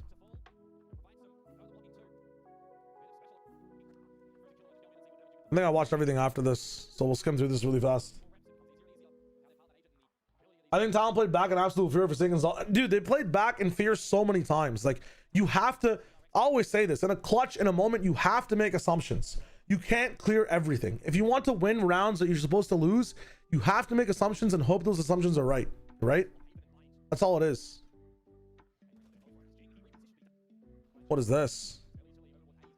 TP'd on the Yoru TP? Type shit. Jing is dead. That's a Talon round win. Surely. Surely. Oh no, I remember this. Dude, this round was nuts. Yeah. And then Talon gets up to 11 over here, right? Yeah, I can see it on the VLR as well. One person picked apart already. They go for that big ass flank.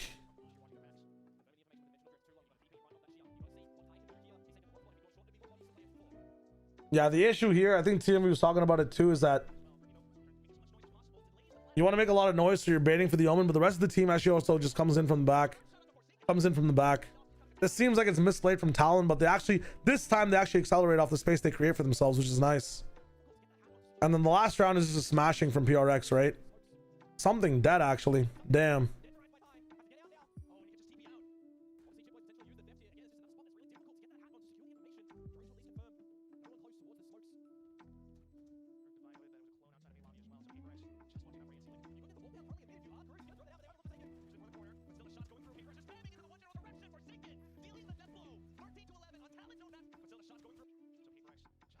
Sorry, zoned out for half a second. One man comes in, there's a lurk that comes in too. I mean, yeah, it's just tough. What to do.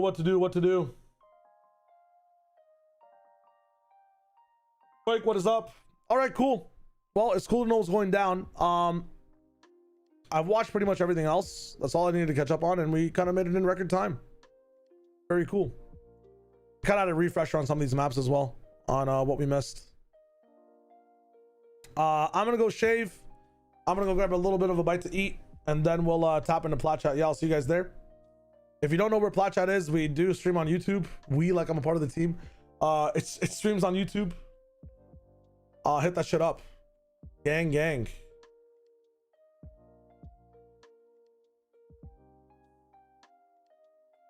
Hell yeah. All right, I'll see you guys in literally 15 minutes. Be here or be squares. If you like to be a square, you can be a square and also be here. It's not complicated. Thanks for watching though. Jing raid, I might just end my stream.